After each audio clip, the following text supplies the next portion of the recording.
Breath of the Wild. Is there any controversy with calling this the most impactful Nintendo title in modern memory? It's the bombshell that sprung from a series with a near unparalleled combination of mass-market appeal and intense devotion, and unflinchingly hammered away vast chunks of the structure its predecessors had spent decades building, in some cases uncovering remnants of a past long forgotten, and, in others, something else entirely. I can comfortably say that Breath of the Wild is the greatest single-player experience I've had in many years and currently sits as my favorite single-player video game, competing only with the Super Smash Bros. Series for my favorite game of all time. It's also a deeply flawed experience crafted by a development team which bit off more than they could chew. The stretched, unstable bones of its harsh growth creaking loudly beneath the surface. So, I know this introduction isn't exactly subtle. It's a long video, and the first one from me in this style, and it's fair to give you clear expectations before you commit to watching it. I've got strong opinions about Breath of the Wild, both good and bad, and I'm not going to make any attempts to be objective, because I generally find analyses that embrace subjectivity both more interesting and more accurate. As a quick example, I like to be rewarded for my efforts in adventure games. I'm very extrinsically motivated, as opposed to the intrinsic desire for gameplay as its own reward. So a steady stream of interesting items and upgrades makes a big improvement to my experience. As we'll explore later, I'm not a big fan of a lot of Breath of the Wild's reward structure, and rather than trying to take a hypothetical position right in the middle of intrinsic and extrinsic motivation, I'm simply going to write how I feel, in this case, more negatively. That's what I mean when I talk about accuracy. It's not some kind of fixed truth, but it is a viewpoint the creator actually holds, as opposed to having to try to manufacture one. This means that the upbeat, congratulatory watch some of you clicked on expecting isn't always going to happen. And sometimes it will. Like I said, I enjoy the game overall, but please set your expectations accordingly. While I like Breath of the Wild, I won't be treating it as an object of reverence. This video is divided into discrete sections, which I've included timestamps for in the description, but fair warning, you'll get the most out of this if you watch it start to finish at your own pace. To some extent, the sections do build on top of each other, and you'll be missing bits of context if you skip around too much. Apart from the obligatory spoiler warning, I think that about wraps things up. Let's begin.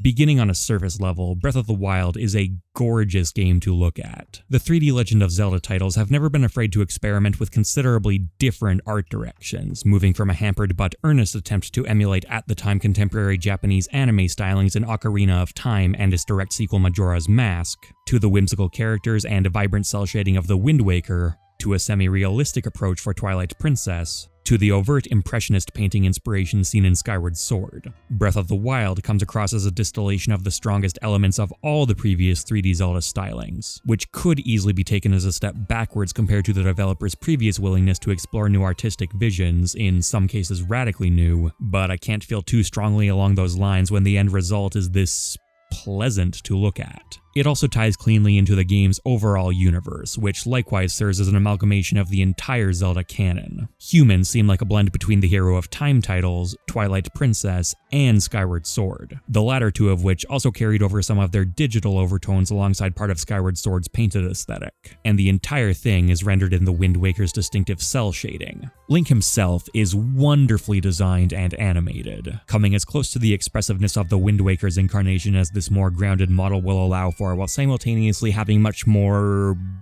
balanced facial features than his last outing in Skyward Sword. Other highlights include the various Zelda fantasy races, which were previously a collection of mostly identical creatures that somewhat fit within the bounds of suspension of disbelief, but certainly came across as very artificial and video gamey. Breath of the Wild takes a huge step forward in this regard by providing varied models for members of the same species. This is most striking for the Zora, who now pull from sea creatures ranging from hammerhead sharks to whales, but we see a similar approach with the variety of bird inspirations seen on the Rito, which previously looked very human with a lot of heavily repeated models. The Gerudo and the Gorons are based on humans and boulders respectively, so don't have nearly the same degree of flexibility on their base models, but there's still an impressive array of clothing, hairstyles, and other differentiating factors between them that's traditionally mostly been reserved for Hylians in previous outings. There may have been a bit more room to differentiate the Gorons by having them based on various types of stone, but there's also something to be said about the simple designs for their simple society, and I wouldn't be surprised if this was an idea the art department experimented with and ultimately discarded. The end result is still a very strong take on these characters. I'd say the same about the enemies in the game, a collection of extremely expressive and easy to read opponents, particularly the core group of Bokoblins, Moblins, and Lizalfos. Their range of behaviors has been greatly expanded from previous games, which we'll go more into later, making their body language exceptionally important. These gangly designs with long snouts and bent backs make it very easy to tell where they're looking, as well as distinguish intent, and the generally large heads also facilitate the new arrow weak point they now suffer from, making these designs very strong mechanically as well as artistically. As well implemented as these models are, however, an enormous factor in the game's aesthetic appeal is the decision to reintroduce cell shading to the series, and we can see just how much this adds if we look at a mod that turns it off. Cell shading is a lighting style that simplifies what would normally be realistic color gradients down into large, discrete chunks, similar to how you would color with a set of felt pens. It's a popular technique to emulate hand animation because the approach those animators take is similar. Complicated gradients and textures are usually prohibitively difficult and time-consuming to carry across frames, so they'll likewise be condensed into solid blocks. In fact, the name cell shading comes from the celluloid sheets animators drew on before computers changed the process. The Wind Waker was meant to look like a children's cartoon brought to life, so cell shading was a natural choice. And because Breath of the Wild also drew inspiration from hand animation, Miyazaki films in this case, the return to cell shading was a good fit, in addition to obviously pulling inspiration from the series' previous outing. The parameters between the two games aren't exactly the same. Breath of the Wild's algorithm seems a bit more relaxed, so models tend to have more individual colors on them, but the overall clarity this style provides still comes through very strongly. When combined with other aspects of the art direction, like heavily exaggerated particle effects and stylized but easily recognizable models, Breath of the Wild features a world that's still somewhat grounded in reality, while also allowing for some of the same whimsical atmosphere the Wind Waker's hyper-simplistic direction brought to the table. This was very intentional, with the developers specifically citing Link's cooking as too cartoonish for a realistic art style, but the Wind Waker as too cartoonish to intuitively convey Breath of the Wild's new physics and chemistry systems. Again, I respect Nintendo's willingness to consistently reinvent Zelda's visual design, but if this were to be the game that solidified something of a consistent look for the series moving forward, I think I'd be okay with that. Not only does it work in a wide array of contexts, but it also sets up Breath of the Wild's visuals to age very gracefully, something I don't think any of the other 3D titles outside of the Wind Waker have fully accomplished.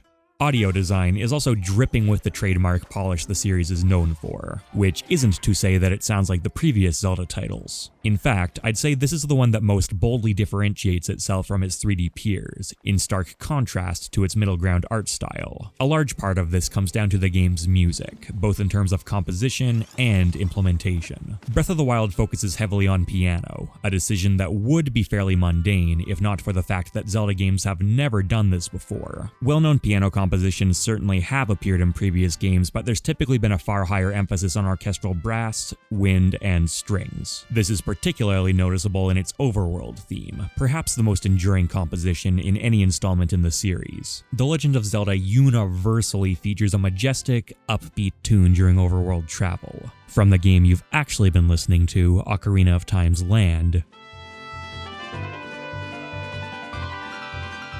to Wind Waker's Sea,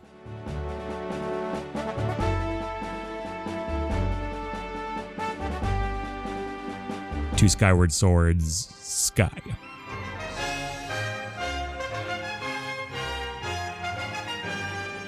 And even Majora's Mask and Twilight Princess, the aesthetically darkest Zelda games, still follow this convention. In comparison, here's Breath of the Wild's overworld theme.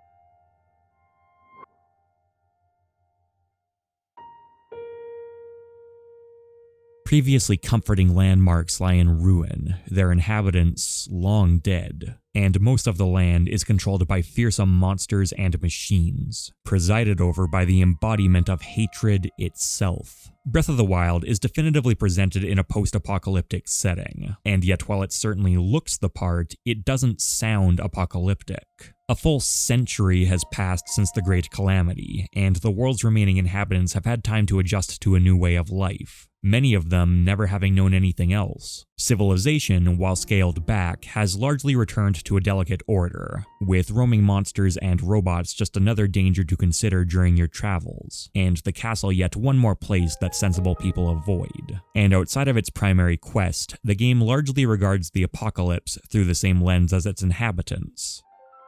History. The apocalypse serves as a catalyst for the actual focus of the game throughout most of a typical playthrough. That, of course, being the wilderness that's risen to reclaim these crumbled societies, and the music defers to the sounds of this wilderness at every opportunity. Wind gently rustles the grass, unseen birds chirp in their nests, a muffled hum marks the presence of a fierce waterfall around the corner. Environmental sounds certainly aren't a concept unique to Breath of the Wild, but they're in immaculate form here, and even the already sparse music isn't afraid to drop away entirely, leaving nothing but the tranquil atmosphere of a world unconcerned with heroism, destiny, or malice. This tranquility for the player is interrupted every time it's interrupted for Link, but even in these cases it tends towards a gentler interruption than we've typically seen.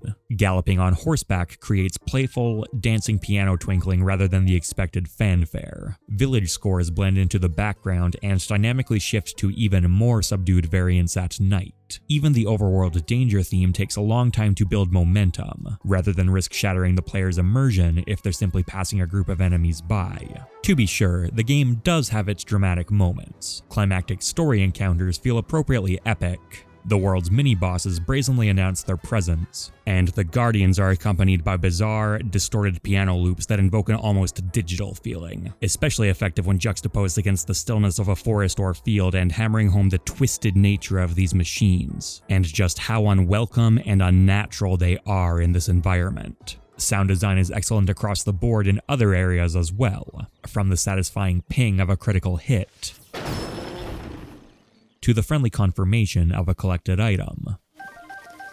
The voice work in the game, the first time The Legend of Zelda has utilized full voice acting, has been a sticking point for a lot of people, but I'll save my thoughts there for when we dive into the story and characters. And overall, I think few people would have trouble praising the majority of Breath of the Wild's visual and audio aesthetic. While any still image of the game looks great, however, it's unfortunately far less impressive in motion. The visual style Nintendo went with fits the direction of the game and is very pleasant to look at, but it was also clearly chosen to reduce performance strains on the hardware. Cell shading is generally less demanding to render than photorealistic lighting, and the cartoonish art direction allows models with reduced polygon counts and simpler textures to still look like they're being rendered as intended. In fact, if you look for it, it's easy to spot just how low the polygon count on these models actually are. For comparison, Link's character model, the most important one in the game, is made from about 12,000 triangles, whereas Aloy from Horizon Zero Dawn, another open-world game released in the same year, has hair made from 100,000 triangles. Despite Nintendo's efforts, however, Breath of the Wild's performance is still very far below the curve. Whether the base of 30 frames per second is acceptable or not will have to be judged on an individual level. I'm personally not bothered by it. But in areas with a lot of meshes, effects, or ragdoll physics on the screen at one time, it can dip well below this. Extremely unfortunate to see in a flagship title. Frame rates are a bit more steady when in handheld mode, and if Nintendo provided the option to output the docked version of the game in the handheld resolution, I would probably take it. Zelda games typically have notoriously poor options menus though, and while Breath of the Wild provides a slight upgrade compared to previous outings, it's still very bare bones overall. The performance issues of the hardware also had a noticeable impact on at least one aspect of the art style I just praised, that being the game's shadows. Dynamic shadows are far more obnoxious and resource intensive to render than you might expect, which means they're often one of the first sacrifices when trying to get a game to stop chugging. In the early days of 3D gaming, you could just plop a circle into your character and hope no one noticed, but nowadays that typically means reducing your shadow's resolution, which Breath of the Wild very noticeably does. A lot of games suffer from this to some degree, and Switch games in particular, but Breath of the Wild is an especially jarring example because of how much optimization was needed, as well as cel shading's blocky colors exacerbating the effect. In moment-to-moment gameplay, this generally isn't too noticeable, but it is very distracting in some cutscenes in particular. None of this is enough to spoil the game, and the same can be said for the poorly disguised asset swapping in the otherwise seamless world loading or some fairly jarring pop-in, but it is certainly enough to make you wish that Breath of the Wild was running on more powerful hardware. Nintendo generally does an admirable job making games that feel well suited for the console they're running on, but that doesn't apply here. The ability to play in handheld mode is very good, but even here, with the exception of the less reliable D-pad, this game is far better suited for the Pro Controller. Of course, that doesn't mean the developers shouldn't have pursued this concept, and this isn't even a criticism of the Switch. Its reduced hardware specifications were a calculated sacrifice for the sake of benefits in other areas. It's more of an unfortunate set of circumstances, with no one particular factor to fully point the blame at. This is to say nothing of the Wii U's performance either, which is by all accounts even worse, although I haven't played this version myself to confirm this. Even on the Switch, the frame rate is poor enough to be a periodically occurring problem, but the draw distance is an almost constant problem. Towers, shrines, and landscapes will always be visible regardless of distance, but this does not apply to many other major gameplay elements like enemies and treasure. Materializing foliage is ultimately fairly harmless even if it looks bad, but in a game centered around scoping out your path across vast stretches of terrain, and which gives you the ability to glide high above that terrain, the omission of gameplay-altering elements from your view can have a significant detriment on gameplay. On the topic of which, we've discussed how the game looks, sounds, and runs, so let's get into how it plays. Dropping the player into a large world and telling them to go explore it was the core idea behind the original Legend of Zelda, an idea that's been continuously eroded over the years. Nintendo has blatantly cited this game as their primary inspiration for Breath of the Wild, and while the inspiration certainly bleeds through, that's not to say the games share identical structures or mechanics, or in many instances, even particularly similar ones. That guiding line of player agency was always there for the developers to follow though, as becomes apparent only moments into the game. We begin with a very short cutscene that provides the minimal context necessary. Link is asleep, a mysterious voice tells him to wake up, he's in a futuristic bath next to a pedestal he should probably go look at. It's not directly stated at this point that Link is suffering from amnesia, but he's clearly in an unfamiliar environment, which provides more than enough justification to guide the player through the same unfamiliarity. This opening lasts for about 2 minutes, after which you're given control of Link.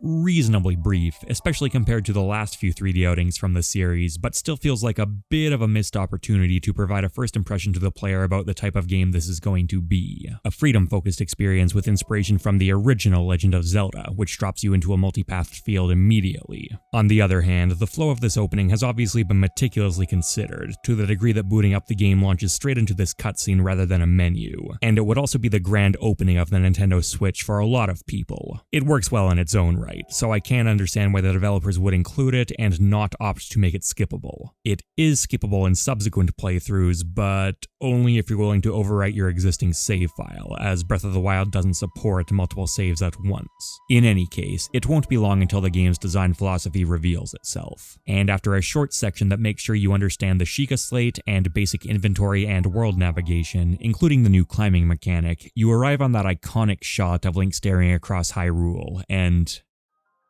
my god, this is how you hook a player. I avoided full gameplay demos prior to the game's release, meaning this shot wasn't spoiled for me ahead of time, and it was one of the most visceral emotional responses I've had not just to a video game, but to any form of media. Even after playing through Breath of the Wild multiple times, I always look forward to this moment, as well as the following gameplay on the Great Plateau. Before you're able to explore the vast world you've just been shown, you're required to complete a reasonably lengthy tutorial section that has you plundering the first 4 of the game's many shrines, collecting the majority of Sheikah Slate runes you'll be using over the course of your adventure, and completing the first few of the game's story beats, culminating in the first of many choices between another Heart of Health or an upgrade to the stamina meter, and finally, the paraglider and an exit into the world as a whole. It would be reasonable to find Breath of the Wild's lengthy tutorial section disappointing considering its focus on player agency. However, the blow is softened by the tutorial A being very well designed,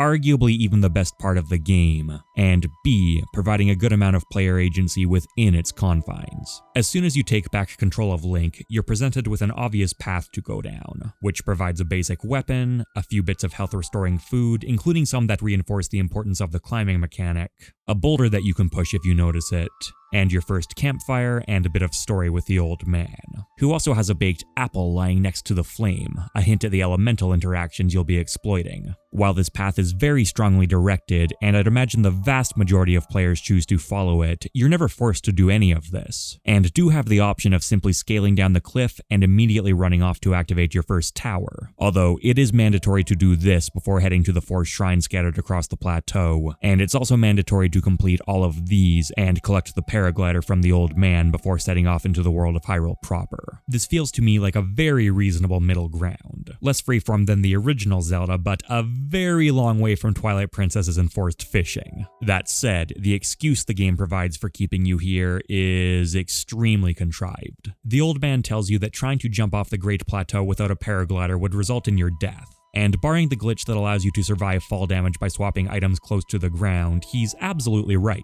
The obvious catch is that Link can climb in this game, and it's absolutely possible to descend down the cliffside in a way that would avoid fall death. So this excuse really doesn't hold up under even casual scrutiny. The player is trained right from the very start of the game to look for climbable surfaces, so many of them are undoubtedly going to attempt to get off the Great Plateau this way, and they'll be rewarded for their efforts by an immersion-breaking fog that inexplicably makes Link slip and vanishes the moment he gets the paraglider. Again, no explanation provided. It's not a huge deal, but it is a very arbitrary restriction in a game that generally tries hard to avoid this pitfall and would have been very easy to write around. Say the plateau is surrounded by the purple mist of Ganon's corruption, put here specifically to try and contain Link. The old man has some last bit of power that's able to clear it, but doing so will alert Ganon, so he's waiting until Link proves he's recovered enough to begin his real quest. This would even help the rest of the story, which, as we'll see later on, feels maybe a bit convenient. Everything is starting to go wrong all at once right as Link wakes up, but we're never really given a justification why.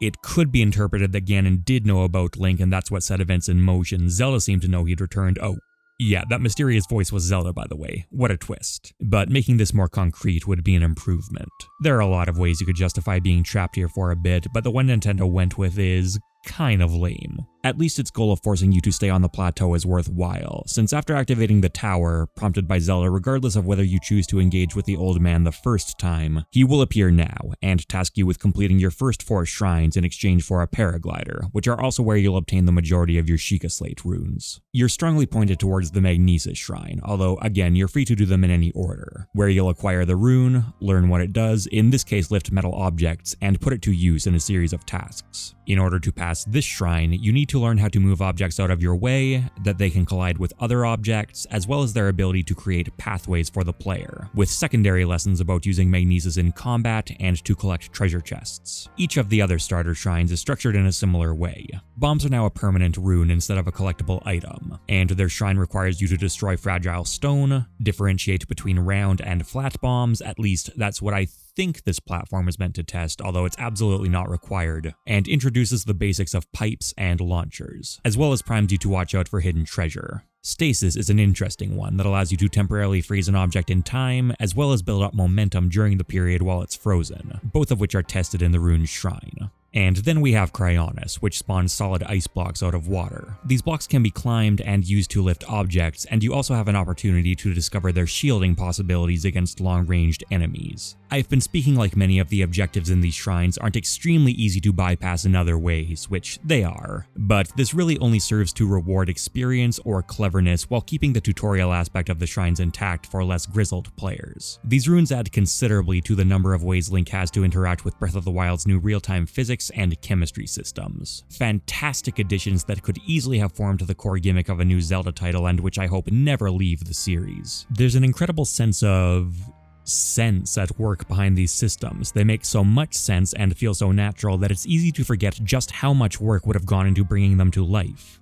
Throw fire at something flammable, it burns. Balloons lift objects, which can then be pushed by wind. If a blade hits a tree, that tree comes down. These effects are obviously stylized to the point of absurdity. Electricity on metal doesn't literally work like this. But while the input-output relationships in this universe may be exaggerated, there's still close enough parallels to ours to make them feel extremely logical and painless to predict, even though I'm sure that implementing and polishing these interactions from a development standpoint wasn't painless at all. Are there small details that could be addressed? Absolutely. Ice melts too slowly, for example. And while more fire will speed this process up, you're now being forced to choose between your in-game resources and your real-world time. Not the only instance where the game tosses this kind of choice at you, and not a choice you should ever have to make. It's ultimately a fairly minor gripe though, and doesn't significantly detract from the system. The runes tie into this fairly cleanly. Their mandatory use throughout the game isn't as fleshed out as I'd like, since they're not usually interwoven with more than one other mechanic at any time, but their individual abilities are still well defined and more powerful than might be expected at a glance. A few basic examples would include the ability to ride objects in stasis, an extremely addictive bit of gameplay, or bomb yourself for some extra airtime. These chests in the sludge are clearly intended to be collected by using magnesis to make a bridge, as they're located right outside that shrine, but are actually possible to collect with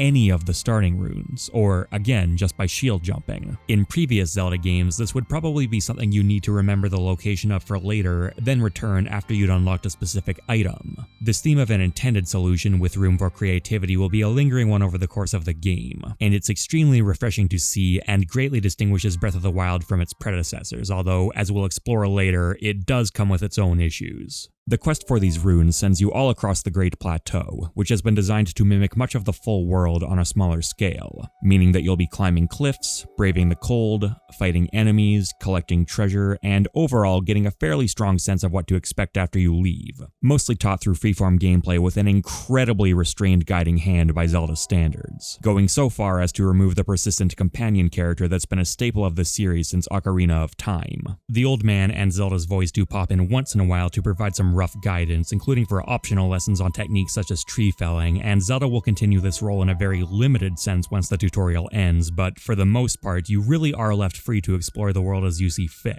with the world initially referring to the Great Plateau and then the entirety of Hyrule. Another standout element of the Great Plateau compared to previous 3D Zelda tutorials is its hostility. The developers have packed in more than enough free-roaming enemies and harrowing terrain to give players a legitimate challenge while also providing them with a multitude of tools to overcome this challenge. The ins and outs of these tools will largely need to be discovered through exploration and experimentation though. Breath of the Wild does concede some of its immersion with pop-up tooltips, but they'll only appear after the player makes a relevant discovery. Combat will be covered in more detail later in the video, but as a basic precursor, it's easily broken but not at this stage in the game, particularly for a new player. Link's low health and defense combined with the need to scramble for resources, made far more urgent by Breath of the Wild's new weapon breakage system, means that the Great Plateau actually plays far more into the surviving in the wilderness concept than most of the game will, oddly making the tutorial area one of the most hardcore sections the player will experience. This is especially the case if they decide to engage in a lot of combat, which is never truly mandatory, but certainly highly encouraged. And I'd have to imagine the majority of first playthroughs will involve clearing the plateau of as many bokoblins as possible. Even if you never swing your sword or axe or a tree branch a single time though, you'll still be fighting against the world itself. There's a segment where you'll need to chop down a tree to create a bridge for yourself, then scale a cliffside, falling to your doom if you fail to manage your stamina meter correctly. Elsewhere, you're required to head up into the cold mountains to obtain Cryonis, so you'll need to come up with a way to cross this frigid river and then survive the continuous damage Link suffers in harsh temperatures. The beauty of this implementation is that at every step of the way, you're free to choose your own strategy to accomplish this goal. A very clean way to complete this cold section would be to cook spicy peppers into a dish that provides cold resistance, and then use magnesis to build yourself a simple bridge across the river. You're also free to cross this river though by chopping down trees to build a bridge to a raft, or once again take advantage of the fact that you can ride objects you've used stasis on. Or, if you come to this section on your way back from getting Cryonis instead of on your way to it, not the path you're guided towards but certainly an option, you can just get across with that rune instead. Surviving the cold, meanwhile, can also just be done by brute forcing your way through with food, or by completing the old man's recipe and getting the warm doublet, or by hiking up the mountain using a torch or other burning weapon to keep yourself warm, another instance of Breath of the Wild's robust set of state interactions. It's a puzzle that looks like a hike, and everything from your navigation path to completion of other puzzles to your understanding of the temperature system can be used for a solution. Between these experiences and many others, with the developers going so far as to hide a mini-boss on the starting area, an enemy that can be quite intimidating at this stage of the game, the Great Plateau alone can provide a compelling sandbox to the player for quite some time. At some point, though, you'll have your shrines completed, spirit orbs in hand, and be told to head off to what's revealed as the Temple of Time. Generally a very important component of Zelda games, but here, just as much an understated ruin as anything else you've seen. Yet another reinforcement of this game's abandonment of tradition with nothing more than a goddess statue contained within. As you'll soon discover, these statues are found all across the world. There really isn't anything unique about the temple here functionally. Its time has passed. You trade in your orbs at this goddess statue for your first heart container or stamina vessel, retrieve your paraglider from the old man, aka the spirit of Hyrule's former king and Zelda's father, and at this point, you're free to go where you please. I'd say that the Great Plateau has entered the pantheon of iconic video game areas, alongside the likes of Super Mario Bros. 1-1 or Green Hill Zone, and is undoubtedly going to be a focal point of game design study for years to come. Its core structure is fantastic, and there are so many little moments of polish that highlight the experience of Nintendo as a studio. This platform that simultaneously teaches you a mechanic and lets you dictate exactly how much combat engagement you're comfortable with. This tree, which showers you with apples like confetti as a reward for following up on the tree felling tutorial. The seemingly arbitrary crumbling walls, which are actually explicitly framing many prominent landmarks to increase the anticipation of being able to explore. Hyrule Castle, the dueling peaks that beckon you into Kakariko Village. Hylia Island, which contains a shrine that's hidden from this angle, teaching you that they won't always be quite so prominent if you go here first. My absolute favorite of these has to be right after you get the paraglider, and are provided with 2 windows to jump out of for your first flight. One of them neatly frames your path to Kakariko Village, and the other your path to Ganon. If you don't have strong convictions either way, the developers would prefer to direct you to the village, so a simple wooden launch platform gently draws your eye in that direction. Alternatively, if your new paraglider is too unfamiliar to feel comfortable with this kind of leap yet, you're also presented with a simple, intuitive path back the way you came if you need more time to practice. It's an excellent, subtle use of environment design to impart the game's core philosophy to the player, whether it's consciously picked up on or not. We'll go into other aspects of the game I have far more of an issue with, but my praise for the Great Plateau is almost universal. Once off it, you can rush Ganon immediately, you can head to Kakariko Village as recommended by the king to have Impa assign you the main story quests, or anywhere in between, beating the game in under 1 hour or well over 100. I would recommend the latter here, because Hyrule's landscape is phenomenal, easily the best I've played on. The terrain is very well laid out and beautiful to look at, again barring the performance issues. The amount of polish and attention to detail on display here is extremely impressive. The variety of environments is about as expected. The overworld mostly sticks to relatively realistic environments, and the bases are all covered. You've got a wide array of grasslands and forests, a very sizable and oppressive desert, snow-capped mountains, relaxing sandy beaches, hot springs, rivers, valleys, a volcanic region, etc. While the world itself does have some fantastical elements, they're generally still played fairly straight. The game's more outlandish creations have usually been put there by a sentient species. Before we head into those, though, we should probably talk about how you're going to get to them. As soon as Link leaves the Great Plateau, he has access to the vast majority of movement techniques he's going to be using for the remainder of the game, which have been greatly expanded from previous titles to better interact with this larger, more complex world. The stamina meter returns from Skyward Sword, and is incorporated into many of his movement options, including the primary trifecta of running, gliding, and climbing. A proper sprinting system likewise returns from Skyward Sword, which at this point I'm going to assume means that the roll spamming days of old are officially behind us, a mercy considering define just how much running around the world you're going to be doing here. It chews through your stamina meter fairly rapidly, and if it runs out, you're stuck in a slow-moving, exhausted state waiting for it to recover. Usually more of an annoyance, but potentially dangerous if you exhaust yourself during combat. This more open ground movement is augmented by a dedicated jump button, breaking the long-standing tradition of automatic jumping that Ocarina of Time introduced. This doesn't mean that Link is going to be challenging Mario's acrobatics anytime soon. His aerial control is essentially non-existent, and the range is comparable to what he's had before, albeit with a bit of a boost thanks to the new shield jump, but the jump's performance isn't really the standout feature here. What's more interesting is that it's yet another bit of hand-holding that Nintendo stripped away from Breath of the Wild. If you want to get across that gap, then pointing yourself in its general direction is no longer good enough. You need to time the sprint and jump yourself. I fully admit that I might be reading into this a bit too much, as there is a perfectly good utility reason for this feature. Link is going to be leaping off of a lot of ledges, and a jump button is the most logical way to avoid forcing players into a single trajectory. But intended or not, it still does play nicely into the game's broader design philosophy, with the nice bonus of providing an intuitive way to perform the jump attack from previous games. There is one aspect of it that I don't like though, the transition into a dive animation whenever you're over a body of water. It's infrequent enough to be easy to forget about and can mess you up if you're planning to glide over the water rather than jump into it.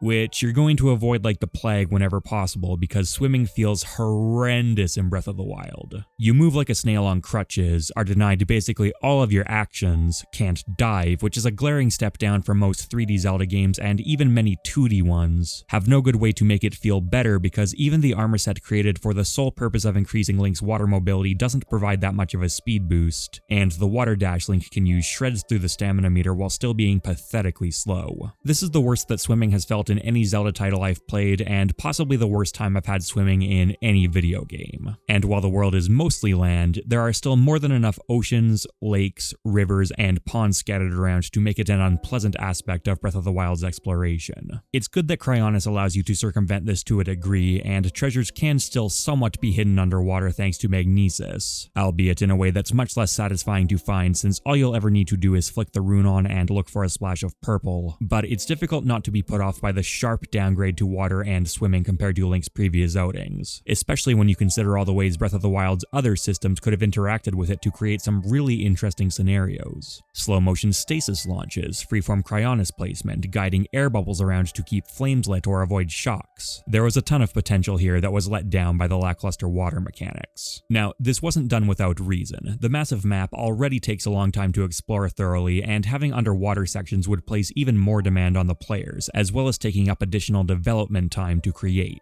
That said, making the map as a whole a bit smaller in exchange for filling more of its surface area and introducing compelling mechanics could potentially have been a good trade-off. And while I enjoy Breath of the Wild's scope, there are several reasons I'm not totally convinced the decision to make the map this overwhelmingly massive was a net positive for the game, although we'll put a pin in that for the moment. Thankfully, the air is a lot more fun to traverse than the water, all because of the new paraglider. This is built on the back of previous creations like the Deku Leaf from the Wind Waker and Sailcloth from Skyward Sword, but the freedom offered to the player here dramatically outstrips any previous incarnation. The paraglider is always easily accessible just by tapping the jump button in midair, and its slow descent and reasonable airspeed means that if you can start from a high point, something this incarnation of Hyrule is decidedly not lacking in, you're able to take some beautiful gliding trips across the landscape.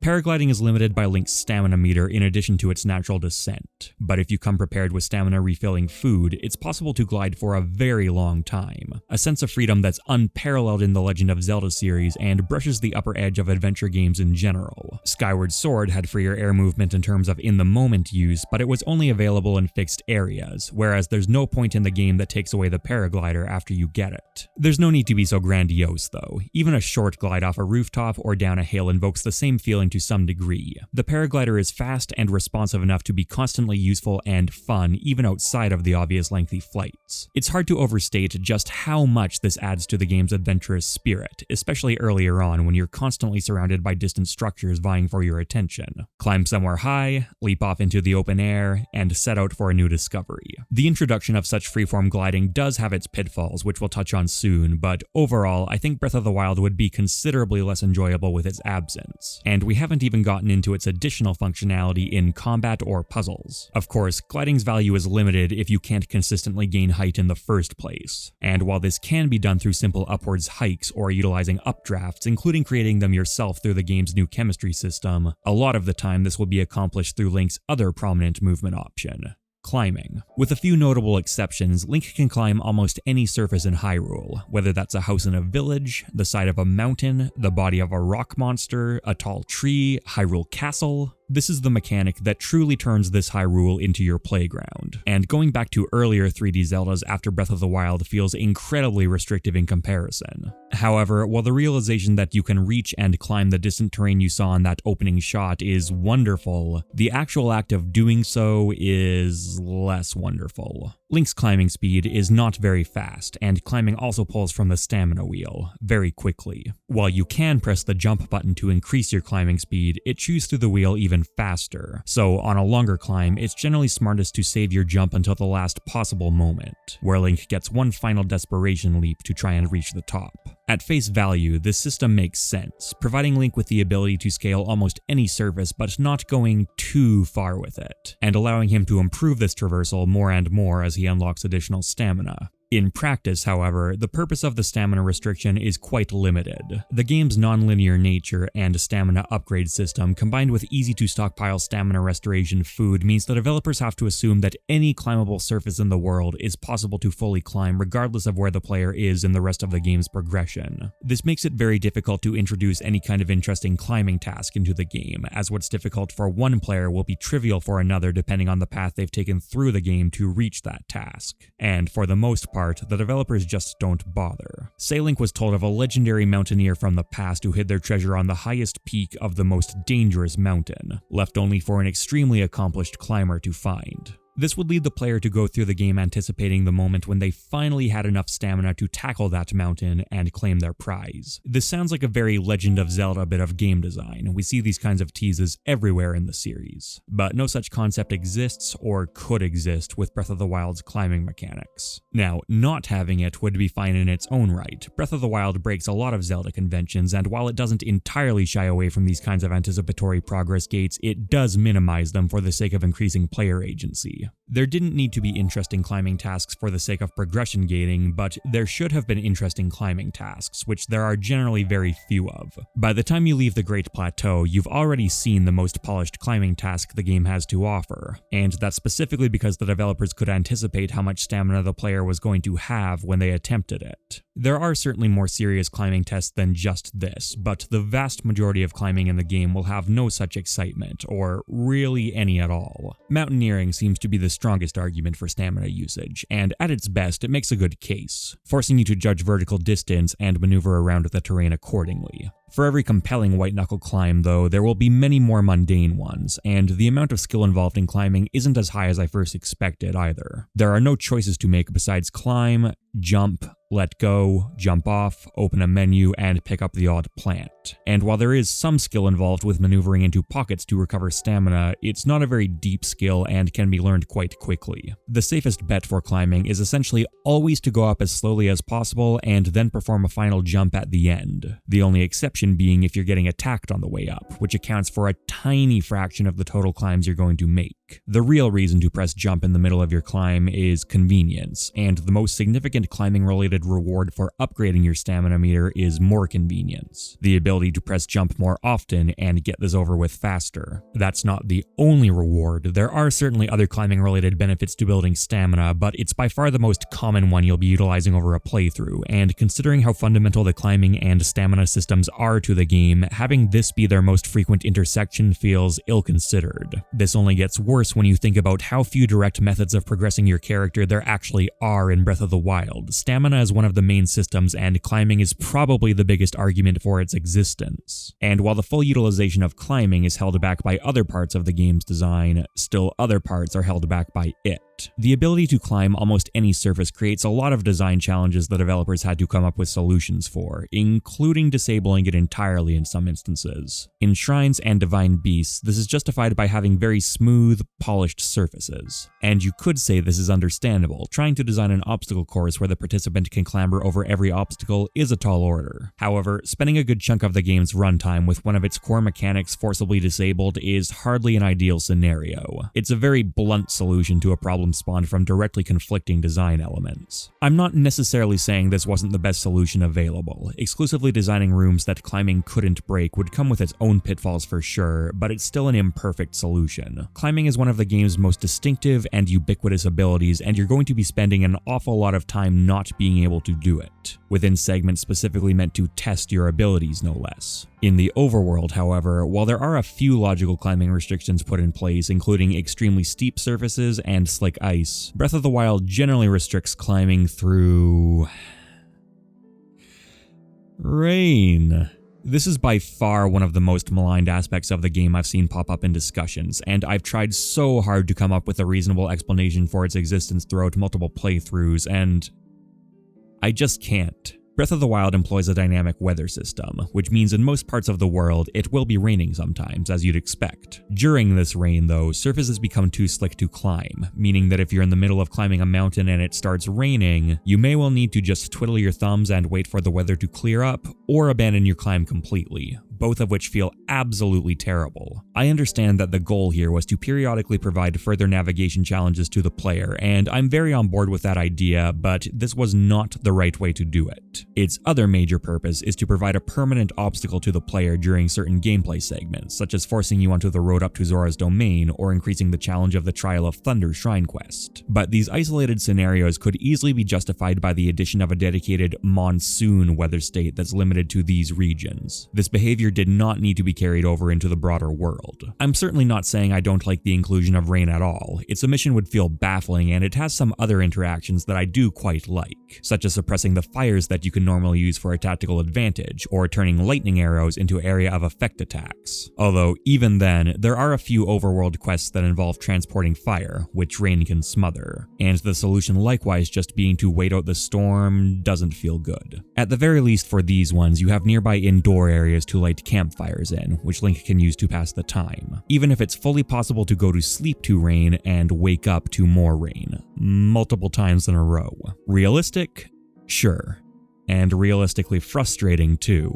I've been speaking as if there weren't exploits available to get around many rainy slopes, which there are. But in addition to the ambiguity of whether they were even programmed intentionally, and some of them certainly weren't, most players are never going to know about these to begin with. There is something to be said for increased game knowledge providing an increase to your mobility options, but this is another case where the payoff feels more like the way the game should have worked from the beginning. A bit of a tangent there admittedly, but we were definitely going to have to bring up rain at some point, and what better time than during the climbing discussion, where it contributes to an already flawed system becoming teeth-grittingly awful on a routine basis. I need to emphasize that the ability to climb is still a fantastic addition that's absolutely critical to making Breath of the Wild's world design function as well as it does, but there are a lot of areas I think could be improved, from faster climbing speeds to less rain penalty to potentially ditching the stamina requirements altogether. In fact, looking at how the mechanic has functioned so far, I question whether the introduction of a stamina system into the Zelda series was necessarily a positive one, and I'd like to point to a few techniques in Breath of the Wild, including some unintentional exploits discovered by the player base that reinforce this question. The first is whistle sprinting, a technique that allows you to continue at a faster pace than Link's typical walk speed while waiting for his stamina meter to recover. If you know how to do this and can handle the extra bit of strain it puts on your hands, it allows for a faster ground speed and prevents constantly having to switch between walking and running across large sections of the world. The other two go hand in hand. Bomb launching is an exploit of Breath of the Wild's physics system that allows Link to soar through the air much faster and farther than he was originally intended to.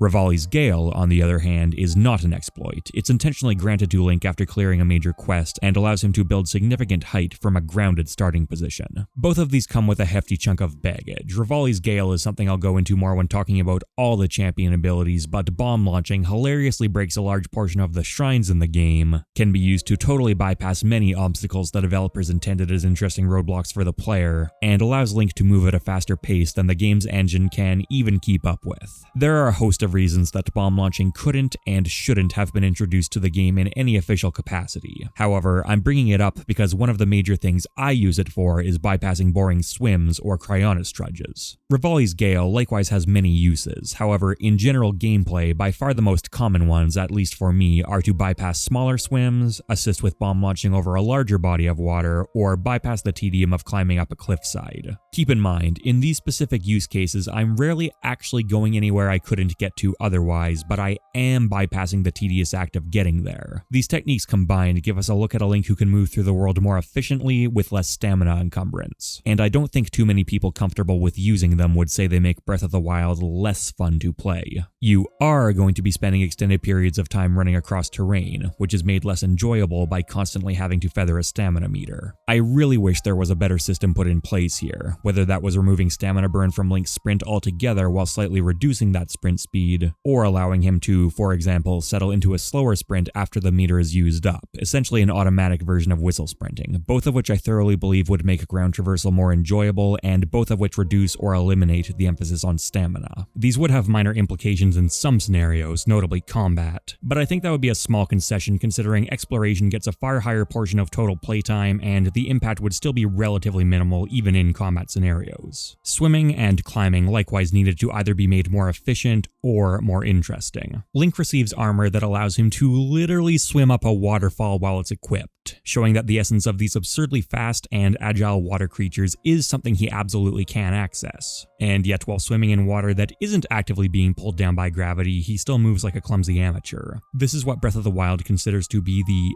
upgraded swim speed. He can also cross any body of water at any time thanks to Cryonis, the only major exceptions being when he's already been knocked into or recklessly dove into water with no way to get out and recover his stamina. A player may lose a few hearts to this over a run, particularly a first run, but it'll be a fairly uncommon occurrence with the permanent consequence of making the rest of the adventure more tedious than necessary. To recap, for running, the stamina system makes ground travel, your most common activity, actively worse. For swimming, the mechanic is already unnecessarily constrained, and stamina only exacerbates the issue further. And for both systems, the moments where it serves a valid purpose pale in comparison to the moments where it unnecessarily gets in the player's way. Climbing is a bit more complicated though. As I said, at its best it works well, and it does feel like there should be some kind of obstacle involved with scaling surfaces. Being able to shimmy your way up the tallest mountain effortlessly at any time would trivialize it. At the same time, essentially any surface that you can climb turns stamina into purely an irritation. If you can make it to the top like this, the game essentially never provides a reason why you shouldn't also be able to make it to the top like this. Any act of traversal should ideally be either compelling or unobtrusive, but Breath of the Wild frequently misses that mark with these mechanics. In many instances, traversal is simultaneously uncompelling and intrusive. If the game supplied a steady stream of interesting obstacles that took the stamina system into account, its implementation would make a lot more sense. But this doesn't happen that often, and even when movement challenges do appear, stamina frequently doesn't play a substantial role. Navigating around this infested tower to find an opening is a good challenge, and I enjoy it, but it's a pathfinding challenge. Link's stamina isn't a factor in solving it, even though this is an overt movement test, and stamina is supposedly the mechanic that adds challenge to movement. It is a factor in making the tower really slow to climb without stamina upgrades though, despite the fact that there's no decision to be made on this tower besides go up. We see this happen all over the place, even when these obstacles are absent and there are no interesting decisions to be made between points A and B, the stamina system constantly rears its head even though it's adding nothing to the experience. One option might be to simply get rid of the stamina penalty for jumping, i.e. fully climbing versus fully jumping goes the exact same height, but then there's rarely ever a reason not to just spam the jump button. I think that would still be better overall, but it wouldn't be my first choice for a solution, in the same way that if you were complaining about how long it was taking to run through a field, my suggestion wouldn't be to add a roll button. It would work, but it's probably not exactly how you want movement in your game to look. Case in point, and a similar statement applies to swim dashing. With all this combined, I can't help but feel that the stamina system employed all over Breath of the Wild's most fundamental movement tools does more harm than good. That's not to say it's all bad, of course. While the game hasn't been designed to fully take advantage of it, stamina is a reasonable idea on paper, and the fact that you can enhance it at the cost of heart containers masterfully ties into the game's overall goals of increasing player agency and breaking long-standing conventions in the series. I hope such a trade-off becomes standard for Zelda, possibly even making heart containers one of several resources to choose between. That said, even here, I'm not sure stamina is the ideal resource to include in this decision, because if it was fixed, creating challenges that took it into account would be much easier.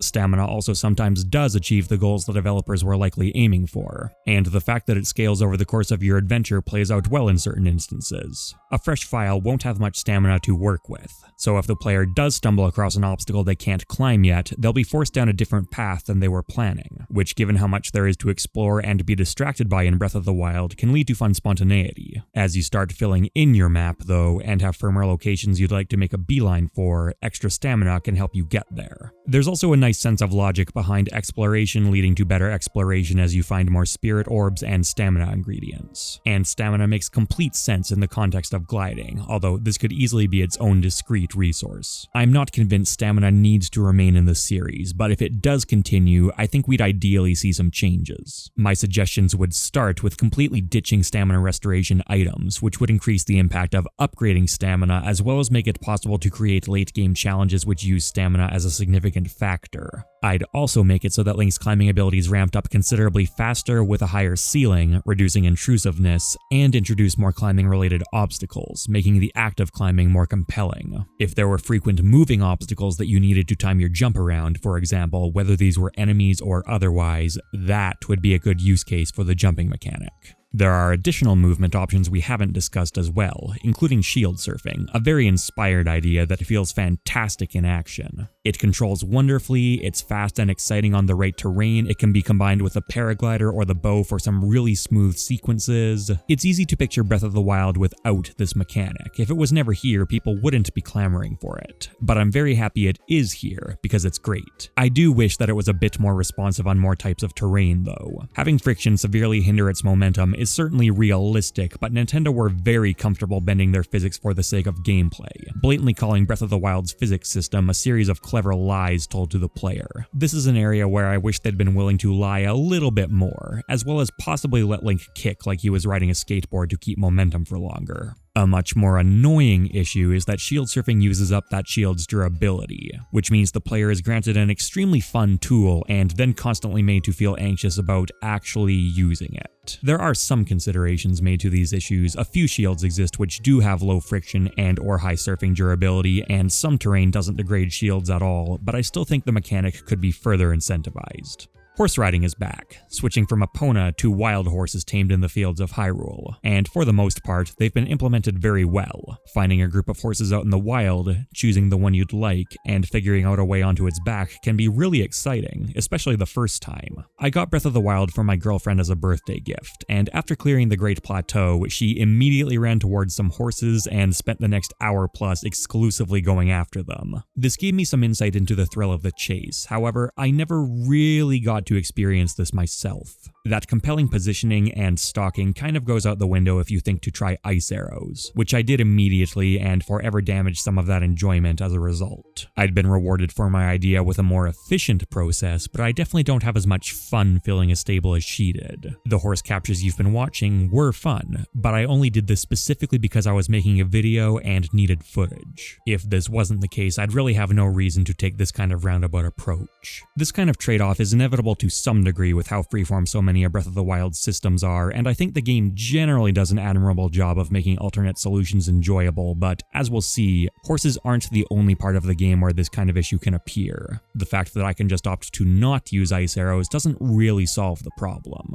although there will be better times in this video to go deeper into that concept. In any case, it's still fun to climb aboard a horse, successfully tame it, and see it respond to your commands for the first time, only enhanced more as you take it to a stable. Here, you'll realize that you can name it, see the different stats, and later style its hair and change its gear. You also have the ability to build a bond with your horse, a small but inspired system. Mechanically, it's not terribly interesting. Horses with higher bonds go off course less often, and you need a maximum bond with them before they can be customized. And building a bond likewise isn't anything special, you just need to ride around for a bit and press a button when it gets upset. Despite the simple mechanics though, it's still very effective at building a connection between the horse and the player, not just Link. The game makes horses just individual enough to let you feel invested in them. This isn't just a horse, it's your horse, and it helps that the act of riding them is better than ever. They're responsive, quick to get going, Link can smoothly and stylishly mount and dismount them at a moment's notice, they'll follow major roads of their own accord so you can dedicate your full attention to the environment, and horseback combat is great thanks to the longer reach Link has compared to previous titles.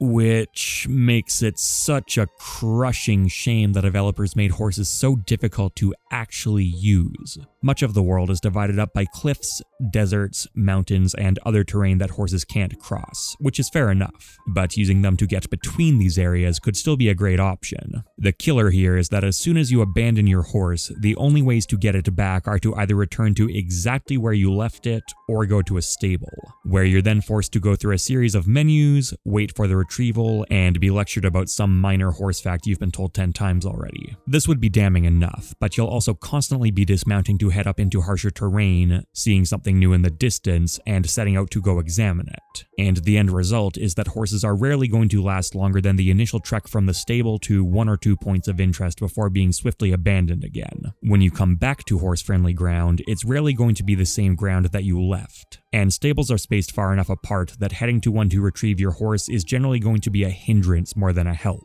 There's a button on your controller dedicated entirely to the act of whistling, but all it does is make a horse that's already extremely close to you run a bit closer. It doesn't summon it from elsewhere on the map, and this decision is extremely puzzling. Nintendo may have been worried that players wouldn't thoroughly explore the world if they had the consistent option to move through it faster, but considering the game typically emphasizes the freedom to play how you want, and that Breath of the Wild was heavily associated with horses right from the very first teasers, it really seems like they should have had a better use case than they ended up with. If the intention was to force players to visit stables more often, a system that, for example, wore your horse down over time, preferably quite slowly, and required you to take it to a stable to freshen it up, would be a far better way to drive traffic there while simultaneously increasing the player's connection to their horse. If the intention was to make finding a stable feel valuable, this could be done through a reward system. Maybe you're given a stable card and told that if you do business with every stable in Hyrule, you're given some kind of unique item. Simply putting better supply shops and the like in stables, with more exclusive items, would also achieve both of these. These are just some basic suggestions, but they hopefully get across that you could achieve these kinds of objectives without crippling what should be a core feature of the game. A lot of the criticisms I've aimed at and will aim at this game are very subjective, and solutions to them would involve trade-offs elsewhere, but this is one I'm very comfortable calling a flat-out mistake on Nintendo's part. Or potentially something more sinister, but we'll save that for the DLC talk. More positively, the sand seals in Gerudo Desert provide a sort of cross between horse riding and shield surfing, and it's a fun mechanic that feels good and creates a few interesting set pieces during your time here. Actually acquiring a seal though, whether trained or wild, isn't particularly convenient, so I don't find myself using them too often when exploring the broader desert. Rafts are likewise a somewhat niche tool that can provide a fun alternative to swimming or cryonis hopping, but only if you've got a Korok leaf on hand to propel them, meaning that you may be forced to sacrifice a precious inventory slot for the sake of somewhat more efficient traversal. With that said, rafts are introduced as early as the Great Plateau, and are also one of the few travel mechanics seen there that aren't dulled as the game goes on. Tree felling is replaced with the paraglider, this kind of magnesis bridge becomes obsolete as soon as you gain cryonis, and Rivali's Gale neuters the already limited climbing challenges, to name a few examples. Rafts, on the other hand, are always efficient, rare enough to maintain their novelty, and provide a broader range of options than other methods of water traversal. In this sense, they actually maintain their usefulness impressively well over the course of a playthrough. Keeping rafts relevant may also be why the Zora armor is so pathetic, but if this is the reason, I wouldn't consider it to be a very good one, as there are far more bodies of water in Hyrule than there are rafts. The ideal solution in my eyes would be to improve the Zora armor, but also introduce another upgrade that improves rafts as well, so that after everything was collected, rafts were still the superior option when available. Barring some of the more outlandish options out there, this more or less covers how Link will be moving around Hyrule. I know it was a lengthy section, but considering how sprawling the map is, even small nuances with these systems have an enormous impact on the experience by the end credits. And despite my gripes, I think it generally works pretty well, and it helps that Link usually controls about how you expect him to. This isn't universal, climbing in particular has a few hiccups, and every once in a while you're undoubtedly going to get stuck on something you didn't mean to climb or lose your grip unexpectedly. At one point, I also got well and truly stuck on the geography, but considering what a daunting task these movement options must have been from a technical perspective, I'd say Nintendo did an admirable job bringing them to life. I think that essentially all of these mechanics could have been polished up more, but the possibilities they create shine brighter than the flaws in acting on those possibilities. Of course, none of this actually matters if what you're running and gliding and seal surfing towards isn't enjoyable to begin with, so let's dive into those. Filling in your map involves climbing and activating Hyrule's various Sheikah towers, with each tower unlocking the topography of its respective region as well as a new permanent warp point, alongside being accompanied by some sweeping cinematics that show off potential places to explore next. Completing a tower always feels satisfying, although I would have appreciated a few more unique challenges associated with them. The ones that provide more of a task to complete than just go up are considerably more fun. The act of navigating to and activating a tower is fun in and of itself, though, so I don't think this is a very big issue. The map is helpful but unobtrusive, not overburdened with information that the player doesn't choose to add to it themselves, and you'll still need to actually travel across each region to fully fill it in. It's precisely useful enough to serve as an exploration guide without spoiling exploration, and the ability to assign your own waypoints and stamps is a simple addition that greatly improves the user experience. A few minor sticking points would be the inability to write your own notes, which previous games have done, and the low amount of simultaneous waypoints you can have, along with the blue one looking enough like the other markers to make it hard to find once the map starts getting filled in more. For the most part though, I am a fan of the design of both the map and the towers. Which moves us on to shrines, arguably the real heart of the game in a thorough playthrough that take on more of a gameplay role than even the main questline. There are 120 of these in total, and they serve as warp points, Link's source of spirit orbs, as well as a number of other roles, the most common of which being a scaled back take on previous games' dungeons. Exactly where their scale settles on can vary a fair amount, and sadly, the same can really be said about their quality. Let's get this out of the way immediately. The open world nature of Breath of the Wild means that these shrines can be visited in any order apart from the first 4 on the Great Plateau, meaning that the classic Nintendo game design philosophy that served the Zelda series so well in the past is severely hampered here. I brought up World 1-1 of Super Mario Bros. Earlier, which I've traditionally seen used to demonstrate this concept, so for a change of pace, let's instead look at the first level of Kirby's Squeak Squad, a very clean bit of design in its own right. I know Nintendo's technically just the publisher here, but their DNA has always been wound into the series, and it's about as accessible as video games get. The player is dropped into an open plane, and to progress, they have to move right. They then come across a bump, requiring them to jump and move right. After this is the first enemy of the game, safely contained between 2 more bumps, giving the player as much time as needed to figure out a way across. Then comes a more dangerous uncontained enemy with an optional copy ability. This one can still be jumped over, but it's harder because of its beam weapon, so inhaling or multi-jumping are more strongly encouraged. At the next obstacle, encouragement becomes insistence. They must figure out multi-jumping. Finally, another enemy with a more complex movement pattern guards the door, and it's okay for it to be harder because the player is at least guaranteed to know that they can multi-jump over it. The level keeps going, but I'll stop here because by now you've hopefully already noticed the theme of gradually introducing concepts and then testing them under increasingly stringent circumstances. On top of that, the level after this can make use of the lessons learned here, then the one after that folds in its lessons, and so on. This is very classic game design Nintendo helped pioneer and has been employed all over traditional Zelda dungeons. But because these shrines can be visited in any order by any player, they can't build on top of each other the same way. There can't be lessons in some shrines to test in other shrines because there's no guarantee that the lesson will be found before the test. This escalation design could still be self-contained within an individual shrine, but the problem is Nintendo decided 120 was the number required to satisfactorily fill the world. Even with the level editor-esque construction shared between all of them, this is still a lot of content to produce for an already enormous game. This means that many of them turned out very short, not providing too much time to introduce a clear concept and then build on it. The ones that do manage to escalate a clear concept across several stages tend to be my favorites, and will likely best scratch the traditional Zelda dungeon itch for a lot of players, which have generally heavily leaned on this design.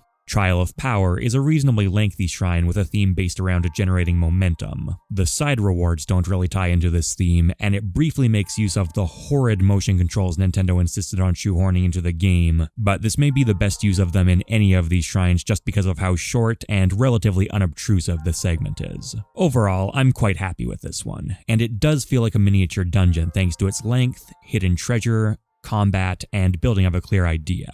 2 Bombs likewise introduces a basic concept, then escalates it by changing the apparatus from automatic to player-controlled. This second segment still doesn't strictly require 2 bombs, but it's useful to do so since you can see what's happening. From there, you move on to a final section which does concretely ask you to synchronize both your bomb runes. It's a strong concept that ends too quickly, and only fully materializes in the final segment with a task that isn't entirely connected to what you've previously been doing, but is still a success in my eyes. Blue Flame is both built on a compelling concept, transporting a blue flame across the area, as well as being long enough to build upon that concept in multiple, clever ways. Transport the flame by hand, then arrow, then to a set of simultaneous targets, then to increasingly complex sets of simultaneous targets. If more of the shrines worked like this, the game would be better for it. That said, while a lot of them aren't this involved, there is still fun to be had in some of the shorter one-off entries. Pushing Power has an obvious goal, get the ball in the hole, but provides a satisfying physics playground in order to achieve this. Windmills provides a bit of meat if you want to go after all the numerous optional chests, but even the core concept of rotating fans to fully cover all the propellers in a room serves as a satisfying logic puzzle. A balanced approach also does the logic room puzzle well, requiring the player to take the weight and volume of various boxes into account. For every good shrine, though, there's an equally underwhelming 2 or 3 to match it. Sunken Scoop's solution is obvious the second you step into the room,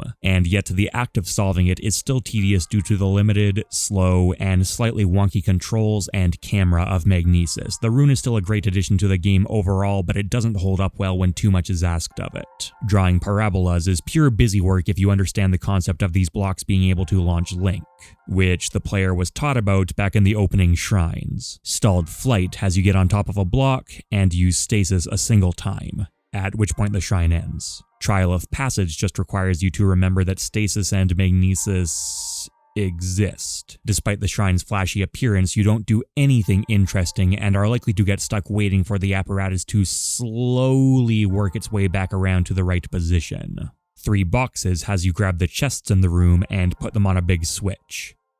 And that's it. If the title wasn't an immediate giveaway, you might get a tiny eureka moment out of this one, but even so, mechanically it's still a notable step down from the shrine you first got the Magnesis rune in. Melting Ice Hazard was a shrine I wanted to love because of its similarity to Blue Flame, one of my favorites in the game. Your task this time is to safely transport an ice block through a fiery obstacle course. An extremely strong concept, but significantly brought down by the lack of actual challenge. The block is big enough to survive just being thrown right through most of the fire, there's no ambient heat putting you on a clock, and Link's own navigation is pretty straightforward. This was possibly the biggest letdown I felt between first entering a shrine and leaving it. The most consistently eye-roll inducing ones, though, are the shrines that lean heavily on motion controls, which are incredibly awkward to use whether you're playing with Joy-Cons or the Pro Controller. These are simply nowhere near as accurate or responsive as they needed to be. This right here is a bad tech demo. It shouldn't be getting passed off as substantial content in a AAA video game. Of course, I've mostly been discussing these shrines as if they follow the same relatively rigid rules as previous Zelda dungeons, which they famously don't.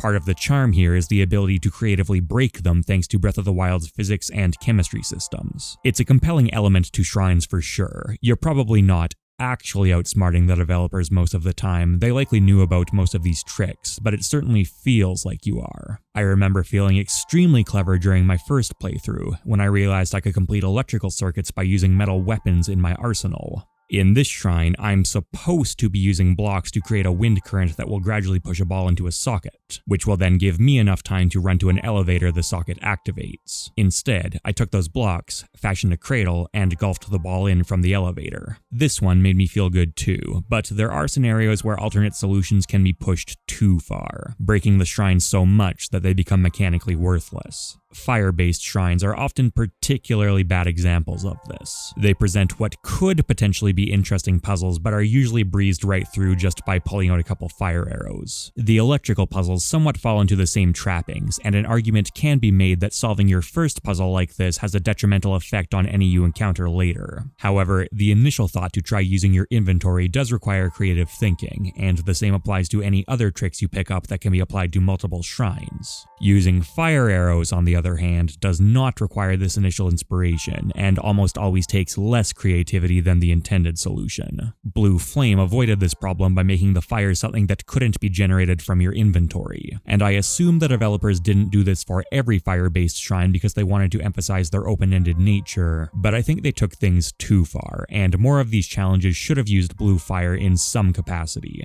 The very same wind current shrine I just praised actually demonstrates the issue with too much shrine freedom as well. I know now that you can actually just put the ball in the socket, stasis it, and run into position. I didn't think of this solution myself, I saw it on YouTube, so I suppose stupidity was actually a blessing in this case, because I think this more efficient solution is actually less interesting and satisfying. Not everyone will feel this way, some people undoubtedly came up with the same solution and felt good about it, but keeping the puzzles so open always leaves the possibility of disappointment on the table, just like too many ways to mount a horse can potentially harm the fun for some players. I don't think these downsides outweigh the positives, and there's a lot to love about the creativity shrines offer, but they're not a strictly beneficial addition, and making more of them a bit less vulnerable to very simple workarounds would likely have been an improvement. While completing these shrines is inconsistent, the same can be said for gaining access to them. A decent portion are simply scattered around waiting for a Link to walk up to them, but many will also require some additional challenge to access, whether that's an obstacle to overcome or a dedicated quest to unlock them. And the best of these are some of the better and more fleshed out moments in the game. Many of the riddle-based shrines are presided over by the Rito Cass and his accordion, and while some of these can involve a bit too much waiting around for a specific trigger, they're usually pretty enjoyable to solve, asking you to perform tasks like ride a deer onto a pedestal, fire an arrow into the sun, figure out an angle that lets you thread 2 stone rings with a single arrow, or hunt for a giant white bird. They're all presented as riddles, but just how core the cryptic element of these shrine quests are will vary quite a bit. The archery task is essentially spelled out for you, and the incredibly conspicuous terrain hammers the objective home, so this one is less about deciphering and more about execution. The deer, on the other hand, is referred to as a beast that wears a crown of bone, so there's some of each here. You have to first decipher that you even need to ride a deer onto the pedestal, and then actually go catch one.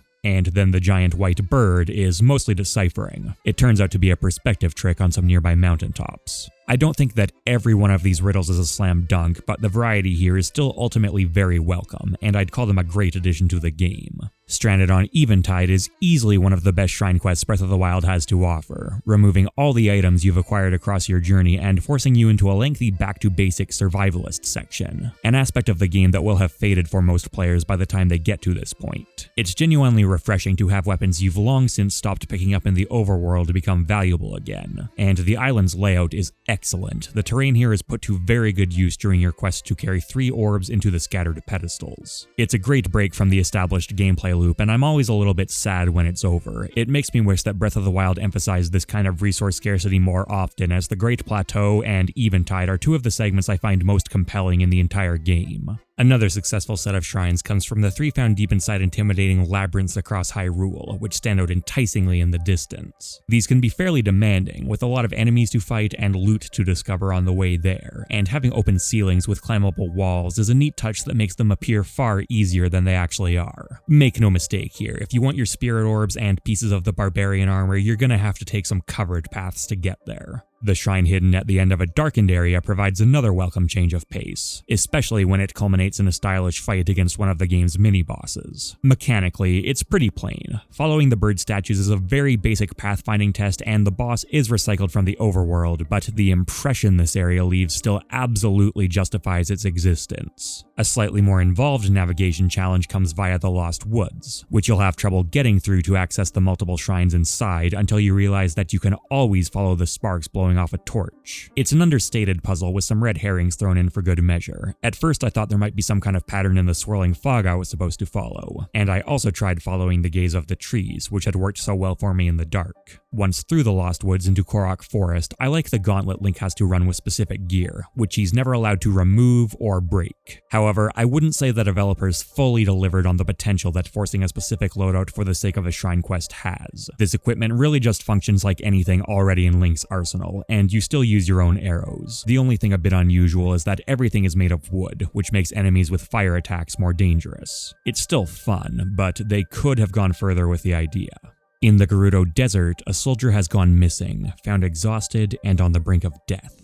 You need a drink to revive her, which requires you to carry a rapidly melting ice block through an enemy-infested ruin. A very clever way to restrict Link's path without explicitly putting up additional barriers in the overworld for the sake of this quest. I also love that rather than actually bringing her a drink, you just go tell her that it's ready and she sprints off excitedly. The odd progression gate, the lighthearted ending to an apparently dire situation, this entire quest feels very Zelda. The Trial of Thunder tasks you with moving orbs onto a raised platform in the pouring rain, but leaves the method of getting them there open. I think the intended solution is probably to golf them into place using stasis, but during this playthrough I had Octorok balloons in my inventory, and this was among the better uses I'd ever gotten out of them. You can't get to this shrine if you step on the crazy lady's flowers. It's very simple, but it does add some much needed character to an open-air shrine, something they typically lack. Based on what I've seen, she's become one of the better known tertiary characters. It's a short sequence, but very memorable nonetheless. The Nadra encounter was one of the best moments of the entire game for me. Nestled away at the top of a forlorn peak sits a once mighty dragon, breath ragged, tongue lolling, completely overtaken by Ganon's corruption. Seeing one of these dragons roaming the sky for the first time was already a very awe-inspiring moment, but this was an entirely new level of discovery.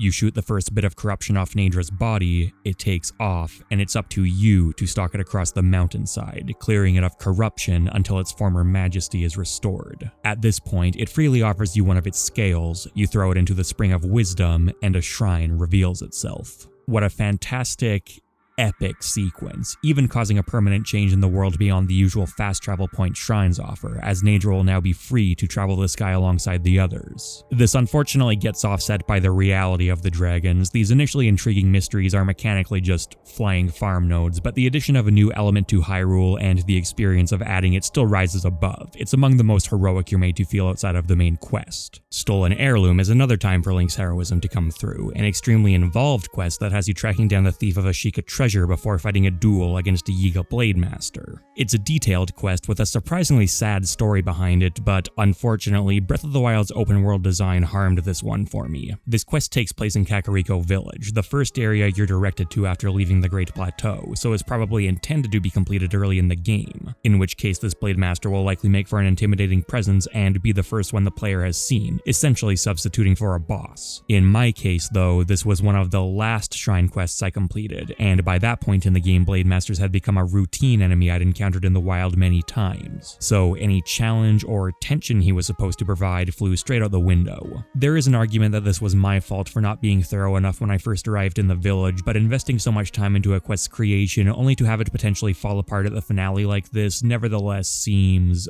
odd. This was clearly supposed to be one of their premium quests, and I don't think it's comparable to, say, completing a rupee quest past the point where rupees stop being relevant. If recycling an overworld enemy was the only way this quest could be completed within the game's time and resource constraints, I can accept that, as it is ultimately still good content, and diverting resources to a problem this minor that will never appear for many players likely wasn't in the developer's best interest, but it is a flaw regardless. The standard shrine quest that may have gotten the most attention from the developers is Recital at Warbler's Nest. This one has you going on a scavenger hunt for various Rito around their village, then cooking up a specific recipe for another, and then traveling to another location and using a Korok leaf to repeat a melody they sing to you, a mechanic that, to my knowledge, doesn't get repeated anywhere else in the game. There's even a dedicated cutscene afterwards beyond the usual shrine summoning. This one is really good, but not all the shrine quests get quite such a glowing review. The Lost Pilgrimage has you following an agonizingly slow NPC through a forest until it eventually comes across the shrine. You can't let it see you, so this entire quest consists of standing behind something and waiting before moving up slightly to stand behind something else. Really lackluster design that the cute factor doesn't overcome. Stolen Heirloom used the same idea, and it was the weakest part of that quest too, but the trailing sections were shorter, had more interesting content at the end, and weren't the only thing required. Shining Stone has you drop a luminous stone onto a pedestal. And even if you don't know what luminous stones are, you can probably safely assume they're the stones sitting directly beside the quest. I don't really understand what the thought process behind this one was or what it was supposed to be testing. Lightning Shot makes you fire a lightning arrow at a target. I came across this marker, noticed the colossal lightning bolts painted all over it, and shot without even stopping to think. Challenge over. This one was supposedly an actual shrine quest that an NPC gives you, but I found the shrine itself first, removing any sense of anticipation whatsoever, part of the double-edged sword of leaving these shrines so open. The same thing happened again with a landscape of a stable. I just naturally stumbled across this shrine in my travels, and it really wasn't particularly hidden. I had no idea this was even a quest until I spoke with the source NPC much later. I wish that more of the shrine quests had been designed to avoid this, by making the source a requirement or near requirement to complete the quest. A fragmented monument is a good example of this, sending you on a scavenger hunt to photograph 3 shards scattered across a beach and present your findings to an NPC. You could stumble across any number of the shards before talking to the NPC, but you won't know what to do with them unless you've played the game before, in which case it's still a good solution because it shortens the time you have to spend solving a puzzle you clearly already know the answer to. You also have to speak to the NPC to finish the quest, which avoids moments where you're assigned a shrine quest only to have it immediately checked off on your UI because you already found that shrine. I'd say the shrine entry requirements are good more often than not, but there's still a frustrating amount of throwaway ones, and these aren't helped at all by the often lacking contents found within. Shooting lightning at the picture of lightning wasn't just the end of the shrine in terms of getting into it, it was the end of the shrine period. There's nothing inside except a treasure chest and the requisite monk, and these blessing shrines make up a substantial portion of the total 120 in the world. At the end of an involved challenge, sure, fair enough, you've already surpassed a different type of obstacle to earn your spirit orb. But something like this, or even simpler, that barely qualifies as content. I'm sure Nintendo knows how underwhelming some of these shrines can be, and given the inconsistency of their contents, it may well not have been intentional. This shrine has a defined entry challenge and content inside, this one only the former, and this one has neither, you just head right in. If there had been more development time, would some or all of these blessing shrines have been replaced with more unique interiors? I suspect so, but it's only speculation, and ultimately I have to judge the product Nintendo actually shipped. The one type that we haven't covered yet is the Test of Strength shrines, which may be my least favorite content in the entire game. There are 20 of these divided into 3 difficulty tiers, and they don't scale with the player in any way. This means that a major test of strength can be a grindy wall you'll break all your weapons against if encountered too early, and more egregiously, a minor test of strength will be irrelevantly easy if encountered too late. The major test issue is somewhat helped by the shrines being registered as warp points when they're found rather than completed, meaning that it is possible to leave and come back later, but shrines are supposed to be fun discoveries, and having to do this feels really bad. On top of this, the variation between each of these shrines is pitifully small. Robots in higher tiered shrines have increased health and damage and more weapons attached to them, which functionally translates to essentially the exact same melee combat against all of them. There are just very small timing and positioning differences to account for. The higher leveled arenas can also have a slightly different obstacle you need to put in the robot's way when they charge at you, but once you catch onto this pattern, the rune to use is blatantly obvious 2 seconds after you walk in. To the game's credit, it never explicitly points this out to you. There isn't even a tutorial for the lower level arenas that all use stone pillars. You might very well not catch onto that pattern right away.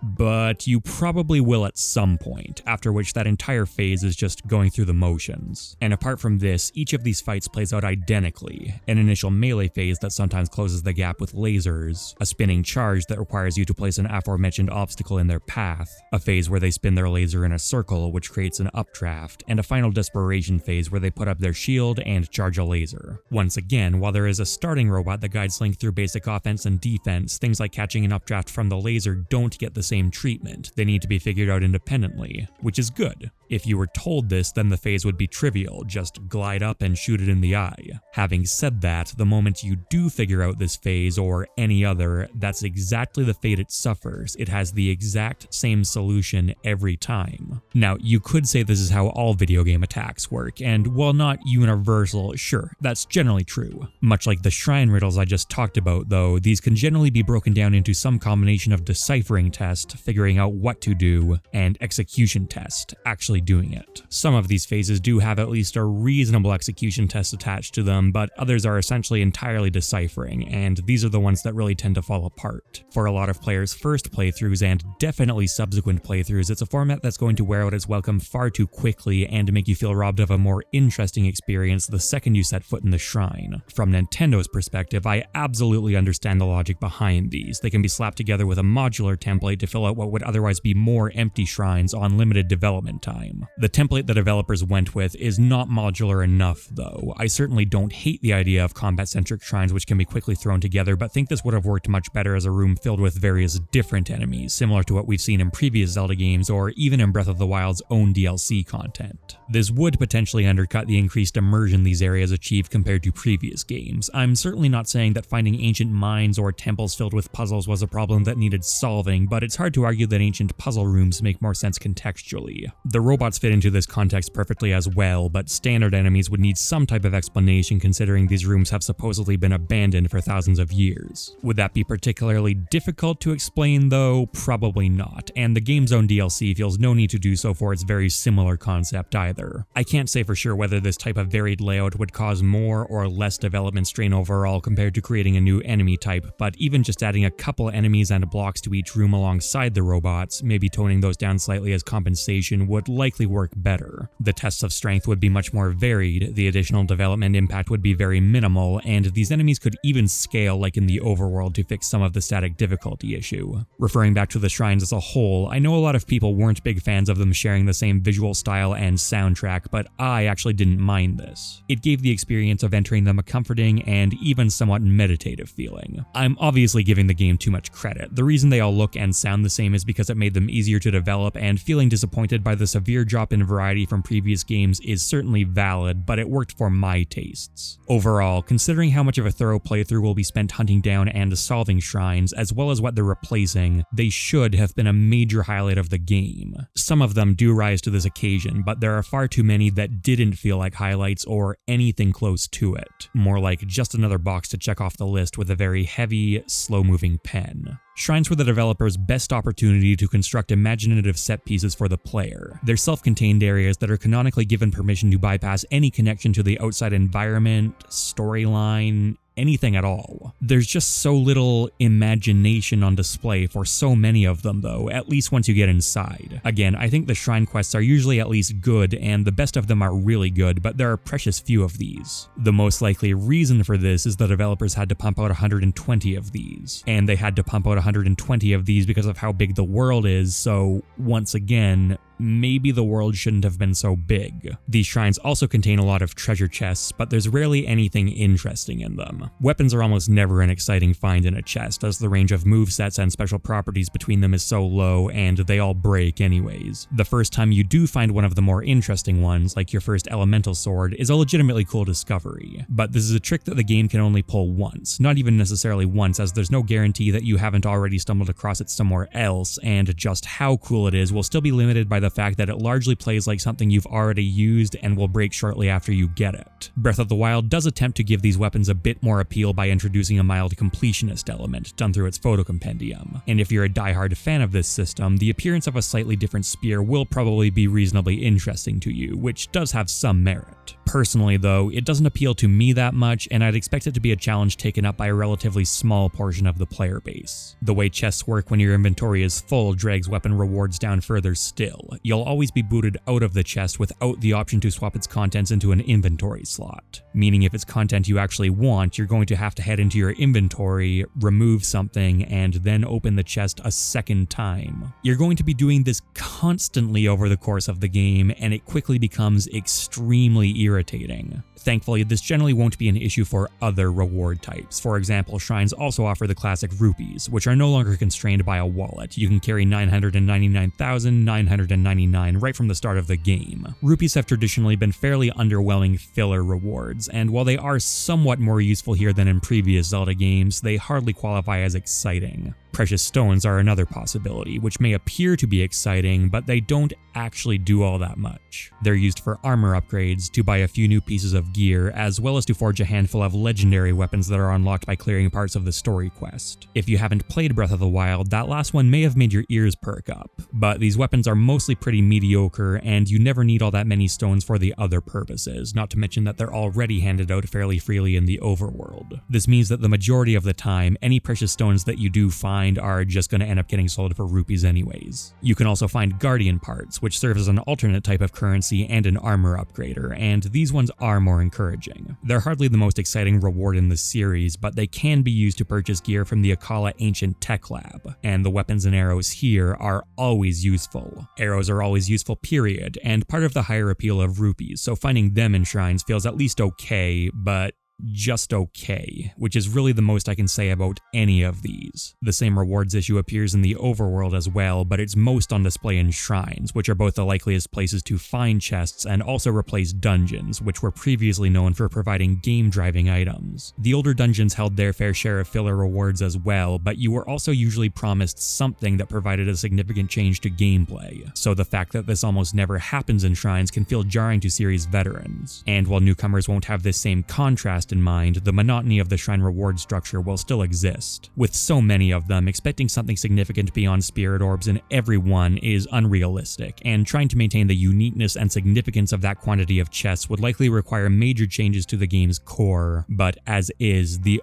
only ones that somewhat fit this criteria are the armor sets. Armor does provide the player with a permanently accessible change to their appearance and abilities, but it's a shame that there are so few of them you can obtain this way. The rubber armor protects you from electricity, the barbarian armor gives you an attack boost and stamina upgrade during combat, the climbing gear removes at least some of the tedium from climbing, not too much, and the hero set gives you an upgraded beam attack. These are the only armor sets available through shrines though, and every other reward falls into one of the earlier categories.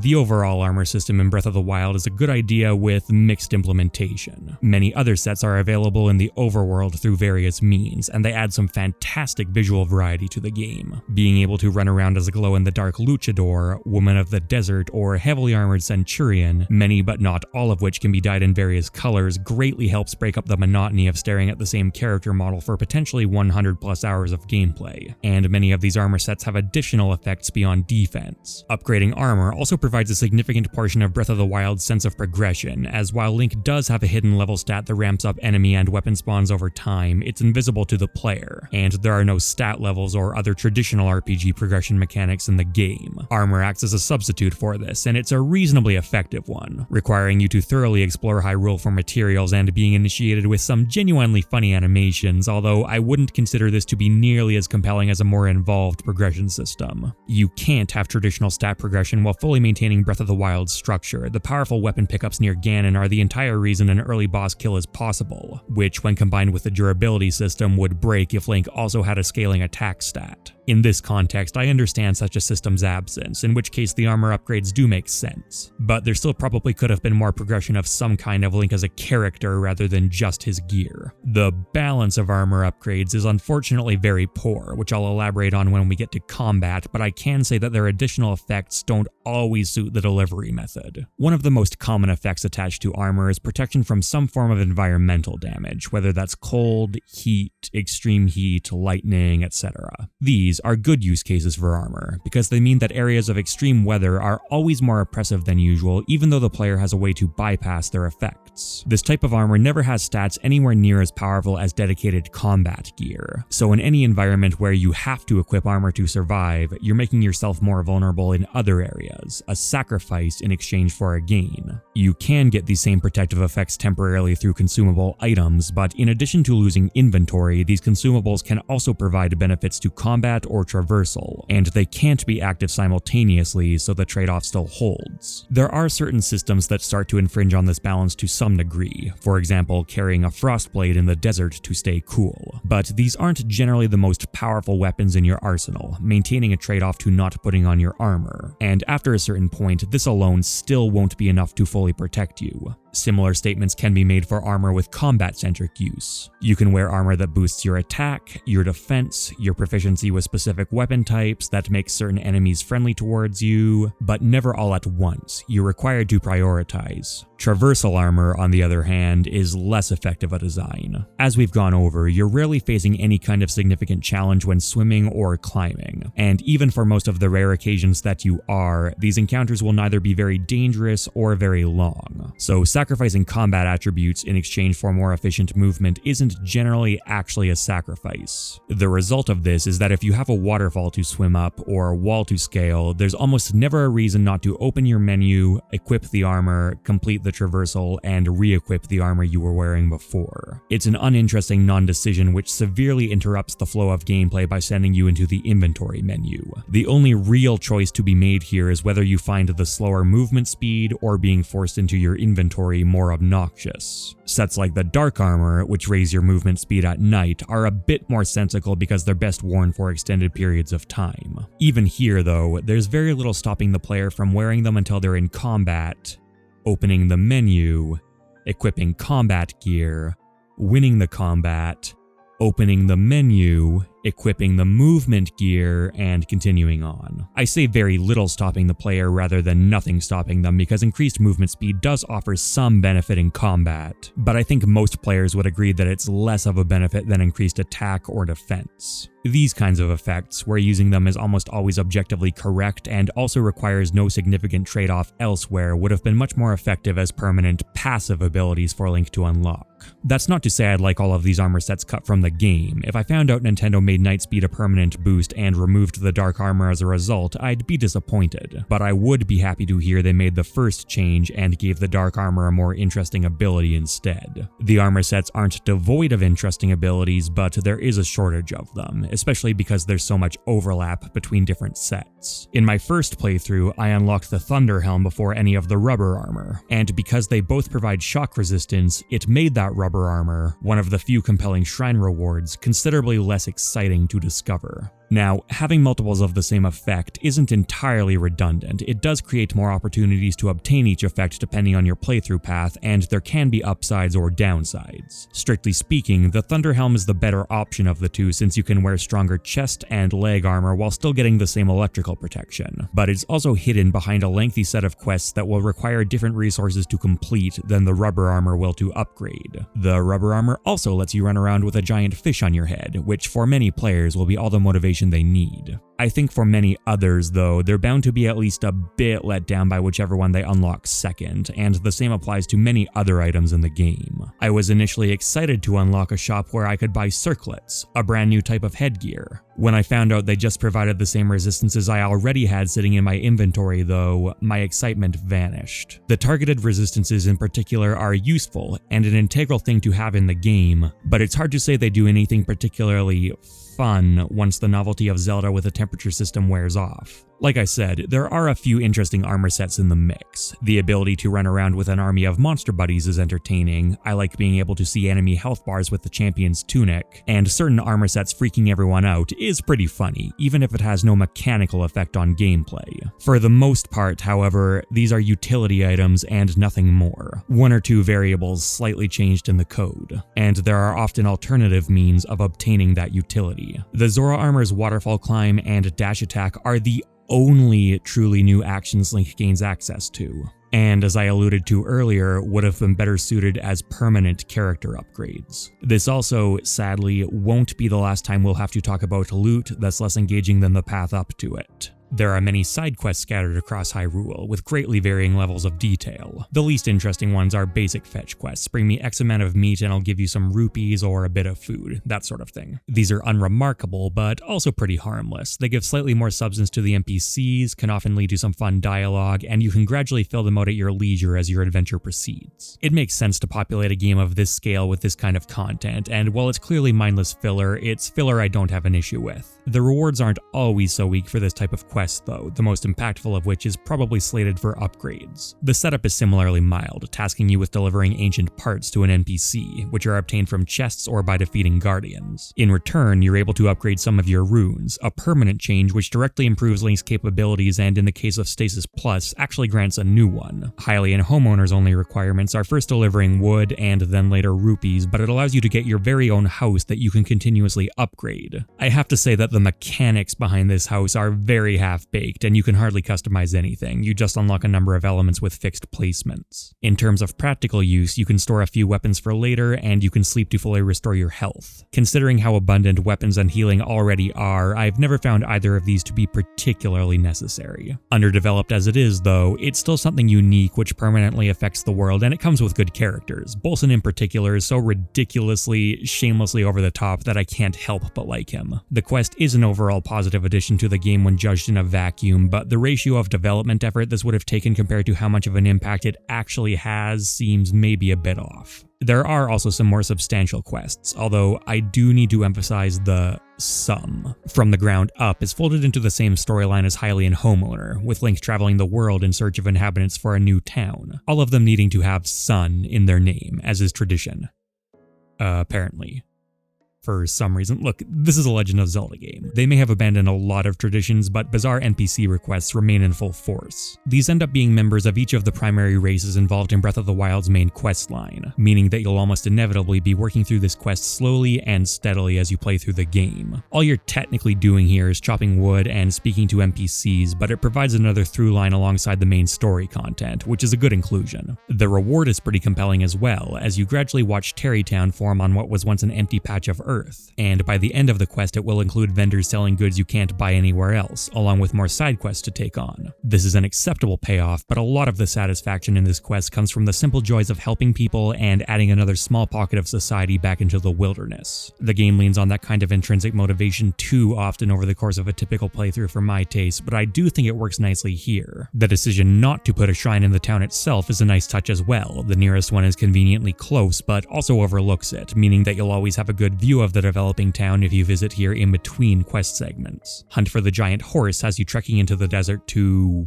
I'll let you fill the blanks in on that one, which you then need to make a fairly lengthy ride back on to show the source NPC. It's a bit of a stretch to explicitly call the horse your quest reward. You can discover and tame it without speaking to anyone, but the quest tells you where to find it, and for many people the result will functionally be the same. It's a very slow but strong horse, aka kind of useless if we're being honest, but still cool enough to make me break it out every now and then. The 8th heroine sends you on a long journey once again, this time into the snowy mountains multiple times in search of artifacts to photograph. The quest is pretty funny as well, with the source NPC trying pitifully to woo Link in his female disguise, and the reward ends up being the snow boots and sand boots, armor that increases Link's movement speed in these environments. Not a bad payoff per se, but it does fall squarely into the useful but uninteresting criticism I've levied towards a lot of the other armor pieces. You need to complete a variety of side quests to unlock the Thunder Helm, and some of this content is very rote. Bring her some berries, bring her some flint, bring her some guts, bring her a durian, yada yada. With that said, it also does have you performing some engaging tasks, like tracking a polluter across an aqueduct system, or fighting what will be a new enemy for many players in order to get those guts. It's definitely not all great though, and again, your reward is the Thunder Helm, which I've already talked about. The priceless maracas both serves as what might be a reasonably challenging combat trial if you discover it in the early game as intended, and also acts as your introduction to Hestu, an important NPC. He's conspicuously sitting beside the road into Kakariko Village and tells you that he's lost his maracas to a group of mid-level bokoblins that you'll need to kill to get them back. Complete this quest and you'll finally uncover the point of those damn Koroks you've been running into everywhere.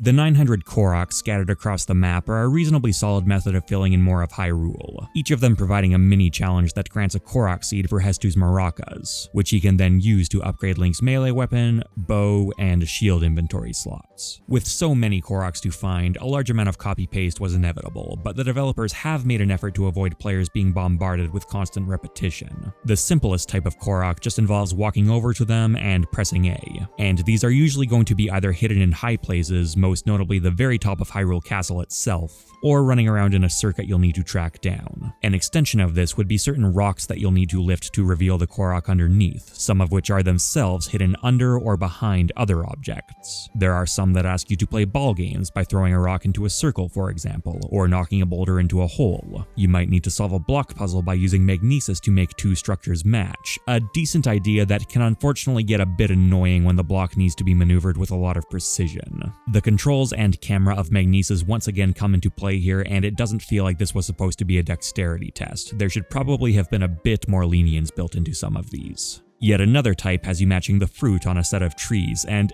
I may be dumb for admitting this to the internet, but it took me literally hundreds of hours to realize this type of Korok seed existed. I ran right by them for my entire first playthrough and most of my second. Other Koroks require you to move through a series of flowers, offer apples to a statue, complete a broken circle, navigate a brief time trial, or shoot targets, which can be obvious or hidden. One or several, static or moving. This is the type that provides one of the most memorable Korok seeds, with Link plodding across a long-abandoned horse riding course, and this is actually one of the only individually memorable Korok encounters. The developers did make an honest effort to mix things up, generally trying to place similar Korok puzzles away from each other and making as much use of the environment as possible, something that the time trial and flower chase variants do a particularly good job of. Having said that, the fact that so few of them provide anything as distinct as this riding path, which itself is still not terribly unique, does eventually become an issue, as Korok seeds start to deliver diminishing returns and their variety is exhausted many times over. They're novel enough to sustain a solid portion of a playthrough, and the variety is slightly better than I've made it sound. I haven't gone over every type of seed, and there are a few more individual ones that stand out. However, certainly for me, and I'd imagine many other players, that novelty does fade away before the game is done, at least if played thoroughly. That's not to say the 900 number isn't gross overkill. It's clear Nintendo wasn't intending players to hunt down every single one, since less than half of them are needed for a full inventory upgrade. And the remainder will only get you Hestu's gift, which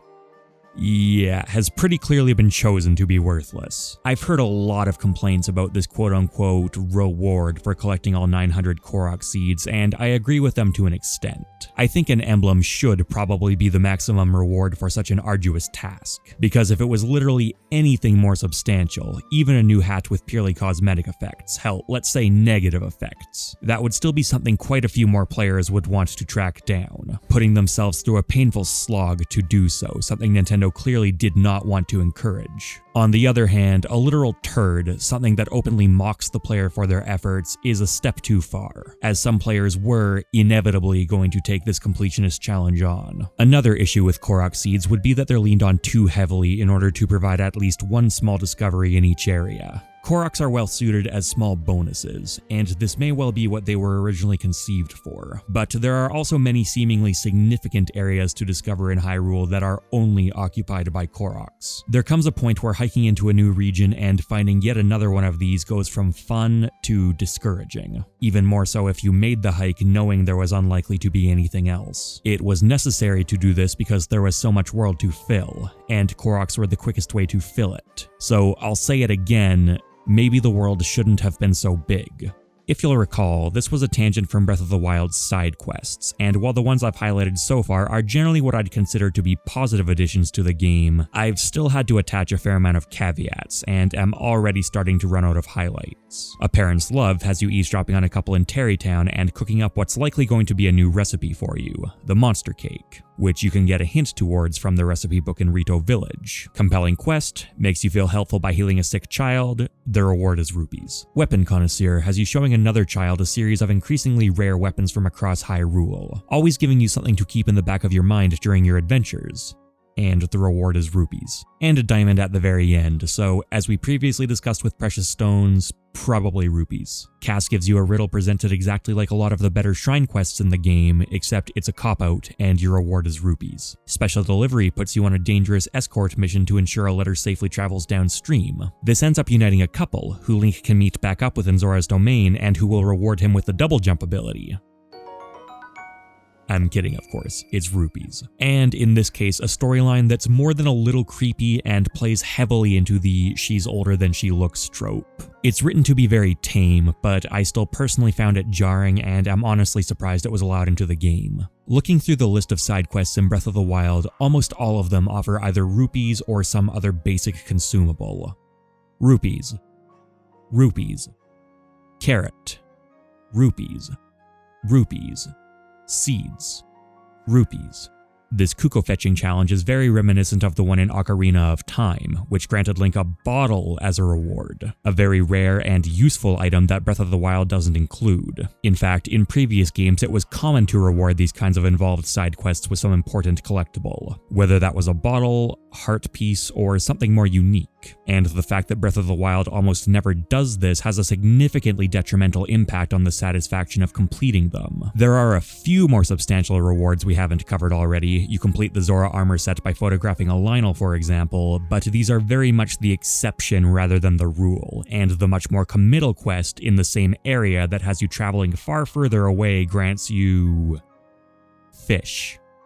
You're given this while you're standing by a lake full of fish. Now, not all side quests require some grand reward, and in fact including too many might even go against the purely optional nature of this content, causing some players stress from the perceived need to constantly go off track from their goal. Even so, Breath of the Wild skews considerably too far in the other direction. Having covered shrines and quests, we've now discussed the bulk of what you'll be spending your non-story time doing, but there are still a number of other activities to discover. The customary minigame selection returns, although a lot of their identities are somewhat diluted because between shrines, Korok seeds, and general travel, it's likely you'll have already done something similar by the time you reach them. Boom Bam Golf is an example of this, a game of stasis golf you can find tucked away in the corner of the world. Because it's so far removed from the direction the game pushes you towards, by the time most players encounter it, they've likely already stumbled across similar concepts for Korok seeds. And the same can be said for shrines, multiples of which employ some form of golfing game.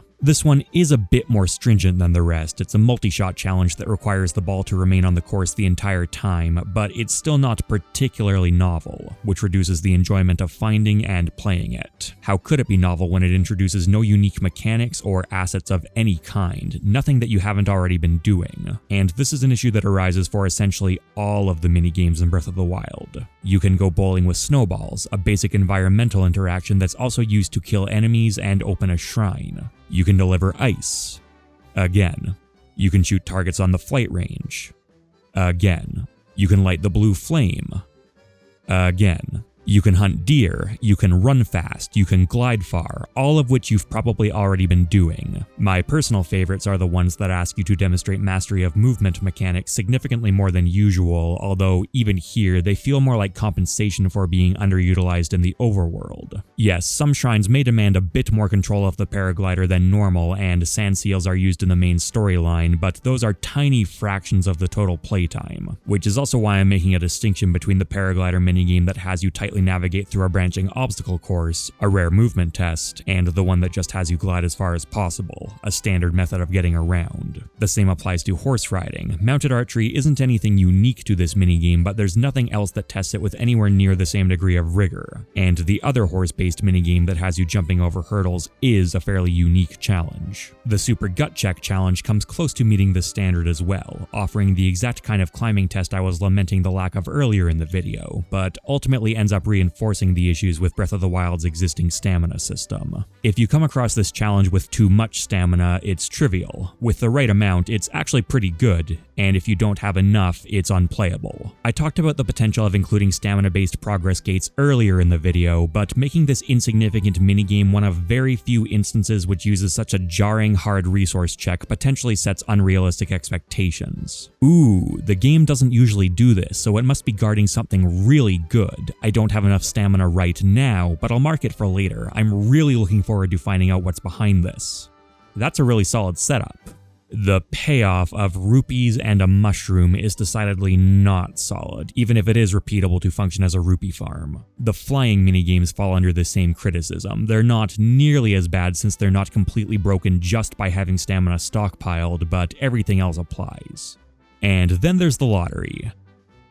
It's a lottery. You choose one of 3 chests and you might get back more than you put in. Now, compare any of these minigames to something like Izza's Rapid Ride from Twilight Princess, or even something smaller like sinking ships from The Wind Waker. Are these incredible pieces of content? No, they're minigames. They're not really supposed to be, and in fact I'd say sinking ships is even pretty bad. But they are novel content and introduce new ideas to their respective games. I'd call Breath of the Wild's Deer Hunting Challenge more fun than a slow, boring battleship clone that's largely based on luck, but sinking ships is still by far the more memorable minigame. Similar to the rewards from quests, having minigames based on existing mechanics isn't inherently bad, and some of them are decent enough fun in isolation. It's the fact that there are only minigames based on existing mechanics that drags them down. Minigames have never been an integral part of the Zelda experience, and with how much there is to do in Breath of the Wild, they're not the worst omission the game could have, but it's nonetheless a bit disappointing to see them so transparently downgraded compared to previous titles. Once again, it was likely a necessary sacrifice to spare enough development time to complete this enormous world, so once again, maybe the world shouldn't have been so big. Other content includes a 5th fairy, or god, that allows you to revive dead horses. And he's either a trickster who wants you to think he's a psychopath, or a psychopath who wants you to think he's a trickster. Either way, he's a lot of fun to discover, even if across all my playthroughs I've maybe used him 3 times. You'll also see mysterious beams shoot across the sky and land on the ground. These are intriguing when you first see them, but unfortunately end up suffering the same fate as the dragons. They're called star fragments, and they're ultimately just another ingredient for recipes and armor upgrades. A relatively rare one, so they are more exciting to discover than many ingredients, but nothing more than that. They can also be a bit on the buggy side. Their physics calculations are disabled until Link gets close enough, and while it usually just looks a little goofy, every now and then it can lead to some clearly unintended results. I never did find this star fragment. Numerous NPCs can be found traveling Hyrule's wilderness, mostly along the main roads, and these can provide conversation, merchant services, or little gifts, some of which first require you to save them from monsters before they're stunned. I like this addition because it punctuates the usually laid-back wilderness travel with a touch of urgency. The rewards you're given are never good, but they still provide a bit of a tangible reason to hurry, and these encounters are also infrequent enough to not egregiously disrupt the overworld's relaxed atmosphere. It also enforces that this is, in fact, a post-apocalyptic environment. If you never interacted with NPCs who were in trouble outside of the vague future threats that are provided in the story, the dangers of the environment would be somewhat undercut. There's another town to discover, the seaside Lurelin village, which has no connection to the main story whatsoever. It's unsurprisingly the least substantial or useful one by a significant margin, but I was still very pleased the first time I encountered it. And there is a bit of content to explore, even if little of it is particularly meaningful. It also helps to avoid the world feeling overly contrived. It makes perfect sense that little pockets of civilization would have spread across Hyrule over the preceding century, and of course they wouldn't all have some grand stake in the fate of the world. If anything, the game could use a couple more of these. There are new mounts to discover. We've talked about deer, but not bears, or skeleton horses, or the Lord of the Mountain. Mounts like these can potentially be a lot of fun. The footage you're watching now is from the last substantial playthrough of Breath of the Wild I did for this retrospective. Even after all this time, the game still managed to surprise me with bokoblins mounted on bears, which I'd somehow missed up to this point. So, naturally, I had no choice but to find one of my own and challenge their authority. This was a fantastic bit of intrinsic motivation. I could easily have fought these enemies on foot, and if we're being honest, it might even have been easier, but damn it, I wanted bear combat. From an extrinsic viewpoint, however, these kinds of mounts serve virtually no purpose, as there's no way to keep them around and you're inevitably going to have to get off of them at some point. The Lord of the Mountain is an even worse example of this. That enticing green glow you've noticed in the distance turns out to be a horse-like spirit presiding over a gathering in a mountaintop spring. It looks like you just might be able to try riding it, and sure enough, if you approach it very carefully and come prepared with enough stamina to resist its intense strength, you can in fact tame this awe-inspiring creature, and my god, it's so fast, it's so graceful, this is amazing! And then you try and register it at a stable and are unceremoniously told it's not allowed. and the second you dismount, it's gone.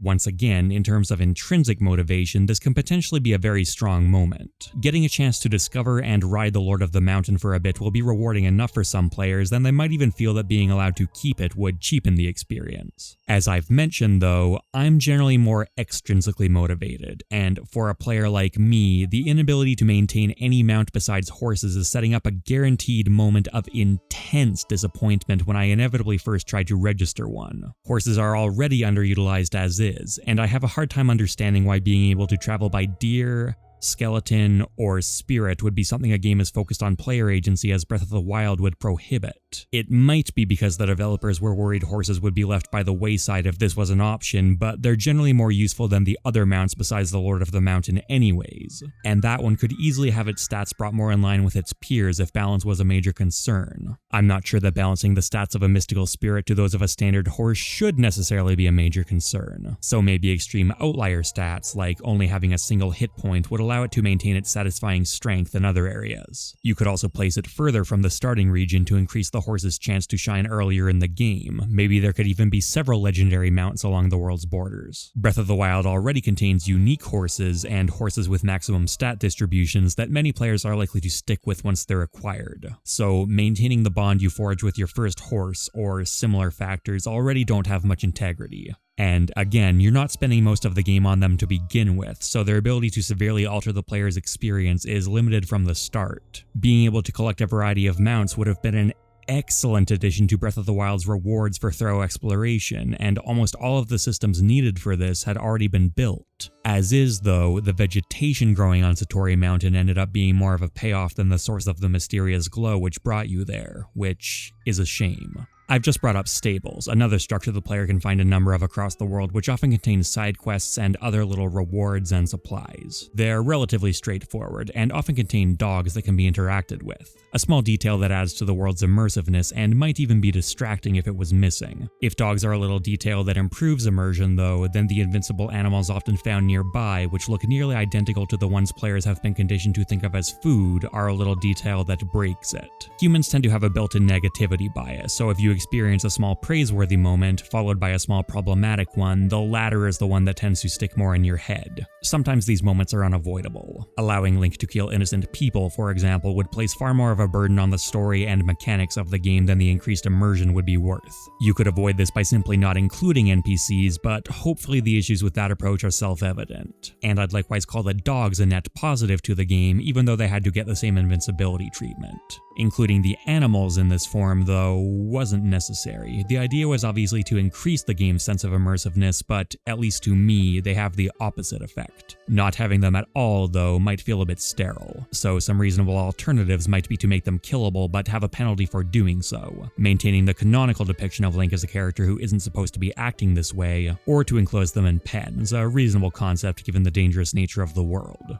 For some more substantial side content, let's talk about the Master Sword, Link's signature weapon and generally a mandatory item in 3D Zelda. I really like the way it's been handled in Breath of the Wild. While there are some NPCs that will nudge you in the right direction, there's absolutely nothing stopping you from stumbling across it at any time. And doing this was probably the biggest, oh damn moment I experienced during my first playthrough. This obviously won't be nearly as impactful if you're not already familiar with the series, but even if you don't fully understand its significance, it's obviously a revered item that you may or may not have to anticipate coming back for later. The Master Sword is one of very few things in the game that is firmly locked behind a progress gate, and a fairly elegant one at that. Link doesn't have a visible level, and the open world and philosophy of freedom discourage the developers from creating geographical barriers as much as possible. So instead, pulling it simply drains a certain amount of Link's hearts, specifically needing 13 to unseat it from the pedestal. It's a check on the number of shrines and divine beasts you've cleared rather than specifically heart containers, as there's a statue in one of the villages that allows you to swap between heart containers and stamina vessels. Breath of the Wild makes performing a lot of tasks in bulk a bit of a pain, and if you've invested in stamina, this one's no exception. But even though measuring both hearts and stamina would be superior mechanically, it wouldn't feel as thematically rich, so I understand why this approach was taken. The Master Sword is very powerful against guardian enemies, and lets you fire a beam beam attack if your health is full, similar to the classic games, but its highest value comes from being the only weapon in the game that never breaks. It still does fundamentally use the same durability system as every other weapon, but comes back after a cooldown, and can never be thrown or dropped, even if you're hit by electricity. Now, this isn't necessarily a universally positive design decision, but I'll save that for the upcoming combat discussion, and as a player, it's certainly an enticing reward. The Hylian shield also appears as an optional item, not nearly as ceremoniously, being guarded by a mini-boss rather than a unique mechanic and getting no story recognition whatsoever, but it's still the most durable and powerful shield in the game.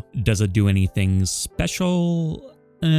Not really, it's just iconic and strong, although still a solid find, as well as one worthy of the danger you need to place yourself in, being guarded deep inside the Ganon-infested Hyrule Castle. Hyrule also has some more one-off instances to come across. The man who talks Link off the ledge if he tries to jump off a bridge, a radical shield surfer at the top of a hill, Kilton and his monster stand which travels from place to place at night, selling a few unique sets of armor, a few joke weapons, and some other knickknacks. And of course, there's the world itself, which is full of little scenarios that aren't mechanically distinct but still serve to provide additional depth to this incarnation of Hyrule, from both a present and historical perspective. The Colosseum is a good example of this. Mechanically speaking, it's just a room full of monsters and weapons, but it still feels like a significant discovery that imparts a bit more information about Hyrulean culture. There are unsettling statues hidden away in the depths of the jungle. Fort Hateno was the site of a major Guardian invasion during the Calamity. This ancient tree stump was important.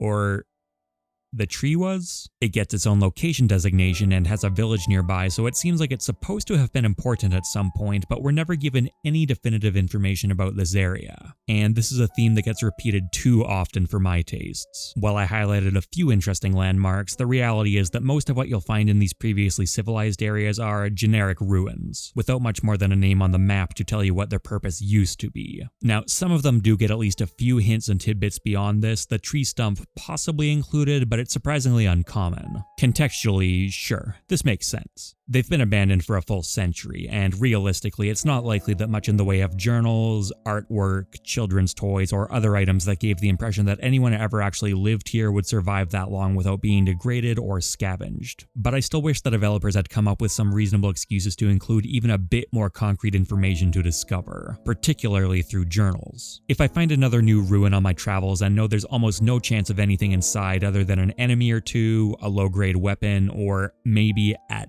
best a Korok, it does have a significantly detrimental impact on the excitement of that discovery. Even the slim possibility of finding a journal or trinket buried or hidden behind something would significantly increase the anticipation of exploring a new area, as well as the reward for doing so when this did pay off. A single throwaway line from an NPC early in the game that talks about the waterproof paper Hyruleans figured out would be all the explanation needed to make this feel sensible in the game's universe. And while they still might feel slightly contrived, and would also make Breath of the Wild feel a bit more like other post-apocalyptic games on the market, I think those are reasonable trade-offs. Not everyone is going to agree on this. I do understand the appeal of minimalist storytelling through world building, and for some people the mystery would be ruined if it was over-explained. For my tastes, though, learning even a bit more about this crumbled society would enhance my appreciation for the world, not diminish it.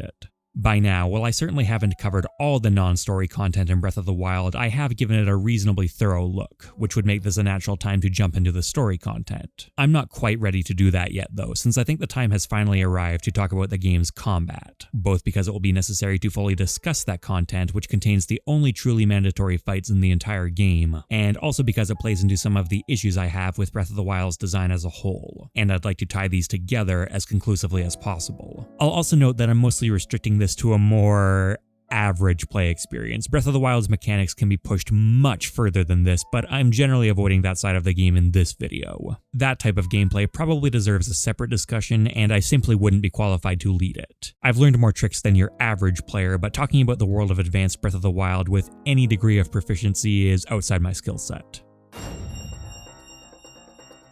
I've generally considered combat in The Legend of Zelda to be one of the least fleshed out and enjoyable aspects of most of the games. This is admittedly more true in 2D, where outside of boss battles it largely devolves into mashing the attack button and at most using one item to open enemies up beforehand. The 3D titles have suffered from similar problems, but I do think that they've generally made more sweeping improvements from game to game, with the Hero of Time titles being upstaged by the Wind Waker's expanded moveset, and again by Twilight Princess, which further diversified Link's abilities and also took what were previously reaction commands and instead moved them into actions the player could initiate at any time, representing a sharp increase in player agency. Skyward Sword's adoption of Wii Motion Plus and one-to-one sword combat is so radically different from the other 3D titles that I don't feel it can be directly compared to them in the same way. It sits in its own category, but Breath of the Wild returned to more traditional hardware. And while in some areas it does continue the forward momentum of previous 3D entries, this isn't universally true. Melee combat is the largest stumble here, which I didn't initially expect after seeing the expanded range of weapons. Breath of the Wild has quite a few weapons, Nintendo's own terminology that excludes bows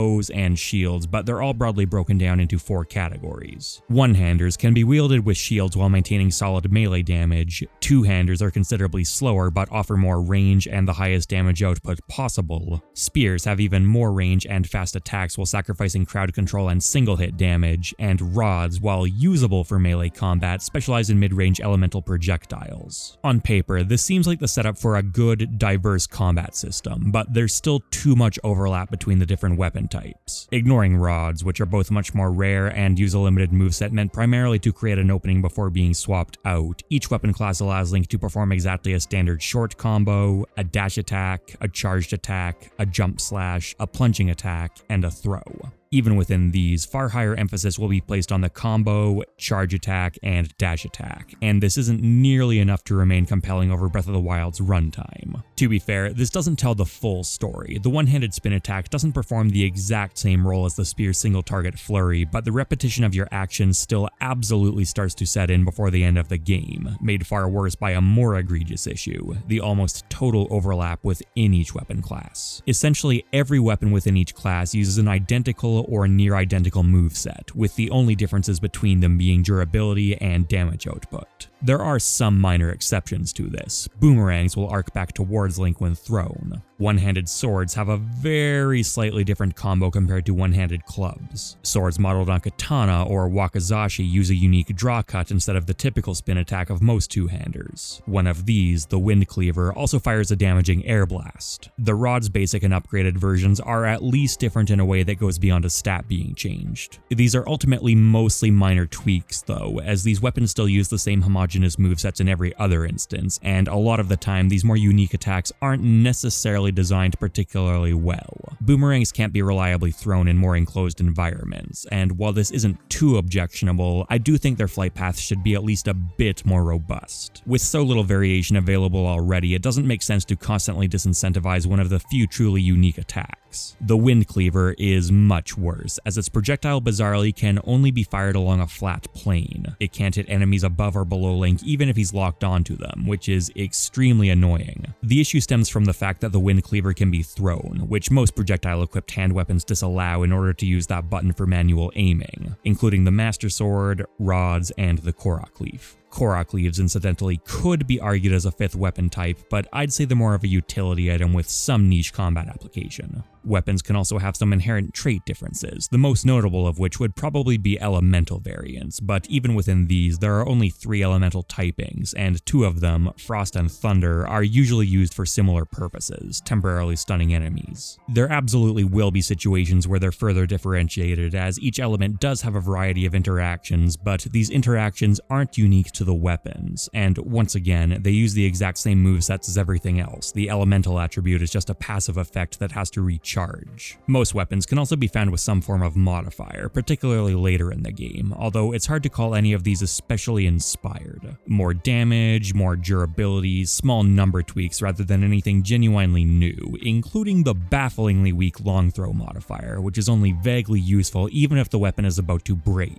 With all of this considered, there's disappointingly little substance to the offensive aspect of Breath of the Wild's melee combat. But fortunately, this is somewhat made up for with a more interesting defense system system than we've seen in previous 3D titles. When holding a shield, you can parry attacks with a well-timed A press, a system that returns from Skyward Sword but with a much tighter window, which makes it reasonably challenging while also providing a reward that justifies that challenge. It creates the expected opening after an attack is successfully parried, and on top of this, it can also completely disarm opponents and even deflect laser beams. I love that an extremely important and powerful option is quite challenging to master by the standards of the Zelda series. Newer players are still able to approach combat with alternate strategies, but a player who's comfortable with parrying is in an entirely new league of combat prowess, and it helps enhance that power fantasy with some very satisfying visual and sound design. I do wish that I could give similar praise to the shields themselves. There are an impressive amount of beautifully modeled and textured shields to discover throughout your adventure, but for all their visual variety, their combat functionality is nearly identical. There are a few unique effects attached to them, particularly for the higher leveled ones. The most prominent examples would be the Lionel shields, which have melee damage on their parries, and the Ancient shield, which reflects laser beams automatically akin to the mirror shield of previous games, and these are solid quirks that make the shields fun to collect and use. In the majority of cases though, the functional combat differences between shields comes down to their durability and a single shield guard stat, which improves the shield's ability to disarm an opponent after parrying them, stagger stronger attacks on block, and also augments its durability. The lack of variety between shields isn't nearly as problematic as it is with weapons, as their functionality is inherently going to be more focused and they don't work in tandem with every weapon class, but there was still room to take these farther with more unique actions, different passive bonuses, elemental properties, etc. Bringing a percentage-based damage reduction system into the game rather than all shields flatly blocking all damage may also have been interesting, although that one might be straying too far from the expected feel of shields in the Zelda series. This is another element I wouldn't be too surprised to hear was experimented with and cut. I don't think the current variety in shields is horrible, but particularly early in your playthrough, it can be a bit disappointing to find several new types only to realize that they all function the same, regardless of what the flavor text implies. Whatever weapon Link is using, he also has access to evasive maneuvers, done with a directional jump while in the lock-on state. If one of these is used to dodge an incoming attack with the right timing and positioning, Link enters a unique state called Flurry Rush, where time slows down and allows him to get some additional damage, somewhat of an alternative to the shield parry with a more restrictive follow-up. It's a good addition to the combat system, but even after spending a very long time with the game, I still can't say I fully understand what the activation window for it is. Sometimes it triggers when an attack is nowhere near you, and sometimes it doesn't trigger even when it really looks like it should, which against certain enemies can get you unavoidably hit. Also, while it's not a terribly common issue, every now and then I ended up dodging sideways when I wanted to go backwards or vice versa, because the lock-on camera decided to switch to an awkward angle I wasn't prepared for. I think a Z targeting system like this should favor a behind-the-back camera as much as possible, and Breath of the Wild defaults away from this far too often. On top of that, trying to switch between multiple targets can be incredibly imprecise. There's no way to do so other than dropping the lock-on, repositioning the camera, and trying again, which is a problem in its own right during group encounters and also compounds on the previous camera issue. The right analog stick could be put to good use here, but instead only serves to rotate the camera, which is not only very uncomfortable to do without using a claw grip, but would also almost never be necessary in the first place if not specifically for the off-kilter lock-on system. I know Z targeting worked this way in some previous Zelda titles, but that's not really a defense. It caused issues there too. Its effects are just much more strongly felt here because of the new dodge mechanics. We've now talked about melee combat, including weapons and shields, but that still leaves bows, which received my favorite implementation out of any of them. They've been given a higher skill ceiling with the introduction of headshot bonuses, which feel great to line up thanks to the continuation of gyroscopic aiming. I turned this off for my first playthrough, and in retrospect, it's a decision I regret. It's a very natural way to make fine adjustments alongside the right stick's broader motions and makes archery feel very fluid. This is a much better use of motion controls than the massive twisting the shrines demand of you. If you're still having trouble with headshots, you can make life much easier on yourself by taking advantage of Breath of the Wild's new bullet time, done by drawing your bow in midair. This system is a wonderful addition to Breath of the Wild's combat. It makes Link feel extremely dangerous, gives additional value to climbing by turning every raised surface into a power position, and while it's undoubtedly very strong, it's also kept in line by draining stamina. This means that bows are oddly the component of Link's arsenal that makes the best use of stamina, as weapons only use it as a restriction during charge attacks, and shields aren't limited by stamina whatsoever. There was obviously potential to make more of Link's attacks drain stamina, and I'd be shocked if it wasn't explored by the developers, but their final choice was generally aimed towards making Link attack freely, only using it to rein in small elements. This fairly sparing implementation continues the questions I raised earlier about the necessity of including a stamina meter, but looking at the combat system as a standalone concept, I have no problem with this decision. Plenty of action games use some form of stamina meter to create a balancing act between attacking and recovering, but while this does introduce some positive elements, it always comes with trade-offs. There's a reason plenty of games also don't include such a system. It would potentially give Breath of the Wild more strategic combat, but would also depart even further from the expected Zelda experience, probably too far for many players, and would make Link feel less agile and powerful than the developers clearly wanted him to. These are only a few of the questions Nintendo would have to ask themselves when creating the combat system, and at least stamina gets a few prominent roles between the two-handed charge attack and Bow's bullet time. Bows themselves are also more varied than any individual weapon class. Still not nearly as much as I would have hoped for, but on top of the usual damage output and durability, they can also have different draw speeds, arrow velocities, or aiming zooms, can shoot 2, 3, or even 5 arrows at once, and can also choose from 6 different types of arrows. Standard arrows, the 3 elemental versions,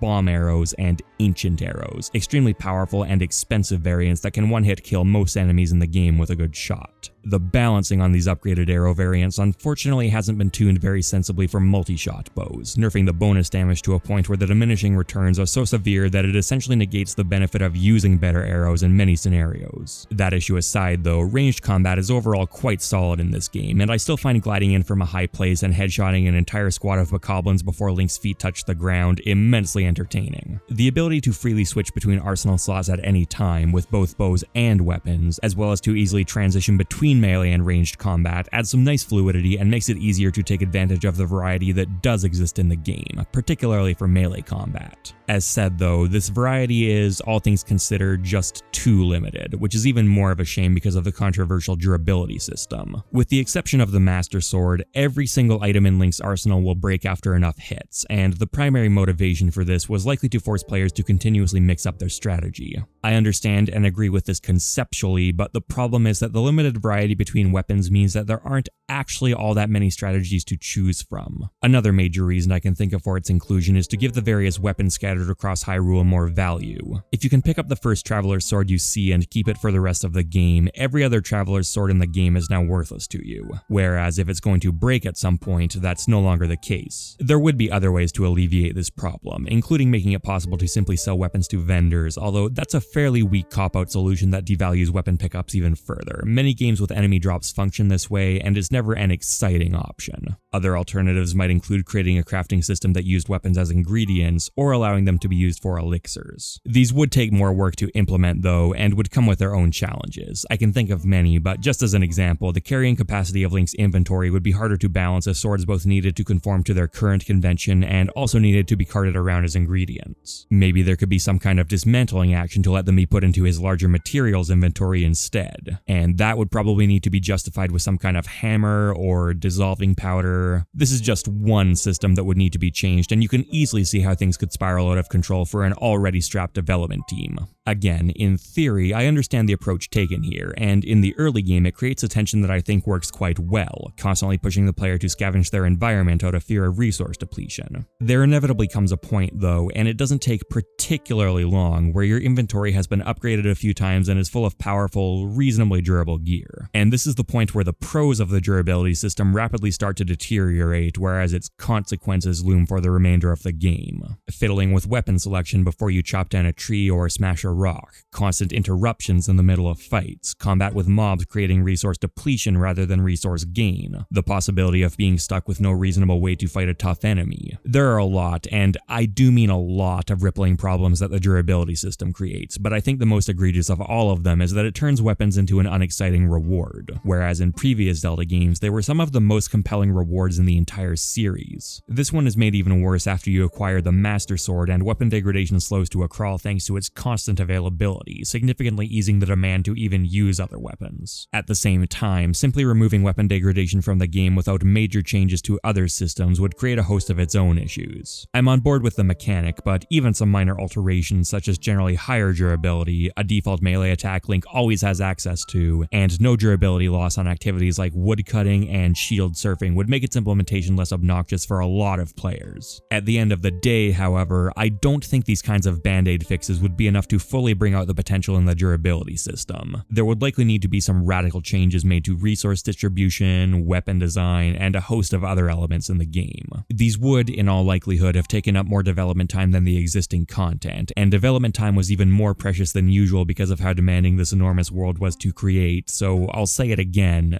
Maybe the world shouldn't have been so big. Of course, this is only taking the direct methods of attacking and defending against enemies into account, but Breath of the Wild's physics and chemistry systems provide a lot of room for creative alternatives. You can freeze enemies and blow or push them off a cliff. You can shoot lanterns and drop them into explosive barrels. You can directly shoot those barrels with fire arrows or blow them up with bombs. You can stasis launch boxes at enemies, roll boulders onto them, and I'm really only scratching the surface. The amount of interesting scenarios that can spring from a set of simple, logical interactions is truly impressive. This is all great, but these options don't scale particularly well as the game progresses. Higher tiered monsters begin to spawn throughout the world as Link keeps cutting them down, and while equivalently better weapons also become available to compensate for this, the damage you can deal from environmental hazards remains fixed. By the time you start encountering these high-level silver variants, even explosives serve as little more than chip damage. And unless there's an obvious tool very close by to kick combat off, it's often way more time efficient to just use your standard arsenal. The fact that you'll have access to more durable gear by now, and likely more inventory slots as well, further harms the incentive to take advantage of the environment, as preserving your equipment becomes less of a concern. This is another instance where the Great Plateau introduces a cool concept, makes good use of it, and it's never seen in nearly so elegant a form ever again. Part of the reason to keep using these tactics would just be for the fun of doing so, and fair enough, it can be fun for a while, but the appeal of clearing out enemy camps does fade over time, due to diminishing returns, the gradual erosion of its novelty, and the Blood Moon mechanic. These are semi-random events where most overworld enemies respawn, meaning that it's impossible to ever permanently clear an enemy camp. They'll always be back at the next Blood Moon. For the most part, I think this is a good inclusion that stops players from accidentally wiping all challenge and certain resources from the map. Although I do wish that there were more areas that enemies could be permanently removed from, maybe little pockets of land that people are trying to set up settlements in. Seeing Tarrytown spring up is very satisfying, and the ability to transform the world more often like this on a smaller scale, with a quest condition no more complicated than run in and kill some monsters, could potentially add a lot to the game. Blood Moons also trigger a cutscene every time, and while it is mercifully skippable, that doesn't mean it's harmless.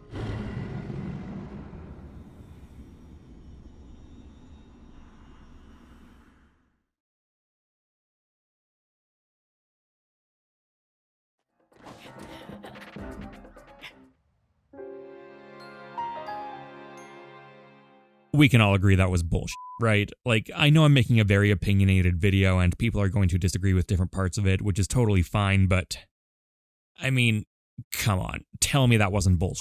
It may sound like I dislike combat in Breath of the Wild, but that's actually not generally the case. There's still a lot of fun to be had here, and I haven't even gotten into some of the other elements that make it enjoyable, such as the light stealth system that rewards sneakiness without ever making it mandatory, or the ability to jump cancel your attacks, adding to the melee system's depth and flexibility. It also maintains the crunchy sound design and generous hit stop the 3D titles have continuously leaned into. So while melee attacks in particular do wear out their welcome in context, in isolation they still feel extremely satisfying to connect with. The combat system kept me engaged enough to want to really dive into and explore Link's fighting abilities, and that, unfortunately, started to become an issue in and of itself. Breath of the Wild's combat does not hold up well under scrutiny. Cooking is an obvious contributor here. I haven't talked about this system in any kind of detail, so let's do that now. Rather than forcing you into a narrow list of pre-prescribed recipes, Breath of the Wild allows you to gather up any 5 ingredients that would reasonably work together, toss them in a pot, and get a good result. The baseline result will be health restoration, very important because raw ingredients heal inefficiently and pure heart pickups no longer exist, but you can also get a variety of temporary bonus effects. Higher stealth, attack and defense boosts, stamina restoration, weather resistance, faster movement speed, etc. I can't say that there's an incredible amount of creativity in most of these effects, but I'm willing to give this a pass because the act of cooking ties so well into Breath of the Wild's freedom philosophy, encouraging players to experiment in an enjoyable way. Or at least it does for some of these bonus effects. For actual health restoration, still by far the most important and impactful use for cooking, this entire system is gutted by the decision to include hearty ingredients. These are items that can be cooked all by themselves, and the result is a meal that not only fully restores all of your hearts, but also provides bonus hearts on top of that. This is so absurdly above the power level of every other recipe, along with being extremely quick and easy to mass produce, that they've become essentially my only source of healing by mid-game in every playthrough I've done. It's not like I'm making any special effort to look for them either. They're less common than your standard herbs and mushrooms, but also aren't particularly rare. If I look through a list of all the recipes purely dedicated to health restoration that Breath of the Wild's developers accounted for, it's genuinely impressive. And I've maybe felt the need to create 10 of them in all my time in the game because hearty dishes completely blow any other form of health restoration out of the water. Breath of the Wild's cooking system is honestly a really good idea, but the tuning on it is just bizarre. Nintendo may have taken a cautious approach to ensure that nobody was ever at risk of being unable to heal, but I'd still say they overdid it. And this wouldn't be nearly as big an issue if healing had some degree of risk involved, but it unfortunately doesn't. At absolutely any time, you're free to just open the menu, eat as much as you'd like, meaning one hearty meal a lot of the time, and close it again with no consequence. Not only is there no contextual item that you need to use, like bottles filled with potions, but as mentioned, bottles no longer exist at all, so the inventory restriction they created for on-the-fly healing is gone as well. This means that the life-saving fairies don't suffer this restriction either, while also being easy to find and collect thanks to their presence around great fairy fountains. So the already overly lenient healing system is easy to stack with further redundancy in case you do miscalculate. And all of this still doesn't break combat nearly as much as armor upgrades do. We've talked about Link's invisible level, which scales enemies up in the overworld with increased health and damage, while also providing Link with stronger weapons to compensate. This would only compensate for enemies' increased health by itself though, they'd still be doing additional damage. And the developer's solution to this was to allow Link to upgrade his armor at the 4 great fairy fountains across the world, unlocking one additional upgrade tier per fountain found, and with each tier and piece of armor using different collectibles.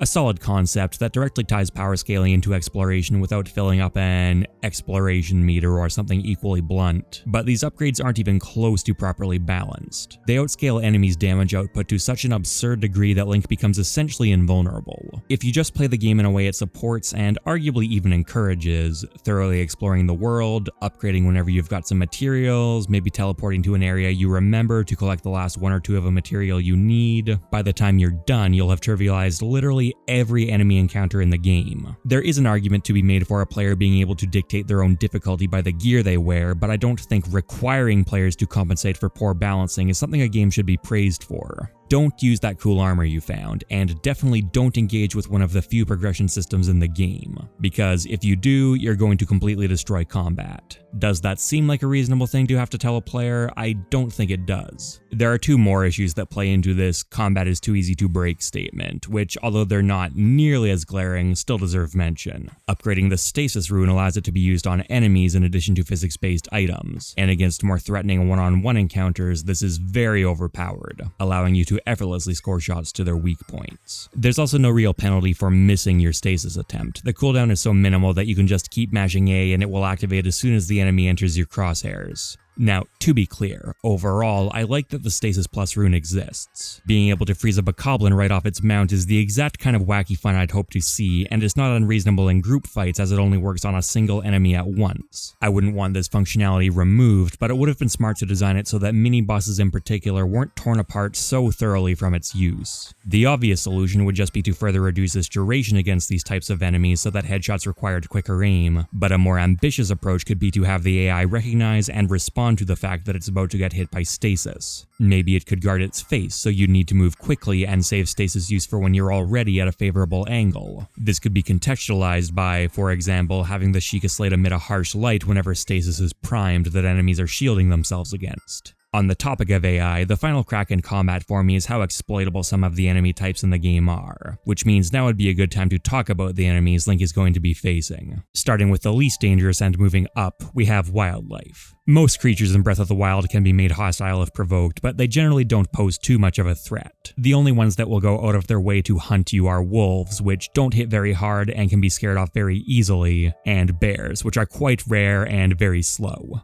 A step up from that, we have the minor monsters, Keese, Choo-Choos, Peblets, and Octoroks. Despite also appearing in elemental versions, these first three are almost never a threat unless they're part of a larger battle. Individual keys hover politely in front of Link before they attack, and the flocks they sometimes form are easy to bat away by flailing at them as soon as they begin their charge. Choo-choos are extremely slow and predictable, the only significant danger being the elemental explosions they can create, which are simple to avoid in isolation. These explosions are the most interesting part of these enemies, as they can be used against other enemies as well. And the same property even applies to the jelly they drop, which can also be infused with elemental properties after the fact. Considering their horrible mobility and that they rarely appear in enclosed spaces anymore, choo-choos were going to need to undergo some kind of change to make them even vaguely relevant.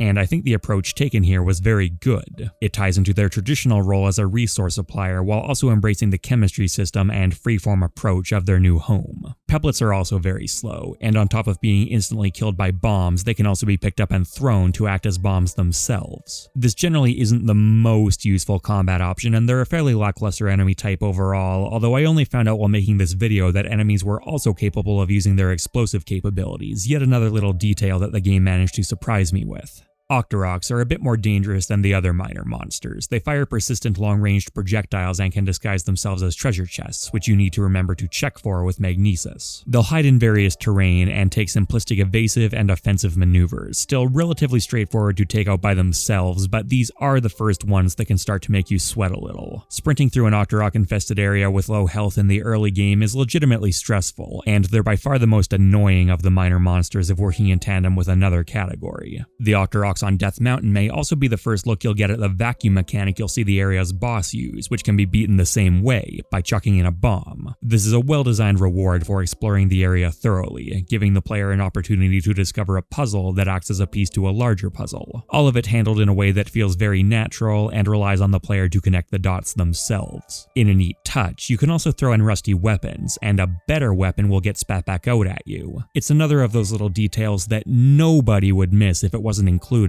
but makes the world feel that extra little bit more rich. Next up we have the monster grunts, or bokoblins, moblins, and lizalfos. These are the enemies most players will be spending the bulk of the game fighting, and are also the ones I'd consider to be the most impressive from an AI standpoint. They fulfill the same general roles as in previous Zelda titles, with bokoblins being the basic foot soldiers, moblins a bigger and tougher threat, and lizalfos more agile and tricky. What sets them apart in Breath of the Wild, though, is the greatly expanded number of actions each enemy is capable of taking. Bokoblins are the most diverse of all, dancing around campfires, dynamically picking up weapons and seeking out mounts, lighting those weapons on fire to increase their damage, hunting wildlife, throwing temper tantrums when they lose their weapons, eating apples when offered to them, hurling rocks when Link is out of attack range, kicking his own bombs back at him. There's an ambitious array of behavior they'll exhibit in different scenarios, and I wouldn't be surprised if at least one of the ones I listed was news to a fair portion of the people watching this video, and it was far from a comprehensive list. Moblins may not be able to ride mounts, but they have no issue picking up the bokoblin they were just enjoying a friendly chat with and hurling it at Link, which the bokoblin is very much not on board with, and it's hard to overstate just how much I love this inclusion. This is one of my favorite attacks in any video game. Bokoblins and moblins can both use bows and throw rocks, but lizalfos play the most with range out of the three. They'll dart around evasively before closing in with an attack, and this is further enhanced with elemental variants which can incorporate different projectiles. Tracking their movements during a group fight can successfully add stress to the encounter, although in single combat it does have a tendency to devolve into an annoying waiting game. These chameleon-esque creatures can also camouflage themselves for an ambush, and while I like this idea and think it makes a lot of sense, the vast majority of the time this just serves to give their species a bit more flavor rather than actually add anything to the combat experience, as they're still extremely easy to spot. It's a neat gimmick, and having enemies constantly pop out of nowhere would probably start to get annoying.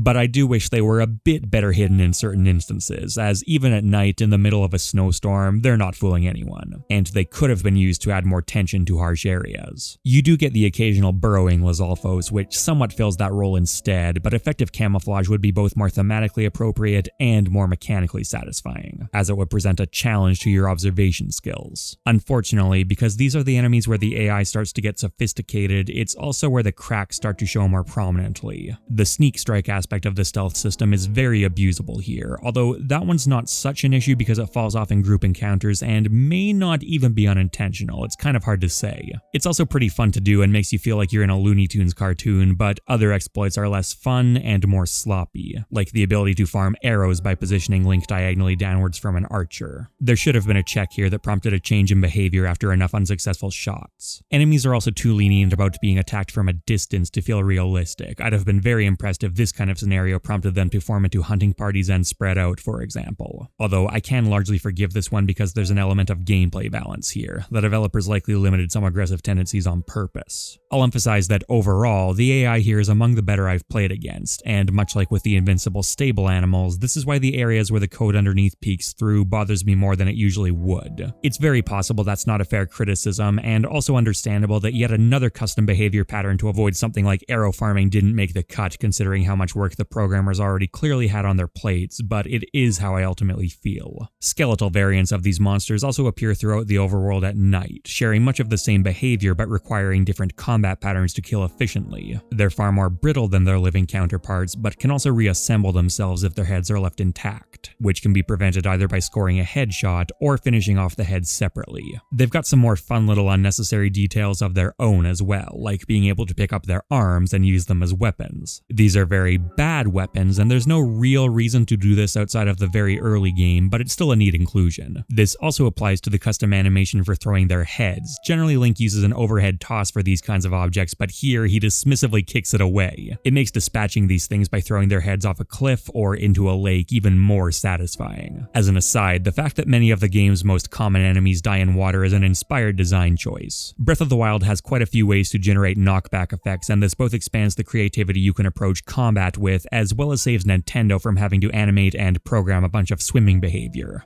Wizrobes are a step down from the previous monsters, with much simpler behavior that mostly amounts to ethereally scooting across the air, firing elemental projectiles, and eventually changing the weather around them. I find their implementation a bit weird. They're usually by themselves, but seem designed to be dangerous in group combat alongside other enemies. Their environmental damage and evasive ranged assault could potentially be threatening, and is in the few instances where they do team up, but they're very easy to take down if the player has time to focus on them. I really like how genuinely creepy they are, but they feel underutilized in most parts of the game. Which I can't say for the Guardians, Breath of the Wild's signature enemy and a major cornerstone of its story. Coming in a variety of forms, from walkers to flyers to multiple turret variants, these do present a significant threat until the player has a firm grasp of parry timing or is equipped with powerful enough gear, as Guardians are one of the enemy types that don't scale alongside Link. Their AI is nothing particularly sophisticated, mostly sticking to the same path until they find you, then moving into optimal range or beginning to charge their laser, but I mean, they're robots. The simplistic behavior is completely justified in context. I generally consider this to be a very well executed enemy type and love the ability to either parry them to death or systematically dismantle them. And if encountered in groups, they remain oppressive for much longer stretches of the game than most enemies will, especially since they're one of the few enemy types that Link can't reliably outrun on foot. It's good to have at least a few enemies that can force you into a fight or die scenario, and while this would be theoretically undercut by the freely accessible teleport, in practice there's not usually too much of a penalty for death in Breath of the Wild. You're just forced back to an earlier autosave. This means that escaping from a Guardian by warping back to the nearest shrine or tower will often create more of a setback than if you'd been killed, so you might as well stand your ground. While I stand by my praise of the Ancient Shield, it is arguably too effective against them. Something like increasing the parry timing window rather than just making laser deflection fully automatic may have been a better way to handle it. Because it's bought with giant ancient cores though, which are easiest to collect by killing Guardians, there's a reasonable chance that the player has demonstrated some proficiency with Guardian combat by the time they obtain the shield. If they haven't though, it does create a loop that stops them from ever having to learn to fight Guardians, so maybe there should have been variants in the overworld which didn't entirely rely on their laser. This is pretty reasonable when you consider how much of the infrastructure for this was already in place. I also wish Guardians had a slightly better defined startup to their death animation, since I found myself slashing at the air sometimes if there were also other enemies to focus on, but not a big deal. Next up are the Yiga, which, as I subtly hinted at, I'm not nearly so fond of. There are only two variants, Foot Soldiers and Blade Masters, and Foot Soldiers in particular are possibly my least favorite enemy type in the game. They always use one-handed weapons and the same bow, always attack with the same tactics, always drop the same rewards, and their evasive yet mostly non-threatening nature means that they're more tedious to fight than anything else. You either run in and catch them immediately, or have to track them as they teleport around. Hearing their signature laugh and seeing them poof into existence loses its novelty very quickly. Although I do like the ones disguised as travelers. There's some fun dialogue in there before the reveal, even if I caught on to their patterns fairly quickly and was rarely actually convinced I was going to be speaking to a normal NPC. I generally much prefer the Blade Masters, which are harder and less evasive with a more interesting moveset, requiring pinpoint parry or dodge timing and a good paraglider use to get the most out of the fight. The lack of variety in their drops is still disappointing, but at least the Wind Cleaver is, despite my comments about it earlier, one of the more unique weapons in the game. One element that I don't like about any of the Yiga clan fights is that they teleport away instead of dying after being defeated. It teams up with the Blood Moon mechanic to make you feel like your efforts in the overworld are completely futile. He's just fine and is definitely going to be back later. You've accomplished nothing here. Previous Zelda games have obviously had respawning enemies as well, but could usually be dismissed as different enemies moving into the same territory. The uselessness of your actions has never been hammered home to the degree Breath of the Wild does. If they had a proper death animation, it could at least change the player's perception of their actions, even if there was no difference mechanically. And considering Link can properly kill their leader later in the game, and is also shown killing a foot soldier in a cutscene, this doesn't seem like an age rating issue either. Then again, it's worth noting that none of these deaths directly appear on screen, and they're also not directly acted out by the player, so I could be wrong on this one. This moves us onto the game's mini-bosses, enemies which are present for a few set pieces but more often can be found freely in the overworld. Compared to the usual approach of railroading most mini-bosses into dungeons, this is a fairly radical removal of safeguards that some players are absolutely going to get hung up on at the start of the game. Although, ultimately, I think it was a good decision. There's always another way around these enemies if you'd rather come back with better equipment, or not come back at all. But there's also nothing stopping you from hurling yourself at them over and over again if that better suits the way you approach challenges. The weapon durability system is unfortunately very antithetical to this, and another argument for Link to have a default attack besides bombs, but that's not an issue with the mini-boss placement. We'll start with the Hinox, which will always be sleeping when you first encounter them. I initially really liked this enemy. It's got a reasonably diverse set of attacks ranging from a stomp to a butt slam to ripping a tree out of the ground. And they have some other interesting behavior as well, like the way they freak out if their wooden greaves are lit on fire, or how they learn to cover their eyes as they're closing in on you. That said, the upgraded stasis rune is far too effective at locking them down, since the loop of stasis, eye shot, slash, and runaway is extremely reliable, particularly since they're almost always alone and in very spacious environments. Even if this hasn't been unlocked yet, I still wouldn't necessarily call these fights incredibly challenging provided the player knows not to stay too close to the Hinox for too long. They're really easy to run away from. It does make for a good spectacle the first handful of times you encounter them though, and the ability to steal the weapons they're carrying, whether that's by sneaking onto their chests as they're sleeping or going for an eye shot into a quick swipe, is a very cool touch. Their skeletal Stalnox form works in a similar way. This one doesn't sleep, but you can still steal its weapons by knocking its eyeball right out of its head. These ones can also attack you by pulling their own bodies apart, which is a really impressive detail that turns them into one of my favorite enemy types, even if mechanically it's a fairly standard attack.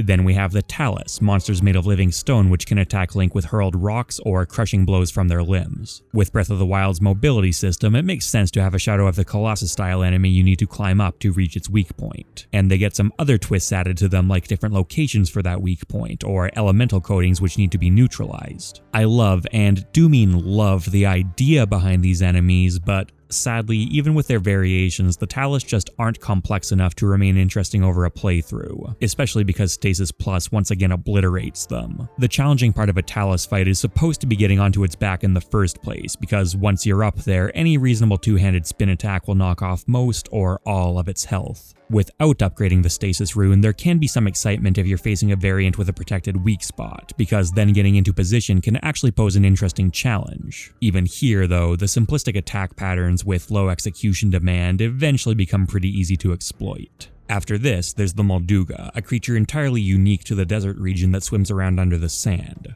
This mini-boss is terrible, which is really disappointing to say because it's one of the most distinctive enemy types and is supposed to serve as a refreshing experience for players coming into this region. It's intimidating to see moving around and has some extremely ominous accompanying music, but will never actually hit you if you're standing on any terrain other than the sand itself. And the developers have been careful to provide plenty of terrain in all Molduga areas. Just throw a bomb, wait for it to take the bait, detonate, hit it while it's stunned, retreat when it's recovering, and repeat until it's dead. It's an extremely simple exploit that's easy to find quickly and by accident, turning what could potentially have been a very cool encounter into a poorly designed, somewhat tedious loop.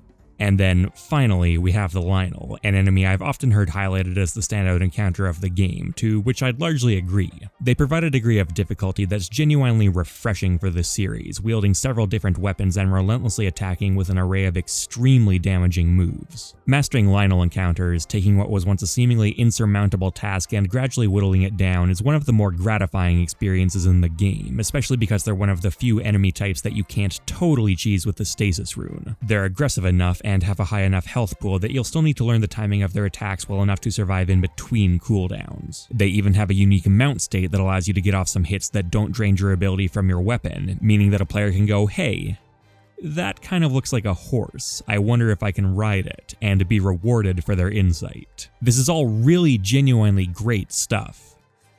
Until you learn that you can keep them locked in an endless stun cycle, and it's very easy to do. Glide down and stun them, slash a few times, wait until they stood up and finish shaking their head, stun them, slash a few times, wait until they've...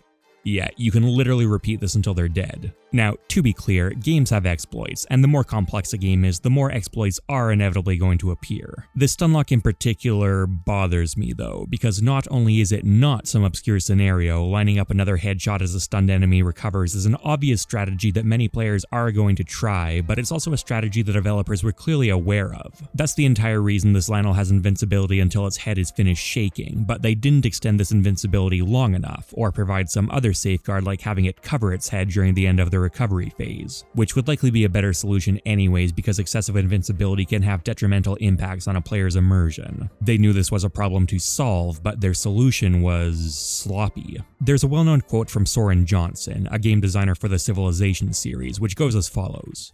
Given the opportunity, players will optimize the fun out of a game. It's a problem the Civilization developers are very aware of, with his coworker Sid Meier earlier stating that one of their responsibilities is to protect the player from themselves. That is, from the player being able to create an optimized experience that harms the fun of gameplay. And this is something that Breath of the Wild doesn't handle very proficiently. If you never figure out that Molduga can't follow you off the sand, you might be in for a legitimately tense encounter, desperately darting around and using your bombs to distract it from your footsteps. If you never learn that you can farm bokoblins for arrows, then resource depletion will be a much more significant issue in the early game, and you won't have the temptation to grind the game to a halt every time you see the scenario appear. If you never learn that you can permanently lock down a Lynel, or that you can upgrade your armor so much that it stops being a threat, or that you can effortlessly stockpile a massive supply of risk-free full heals in case it does manage to hurt you, Lynels can potentially be a great fight. I had fun with it on a more surface level, enough fun to want to really dig in deep and master its mechanics, and as a result, as soon as I cross the threshold where preserving weapon durability is a major concern, every Lynel encounter is severely damaged. Those who would say I have the option to not use any of these tactics are correct, but I've again been put in a position where I either need to play in a way I know is suboptimal or have an unsatisfying combat encounter, and clearly neither of these options are the ideal scenario. I haven't been protected from myself, and I have optimized the fun out of the game, or at least this enemy type.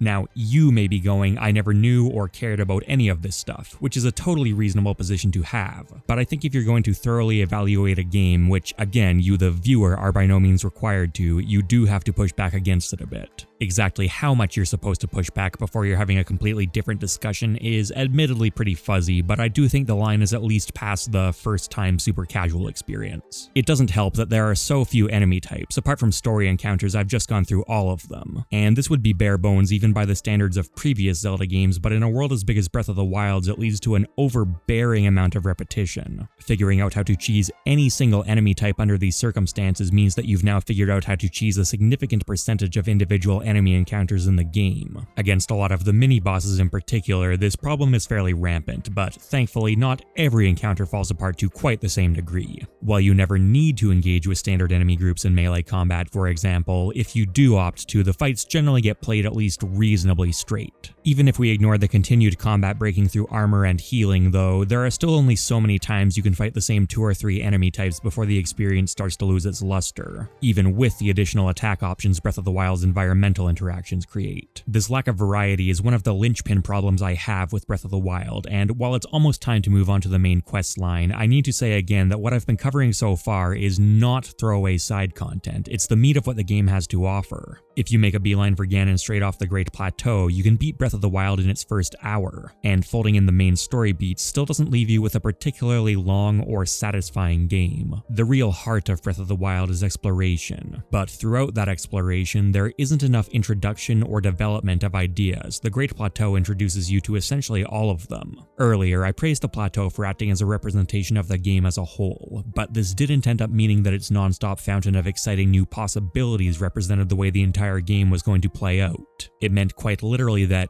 no, this is the game. Everything you're doing now is pretty much just what you're going to keep doing. During a thorough playthrough, while the truly beautiful environment around you may change, you're still fundamentally going to be performing the same few actions, facing the same few challenges, and getting the same few rewards, with the more unique moments still leaning on very similar mechanics and being spaced very far apart. If you were to make a list of every unique piece of content I've praised throughout this video so far, it would sound like a solid amount, and it is, but there's a vast amount of Hyrule to explore. Breath of the Wild would have benefited tremendously from another, more gameplay-altering form of collectible. Optional moveset upgrades seem like a good candidate, which the series has already seen multiple times. These would be dramatically superior rewards to essentially anything the game currently offers, even more so with multiple weapon classes that could each have new techniques to discover. This could even extend past just combat to more, say, mobility upgrades, and oh, if we're gonna take that approach, how about doing it with runes?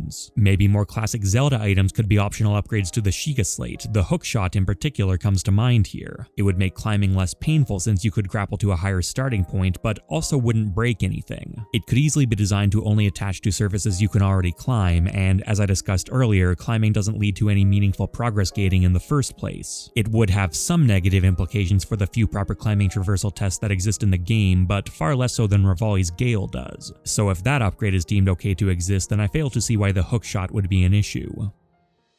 But the game's director does. There's an interview with Hidemaru Fujibayashi as well as series producer Eiji Aonuma where they talk about the hookshot in particular, and there are a few key points I took away from this. Many people on the team loved them and thought they felt great, but they were ultimately discarded because they would have to be given out as a later game reward, and they'd be a retread of a mechanic the series had already seen, both of which were concepts Breath of the Wild's leads were generally against. Breath of the Wild was handled with a very scorched earth mindset. Nothing is sacred, burn it down and start again, and what rises up should be so dramatically transformed from its predecessor that it's almost unrecognizable. I really genuinely admire this. It must have been a scary prospect, but also an important one. By the time Skyward Sword came around, it was clear Zelda's pendulum had swung too far in the direction of restrictive, linear gameplay, and Breath of the Wild was a strong reaction to that. However, while this kind of reactive design can, and in this case did, do wonders for making a game feel fresh on release, that freshness inevitably fades, and the game must stand alone, free of that context. Maybe, under a less narrow viewpoint, some of those elements the team was so eager to burn would have been good inclusions after all. Maybe pushing the pendulum so far in the other direction becomes less appealing once the pendulum's old position is forgotten, a memory that's still reasonably clear at the time of upload but is already fading, to say nothing of how Breath of the Wild will be perceived 1, 2, 10 Zelda titles from now.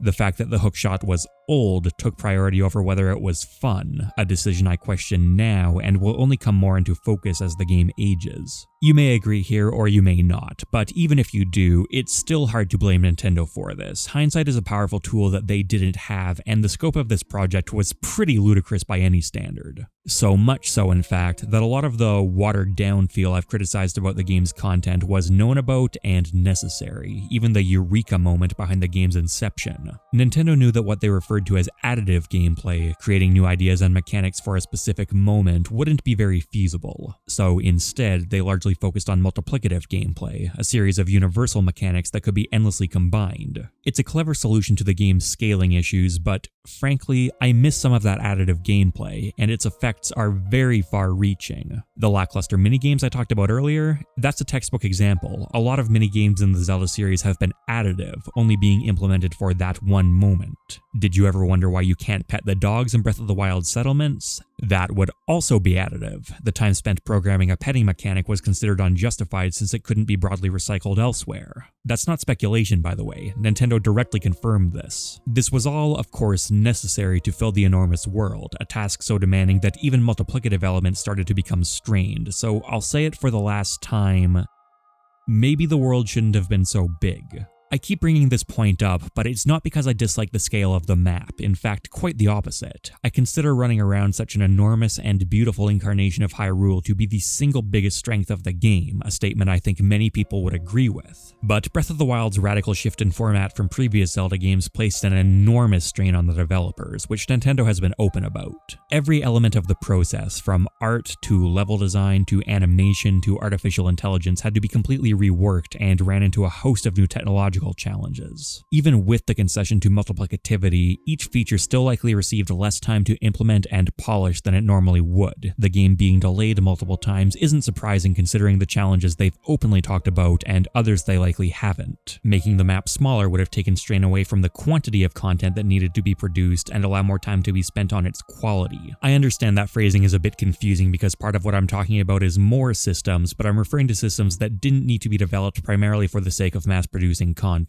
I adore the large map, which is about 12 times the size of Twilight Princess's already substantial offering, but would happily trade it for a map 8 or 9 times the size with more developed content throughout, which would still feel outrageously big if we never had this iteration to compare it with. Of course, the problem with this kind of thinking is that I have absolutely no way of knowing how much content we'd actually get in return for sacrificing 25% of the map. I think it would certainly correlate with more complex and high-quality shrines and less reliance on Korok seeds, but anything beyond that is a reach. Each player would certainly have a sweet spot somewhere in that trade-off though, and for my taste, Breath of the Wild leans too far in the direction of scale. Hyrule itself is wonderful, but so many elements suffered in order to implement it that I don't consider the result to be a full success. Again, note that I'm coming from the position of a largely extrinsically motivated player. If interesting and substantial rewards weren't so inherently powerful to my gameplay experience, then I'd probably get significantly more out of this version of Hyrule, and the fact that I still enjoy it as much as I do speaks to just how carefully it was crafted in many areas. A lot of Breath of the Wild's most distinctive content, though, comes from its main quest, so let's look at that. Breath of the Wild's main questline primarily consists of 3 sections: the Divine Beasts, Hyrule Castle, and Link's Memories. I'm gonna run through the first 2 with a focus on gameplay, then I'll shift over to talking about the story content, which is a natural time to bring in the memories as well. After heading into Kakariko Village off the Great Plateau and speaking to Impa, Link is tasked with taking down 4 Divine Beasts across the world, one each in the domains of the Zora, Gorons, Rito, and Gerudo. All 4 of these quests follow the same core structure: a lead up in and around the corresponding city, a boarding sequence to get Link into the Divine Beast, activating the 5 terminals within the Divine Beast, a boss fight with one of Ganon's blights, and a reward bestowment and shift in the Divine Beast's position within the world. I'll cover each section in the order it seems the developers might have been nudging the player towards through geographical positioning, which I'd estimate to be Zora's Domain, Goron City, Gerudo Town, Rito Village. Then again, Gerudo Desert is probably the hardest area, so maybe it's supposed to be last. You know what, just don't worry about this too much. Zora's Domain is pretty clearly intended to be first, but other than that, it's fairly arbitrary. Zora's Domain has an extensive lead-up period, with the fan-favorite Prince Sidon guiding Link up a lengthy, rain-soaked path. It's a well-designed section that provides a balance between letting the player know they're progressing, done through Sidon's reappearances, and leaving the player to fend for themselves through some enemy-filled hiking. Once Link arrives, he's given the Zora armor and told to go fetch 20 shock arrows from a nearby mountain, with the small problem that they happen to be presided over by a Lionel. Bringing these arrows back completes the lead-up. This is a good sequence. But remember the shrine quest that was spoiled by finding it too late? The same thing can happen here. This Lynel is clearly supposed to be a massive threat that encourages Tent sneaking around to collect the required arrows, and is also likely to be the player's first time seeing a Lynel if they follow the encouraged path, making for an interesting reveal. Out of sequence though, not only does the reveal fall apart, but so does the tension of the fight, as this will always be the lowest level Lynel variant. Unlike most others in the world, it does not scale with you. The reveal in a subsequent playthrough obviously wouldn't hold up under any circumstance, but there was nothing preventing me from encountering the same scenario in my first playthrough. I just got lucky that the first time I played things fairly straight. It technically isn't even necessary to go there at all if you're already carrying shock arrows or have found a merchant who sells them. All the quest giver is actually interested in is that you have the arrows, making the trivial action mandatory and the compelling one entirely optional. Scaling this Lynel and making the quest require some form of unique collectible would have gone a long way towards tightening things up. Although, to truly ensure a good reveal, it would need a unique mini-boss that scales appropriately. From what I understand, this Lynel is programmed a bit differently than the others in the game. It's more aggressive when it spots Link, but that's just not enough. It's also possible to approach Zora's domain from an alternate angle, which can skip Sidon's introduction and the dangerous path entirely. To the developer's credit, they did account for this possibility, but a player who accidentally takes this approach is robbing themselves of an otherwise well-done sequence as well as some of Sidon's characterization. Avoiding this would have required extensive retooling of the quest, and maybe an unavoidable consequence for allowing this degree of player agency, in which case strongly pushing the player along the intended path may be the most reasonable compromise available. That said, I also find it hard to accept that players can be punished like this for deviating from the intended path in a game that supposedly encourages just such a mindset. Someone can want to fully experience the game while also exploring the unusual freedom it offers, and by doing the latter, they can unknowingly compromise the former.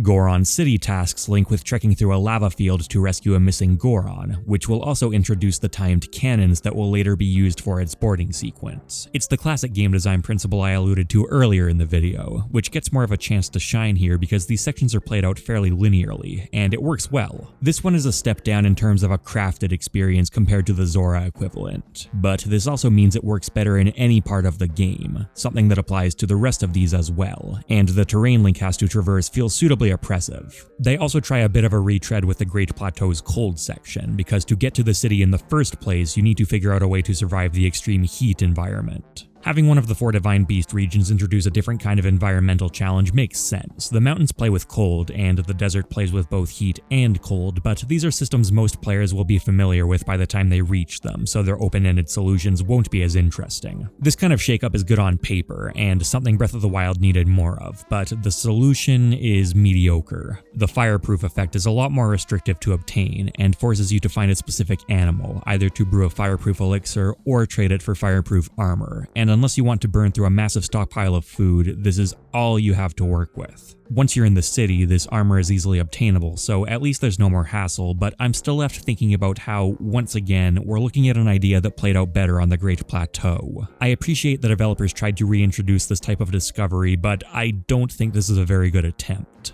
In Gerudo Town, the tribe continues their long-standing tradition of forbidding men from entering their city, so Link needs to seek out a vendor in a nearby bazaar and get an appropriate disguise, which he's hilariously bashful about. This lets him into the city, where he's then tasked with recovering an heirloom from the Yiga, requiring him to head into their hideout. This is functionally a small dungeon, one of very few areas outside of shrines and divine beasts that earn the title, and is generally quite well designed with a heavy emphasis on stealth. The area is patrolled by a large number of Yiga Blade Masters that will trap you and spawn reinforcements if spotted. It's still possible to fight your way out. I like that it's not an automatic loss, but it's clearly been tuned towards the death sentence end of the spectrum. Fortunately, you can sneak past the Blade Masters using bananas for some reason.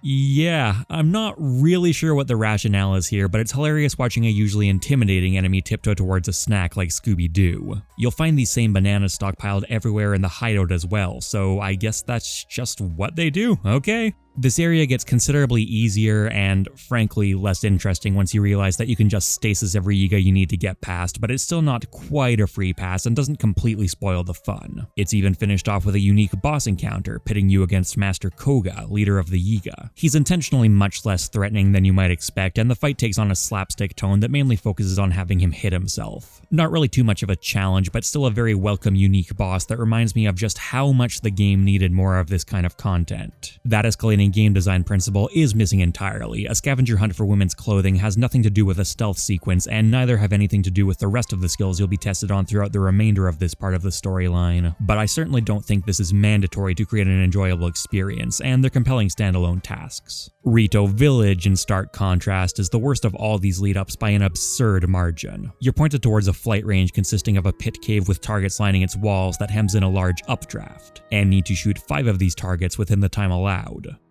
That time allowed is 3 minutes, and completing it took me a few seconds. After that, you're done. I think we're supposed to be seeing that game design principle at work. The subsequent Divine Beast boarding sequence also uses aerial archery, but the lead up is so ridiculously forgiving that it doesn't properly train the player. And as we'll soon see, the boarding sequence is likewise so forgiving that training wasn't even really necessary. I have to wonder if there's maybe cut content here, because this is so insanely short, underwhelming, and poorly thought out compared to any other part of the Divine Beast quests. The concept of a target test that makes use of updrafts is great, and with better terrain and target placement, this could have been a fun challenge, but what we ended up with is very disappointing. During all of these lead-ups, you'll get a good chance to see the Divine Beasts in detail, and I love that they're seamlessly integrated into the world at all times. It simultaneously makes them more awe-inspiring and more believable than traditional dungeons, and is a legitimately great piece of world building. A nice subtlety here is that Varuta, the Zora Divine Beast, is the only stationary one. If a player follows the encouraged path, it leaves a bit of room to be surprised twice, because it's still a very standout thing to discover, but not nearly as standout as the subsequent ones which move around their environment. The design of the cities also adds a lot to the world. Zora's Domain and Rito Village are probably the most memorable, but I've got a particular fondness for Gerudo Town's wall-heavy layout, tailor-made to play around on with Link's climbing abilities. I wish I had nearly the same degree of enthusiasm for most of the characters encountered in these quests. We're told about how important they are, but they don't tend to have much of an in-game purpose beyond quest source. Yes, to be fair, that does describe a lot of NPCs in Zelda, but it's kind of an issue that I have with some of the other games as well. None of them are offensively bad though, and each region does at least get one atypically proactive character during the boarding sequences. Speaking of which, the sequence in Zora's Domain has Link riding on Prince Sidon's back as the Divine Beast hurls ice chunks at them, which are most effectively handled with Cryonis but can also be attacked if the player doesn't think of this option. He'll bring you up to the waterfalls pouring off the beast's back, which you'll need to ascend with a Zora armor in order to snipe a series of targets with the shock arrows you collected earlier. I quite like this sequence. It's not very difficult, especially if you realize that Cryonis breaks all the ice, a consequence of being able to mash aim mindlessly with no penalty similar to stasis, but it's still a fun and inventive set piece that deftly weaves multiple concepts introduced in this region together. Granted, none of these concepts were strictly mandatory, but the push towards them was strong enough that I'd still call it a solid use of that escalating game design I talked about. I'm not as into the Goron variant, which has Link guiding Yunobo, the Goron he rescued earlier, up a guardian-infested path, using his horse whistle to start and stop his movement. There are several cannons along the way which are used to fire Yunobo into the Divine Beast as it scuttles along the side of Death Mountain, eventually felling it. The cannons here work well as an extension of the earlier concept, and the idea of shooting a Goron in a bubble at a giant mech is pretty funny and leads to some nice spectacle, but the whistling mechanic comes out of absolutely nowhere, is never seen again, and I'd struggle to call it particularly fun. It mostly just serves to slow the game's pace to a crawl. Is adding a non sequitur mechanic into a questline for the sake of variety inherently bad? Of course not. But it's probably going to feel jarring, so should justify this by also being compelling. I'm sure plenty of people did find this mission compelling, but while I liked the debris manipulation aspect, I wasn't one of them overall. As a result, I don't like how disconnected this feels from the rest of the region, and think it probably would have worked better in Gerudo Desert, which already introduced the idea of stealth in a more interesting way and could have incorporated NPC control as a natural extension of the concept. Fortunately, what we got in the desert instead is still pretty good, making use of the enjoyable sand seals and having the player multitask between staying in a protective circle and firing bomb arrows at the Divine Beast's feet. The spectacle here is once again extremely impressive, and while I think the fight could have been made even more interesting by adding hazards in the sand, that's a matter of tuning. Broadly speaking, I love this sequence, and my only real complaint is how quickly it's over. Which, sadly, is about the polar opposite of how I feel about the Rito boarding sequence. The notion of taking to the skies for an aerial assault with a flying companion working in tandem with you is awesome, but the sequence never actually throws any significant challenge at the player. The lasers are absolutely effortless to avoid, and you're free to take as long as you need to approach and shoot the turrets. Those turrets are spaced far enough apart that moving between them creates a lot of downtime, and the quote-unquote help that your Rito companion offers amounts to flying by and distracting them every now and then, which does not matter at all because, again, they're never actually going to hit you. This questline makes 2 attempts to create a compelling aerial archery sequence and misses the mark on both of them. Setting this boarding sequence high in the air makes it visually great and gives it a lot of potential, but that potential was never even close to realized with any interesting mechanics. At this point, we're entering the Divine Beasts themselves, which alongside shrines serve as stand-ins for the more traditional dungeons from past Zelda games. They're shorter and largely non-linear, the appeal of which will vary from player to player, but I can't imagine the lack of visual variety will have sat well with a large chunk of the player base. The Divine Beasts wholeheartedly abandon the colorful designs of previous dungeons, stripping everything back into a standardized brown and red architecture that makes them look virtually indistinguishable from the inside. They don't even keep any of the standard elemental aesthetic, despite each of them leaning on a classical element from a mechanical perspective. I said that I wasn't bothered by the uniformity of the shrines, but Nintendo had an opportunity to add some more visual interest back into this style of content, and it's a shame to see a color-swapped version of the same aesthetic used instead. They are saved from total visual boredom though, thanks to their continued integration with the outside world, allowing for some really impressive views as Link moves through both their interiors and exteriors. Before any of that, Link needs to receive a brief overview from the Beast's corresponding champion and go collect the map, which are now mandatory pickups because they're needed to control each Divine Beast's unique interactive element. These interactive elements will be manipulated in order to help activate several terminals per Divine Beast, the goal of this sequence. For the elephant-inspired Varuta of the Zora domain, this will be a spouting trunk that can be freely moved throughout its arc. Varuta has a predictable emphasis on water, and essentially hands the first terminal over on a simple magnesis crank. I understand this is intended to be the first Divine Beast, but even if that was guaranteed to be the case, this would still be overly simplistic for a key puzzle in a major quest line. There are only 5 terminals per Divine Beast, and none of them are particularly long or complicated to begin with. Making one of them a freebie shaves a hefty chunk off an already fairly sparse experience. The puzzles, which play with enormous water wheels, are a little more involved, manipulating different water streams through Cryonis and the trunk respectively, and adding a bit of stasis interaction as well. Another can be accessed by traversing the moving trunk in real time, and this one works very well as a spectacle moment if nothing else. It's technically impressive and almost feels like something you shouldn't be doing, even though it's obviously been designed to work this way. The final terminal, and keep in mind I'm using first and final loosely, there's no set order, uses the same crank as before to open the ceiling, and then the trunk can be positioned to pour water on flames blocking the terminal. I'm not impressed by this one. A sequence this short should not be resorting to recycled mechanics, and no, this doesn't qualify as iterating on an earlier idea. Although it's likely the player will find this after the other crank, that's not a guarantee. And even if we assume it is, the action the player performs is exactly the same. The trunk movement is an independent action the player performs afterwards, and they likely won't even know that they're going to be moving the trunk until the ceiling starts opening. Whether they deduce that from the environment or not doesn't matter anyways, because it makes absolutely no difference to their actions. This isn't a flowing logic puzzle, it's 2 incredibly half-hearted tasks stacked on top of each other. The first of which literally isn't a puzzle if you've encountered the earlier crank as intended, and the second of which has such an incredibly obvious solution that it barely qualifies for the title either. The way the trunk is used here is as basic an application as there could possibly be. This feels like a puzzle anyone could come up with in a first brainstorming session that should have been used as a starting point for the real thing. The Goron's Vairudanya starts off with an interesting twist, plunging Link into darkness until he gets his hands on the better guarded map.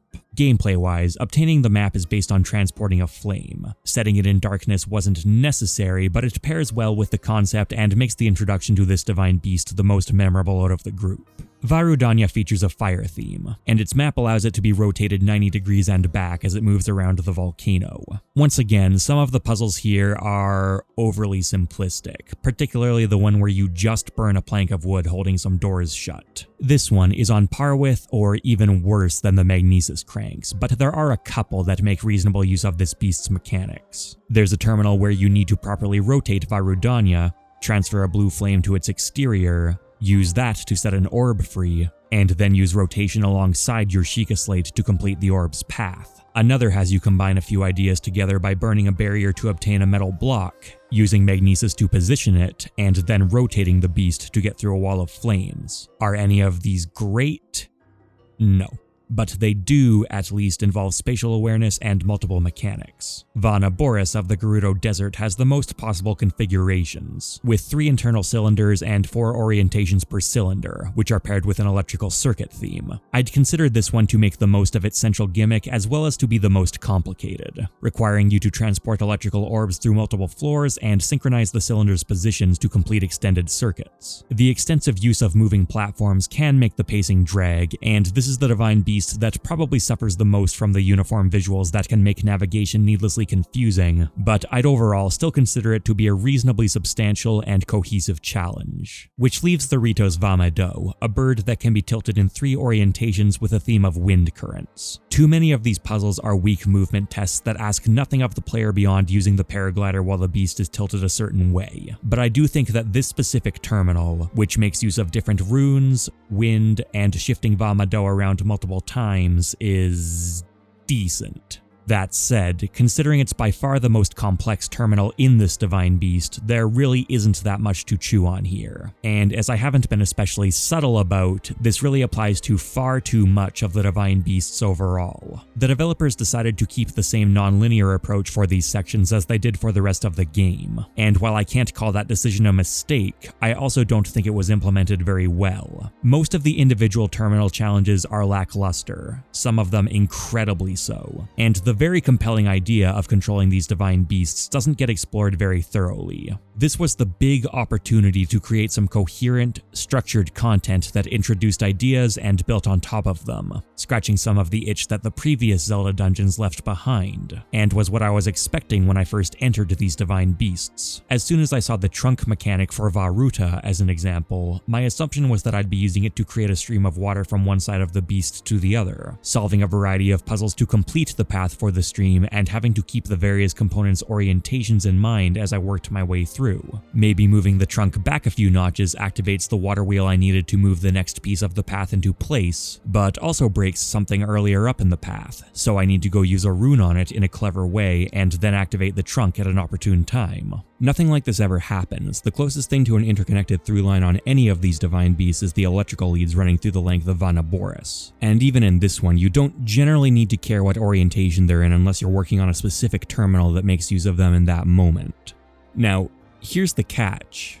There's nothing wrong with structuring the Divine Beasts differently than I expected. Dungeons are one of the most deeply ingrained traditions the Zelda series has, and Nintendo made a very bold decision to shake up the formula, which I respect. And provided the new formula was done well, I was very open to a change. The Divine Beasts aren't disappointing because they took away linear progression and interconnected puzzles. They're disappointing because they took these away without replacing them with something equally enjoyable. I'd call a good half of the terminal challenges meaningless or close to it. And even out of the remainder, I don't think there are any that I consider more than solid. I never came across a single terminal puzzle that made me go, wow, that's really clever. A sentiment I've experienced many times in previous Zelda dungeons. I've heard a lot of people say that the Divine Beasts were the biggest letdowns in the game for them, and that's not the case for me. I certainly enjoy a good Zelda dungeon, but most of my personal highlights from the series take place in the overworld. I'm not in the group most primed to be let down by these, and I do enjoy some of the terminals along with the beast's spectacle, but I can still easily recognize how far they landed from their full potential. Before we can close the book on the Divine Beasts though, we of course need to talk about the boss fight against one of Ganon's blights at the end of each one. Water Blight Ganon uses a variety of long-range spear attacks in a waterlogged arena that encourages heavy use of Cryonis, both to shield his attacks and to create openings of your own. In his second phase, he'll retreat to the ceiling and summon ice blocks to fire at Link reminiscent of this beast's boarding sequence, which can likewise be hit away or shattered with Cryonis, or, if you're crafty, frozen with stasis and fired back the other way. It's a relatively simple fight, appropriate considering it's intended to be the first boss encounter of the game, and I'd generally call it well designed barring some underlying issues with these bosses that we'll talk about in a moment. Next up is Fire Blight Ganon, who's probably my least favorite of the bunch. It has what I'd consider to be the weakest use of its elemental theme, which mostly amounts to projectiles and damage boosts along with a shield that can be disrupted by shooting its fireballs or throwing bombs at it. Overall, I just don't think this fight is very interesting, and most of its play patterns aren't all that different from what you see outside of the Divine Beast. The only thing players might hit a snag on is figuring out how to break the shield. Thunderblight Ganon, much like the Divine Beast it's found in, is probably the one that I'm most impressed by. Its first phase makes fairly minimal use of its electrical theme, just firing a bit of easily avoidable ball lightning from time to time, but still distinguishes itself with agile movement and a large shield to hide behind. Its second phase is where it really takes off, electrifying its sword and dropping metal spikes into the ground that conduct lightning, which can be picked up with magnesis for a counterattack. Electricity is a dangerous element for an enemy to possess due to its disarming properties, and these spikes are one of the most clever integrations of the boss's theme into Link's counterplay, making this a generally more challenging and interesting fight than its peers. Although I will say that Breath of the Wild's camera and the way magnesis handles don't play very well with that high, multi-tiered arena, which leaves us with Windblight Ganon, an aerial-focused boss that rapidly teleports around the arena and fires projectiles at you. This had the makings of a potentially interesting fight, however, it also takes place in an arena with permanent, static updrafts, and being airborne is an overpowered state for Link that players will always be looking for ways to initiate in general combat. The ability to access the air whenever you want seems to be what the fight is built around, but much like the rest of this questline, it doesn't seem like the developers really knew what to do with aerial combat here. It's reasonable to think taking to the skies would be an expected movement pattern that the boss design would encourage and be prepared for, but no, not really. Doing so completely breaks the fight. You get all the benefits of Bullet Time's massive damage output, which Windblight has no safeguards against, and it also allows you to easily avoid its attacks. It's really not a very good shot. These little satellites are supposed to fire lasers that ricochet among them, but I've literally never seen that happen in this arena. The fight is over too quickly. At no point do you ever need to snipe projectiles out of the air. You never need to deftly dart from updraft to updraft. Maybe those updrafts lift you continuously higher so you can come down on the Blight's weak point with a plunging attack. Putting a weak point on the top of its head instead of the generic eye placement would be a fantastic way to emphasize aerial movement. Those satellites could even shoot your arrows out of the sky so that you had to use the plunging attack. Nothing else in the game ever demands that you use this move, and it would make the fight feel so much more unique. As is, you can really ignore basically everything this boss is doing and just kill it with arrows. And this is a thread that runs through too many of these fights. The Blights are built along the same principle of freedom as the rest of the game, meaning that you can tackle them in ways beyond the heavily prescribed solution in most previous 3D titles. And I have mixed feelings about this decision. I like it with Waterblight Ganon, for example, where the watery arena and ice blocks can be utilized to make the fight go much smoother, but aren't strictly required. Arrows and brawling can get the job done if you insist. Thunderblight Ganon works a bit differently. It uses patterns that have strict melee emphasis and strict gimmick interaction which trade places throughout the encounter. Even within these fights, though, there are moments where they don't feel distinct enough from the other Blights or even standard enemies, and this applies even more to Fireblight and especially Windblight Ganon. Arrow headshots in particular are an extremely effective method of dealing with most phases of these bosses, so of course it's a strategy players are going to gravitate towards, and it's not as engaging as it should be because it's the same strategy you've already been using against everything else. Now, making boss fights too prescriptive is a problem in its own right. When Majora's Mask was remade for the 3DS, the bosses were changed from a similar freeform approach to forced weak spot targeting, and a lot of people did not like this change. I'd rather see more of a middle ground, with an efficient, interesting, encouraged strategy with room to weave in alternatives. Again, Waterblight Ganon does this fairly well, and the Windblight changes I proposed earlier would also achieve this. The homogeneous feeling the Blights suffer from isn't remotely helped by their appearances, all bearing strong resemblance to each other as well as the architecture found all over the world. Considering that the champion characters in this game are mostly stuck with nothing to do, have elemental affinities, and exist as imprisoned spirits, I have to wonder why we're not fighting possessed versions of them instead here. The fact that they're spirits means they're as malleable as needed. Ganon's corruption could scale them up during the fight, for example, if size was the issue. And these boss battles are already being undertaken with the premise of freeing the champion champions. Now, this might be veering too far into unfair criticism, in the same way that it's not fair to criticize the game for failing to give Link a shotgun. But considering it would lead to more memorable boss encounters and increase the presence of the champions, killing two quite sizable birds with one stone, I think it's a reasonable thought to have. The champions' most impactful moments of agency are probably when they bestow their unique abilities upon Link after being freed. And much like the divine beasts themselves, these are a mixed bag. Mipha's Grace and Daruk's Protection will be the most common first two abilities to receive, and so essentially function as safety nets, with Mipha's Grace granting a second and upgraded set of hearts upon death, and Daruk's Protection granting a more powerful block that can be active without a shield. These are extremely practical upgrades, but it's hard to get too excited over them. Their primary purpose is to reduce the penalty for defensive errors. Breath of the Wild is the most difficult Zelda title in quite some time, so these are reasonably appropriate, if maybe a bit over the top, but it doesn't feel like the significance of the reward matches the significance of the events around it. Although when bundled with story progression and an additional heart container, this is admittedly somewhat improved. Prospects get brighter when we turn to Urbosa's Fury, which augments Link's charge attack with an enormous area of effect lightning burst, and I do mean enormous, to the degree that it can easily hit an entire enemy encampment. It's frankly absurdly overpowered while it's active, and a discussion could certainly be had about its balance, but it's ultimately an exciting power-up that significantly and permanently alters Link's abilities in a unique way, which, as we've discussed, is a feature the game is in desperate need of, so I'm happy with its inclusion, fair or otherwise. Revali's Gale requires a bit more discussion, as it's simultaneously one of the most poorly considered and important upgrades Link will receive on his adventure. It allows him to board enemy platforms without taking an interesting approach. It gives him bullet time on demand. It takes a lot of the clever tricks he would normally need to employ to gain height or traverse terrain and makes them largely redundant. It also just flat out breaks some parts of the divine beasts, which don't ban champion abilities in the same way that shrines do. Figuring out shortcuts to activate the terminals is one thing, it can make you feel clever, but just flying over a gate you're supposed to be completing a puzzle to open decidedly does not.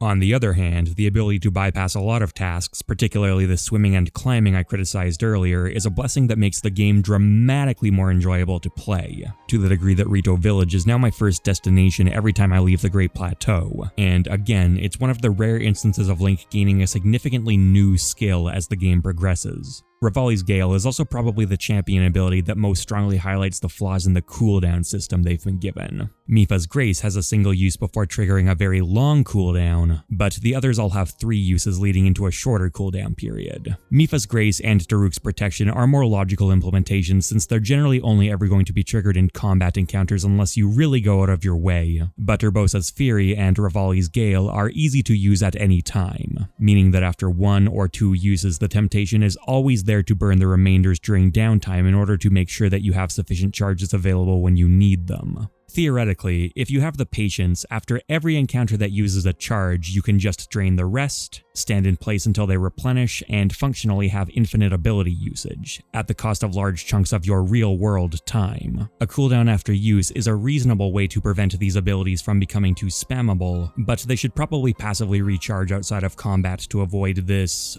odd incentivized behavior. The champion abilities were also a prime opportunity to address some of the other issues I've mentioned throughout this video, particularly ones related to mobility. Mipha could have provided Link with a significant passive upgrade to his swimming abilities, and the same goes for, say, Daruk and climbing, or Urbosa and sprinting. If Link's other mobility options were less tiring to deal with, then Revali's Gale would stop being such a necessity and it could be used to, for example, create a horizontal wind blast rather than vertical, which could still be used in the air to improve Link's gliding without the more game-breaking aspects the current iteration introduces, and would also be the perfect way to provide the raft upgrade I alluded to earlier in the video. They could still keep some of their current aspects as well, and maybe even introduce more. It doesn't seem unreasonable for the bestowment of a separate species essence to result in several changes to Link. Maybe each champion could provide upgrades to both mobility and combat, which would make receiving these bestowments much more interesting and reduce the repetitive nature of Link's actions throughout the game's runtime. At this point, the only enemy left to face is Ganon himself, who's taken over Hyrule Castle, one of my favorite areas in the game. It's not the same form of dungeon which has solidified into a core part of the modern Zelda formula and is instead more reminiscent of the combat challenges seen in earlier games, and also takes the form of a sprawling labyrinth with numerous pathways both inside and out, completely infested with high-level enemies and sporting plenty of hidden treasure and secret passageways to uncover. Its design is, in a word, excellent. You're able to rush Ganon without ever stepping foot inside, particularly if you can traverse waterfalls with the Zora armor, although it's also one of the best showcases of and arguments for this iteration of Link's climbing mechanics, thanks to numerous surfaces which aren't overly tedious to climb but are made dangerous thanks to an ever-present army of guardians. With that said, if a player is looking for rich exploration, the area strongly encourages and rewards this with a collection of the game's strongest items, including the Hylian shield I mentioned earlier, as well as some additional bits of story content, like a journal from Zelda, which is the exact kind of century-old record I mentioned wanting to see more of throughout the game. I do think it might be a little too easy to come across Ganon accidentally if you opt for an outdoor path, as there's no warning that you're about to enter his sanctum and it's fairly large, but it's a minor issue compared to all the things Hyrule Castle gets right. I can absolutely understand how some players would be disappointed in the total lack of traditional puzzle elements compared to how this castle has typically appeared in Zelda games, but I appreciate it for what it is. The removal of anything resembling the terminals found in the Divine Beasts gives the freeform nature of this area much more room to breathe and let the designers really focus on the core concept. Get to Ganon, that's all you need to know. I love the purity of that vision. Once you do get into the sanctum, you discover what freeing all those divine beasts has netted you. No blights in the sanctum, and less health on Ganon. If you didn't kill them ahead of time, they'll appear consecutively here to take down, with each fight largely playing out the same as it would on the Divine Beast, but with some differences due to the altered arena. Appearing back to back like this can definitely start to make this segment drag, and weapon durability is a major hindrance that essentially discredits the notion that you can leave the Great Plateau and immediately go kill Ganon. In reality, you do need to go collect weapons first unless you feel like going through the hell of chipping away at everything with bombs. Taking these factors into account, removing the blights could be seen as an important reward if you consider allowing the player to break from the intended path at the expense of an unpleasant endgame to be reasonable game design, which I think I do. You're not intended to do this, the developers aren't going to coddle you if you decide to ignore most of the game, but you still can, albeit again with the caveat that weapon collection is essentially mandatory. The reduced health on Ganon is less impressive to me. This is the big climactic moment you've been working towards, potentially for a very long time, and to have it all lead to one short cutscene and a single number being changed was something I found pretty disappointing. I thought maybe there would be an outdoor battle that the Divine Beasts would join in on, or they'd provide Link with some last-minute awesome abilities, or essentially name any reasonable outcome of freeing gigantic titans and their ancient commander's spirits, and it will probably be more interesting than what was actually put into the game. Thankfully, the Ganon fight itself does make up for this to a degree, showing off perhaps the most bizarre incarnation he's ever had. A cyborg spider beast bristling with ancient weaponry who plummets out of a massive cocoon. Despite this visual style being oversaturated throughout the game, I still find myself liking the design of Calamity Ganon quite a bit. It's an extremely bold choice that also allows plenty of room for a diverse moveset, which he does thankfully have. He crawls around the wall, he swings his enormous weapons, he fires a variety of projectiles and area of effect attacks. He retreats into an armored shell that needs to be punctured with counterattacks or Urbosa's Fury. It's an interesting fight, but not without its problems. It's hard to ignore how many of these attacks are taken almost verbatim from the blights you've already fought, potentially just fought, and while this does serve to make Calamity Ganon feel like a culmination of what came before, appropriate for an endgame boss, there are also plenty of other techniques that the player has been mastering throughout their adventure that Calamity Ganon doesn't really test. At no point during this fight do you need to climb, swim, shield surf, etc. In fact, the game places you in the most barren arena possible to ensure that none of these options are available. And frankly, these are much more interesting parts of Breath of the Wild than that one boss's big spear, along with being more representative of the game as a whole, and would have been more appropriate to create a final test for. You could make the argument that Hyrule Castle fills that role, but for the most part, it's not really structured around heavy movement testing. A lot of the fights potential tension is also robbed by his strangely low damage output, as well as how incredibly effective shields are against the vast majority of his attacks. If you picked up the Hylian shield and or a reasonable arsenal of decent shields before facing him, then you can pretty much stand in place and block most things that come your way. This is the fight that really sells me on the idea of percentage-based damage blocking on shields. He does have a few attacks that can get around this strategy, but not enough to be much of an issue. As is, Calamity Ganon is considerably easier to kill than most Lynel variants, which might be a necessary concession as Calamity Ganon is a mandatory fight and the Lynels are optional, but it still creates a dissonance I can't totally overlook. I wouldn't consider this a brilliant fight by any means, but I do enjoy it and consider it to be one of the best boss fights in the game, which admittedly might speak more to the overall weak showing by Breath of the Wild's bosses than it does to Calamity Ganon.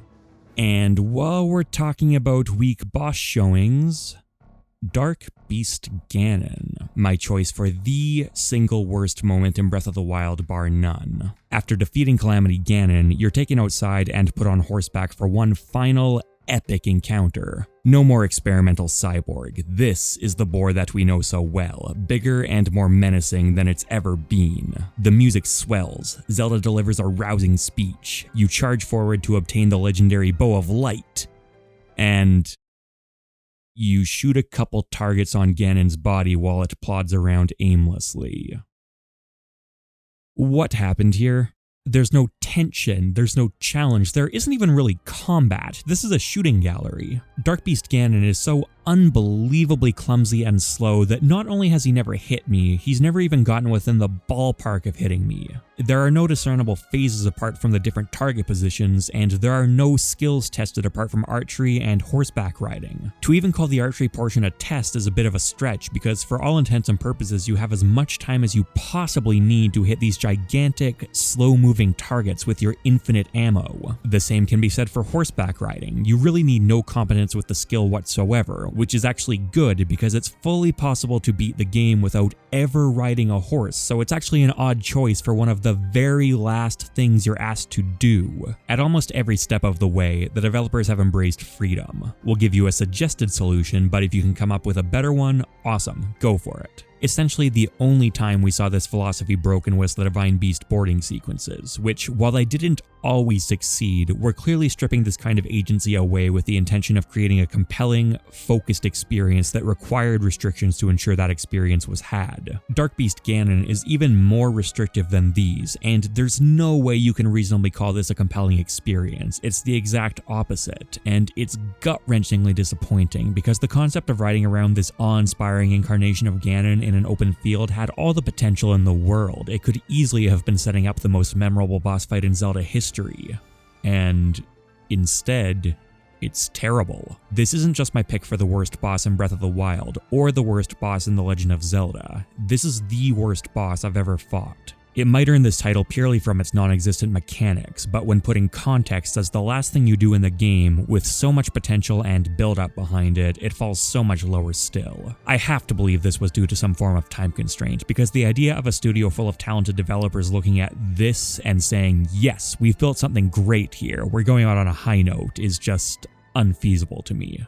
After this, the game is over. Zelda pops out, the credits roll, and you're treated to one more cutscene if you visited the various memory points around Hyrule. These memories are the only real gameplay element we haven't touched on yet. A dozen different points that can be found across the world with some assistance from photos provided by an NPC. The actual gameplay aspect of discovering these is quite limited. Your only concrete reward is provided after the first one, when Impa gives you the champion's tunic. The larger incentive to find these memories is to flesh out the story, with each memory unlocking a cutscene and collecting the bunch unlocking a few more. The game is played entirely in the present, but heavily leans on flashbacks to fill out its narrative, although story still takes a heavy backseat to gameplay, even more so than usual for Zelda's generally simple storylines.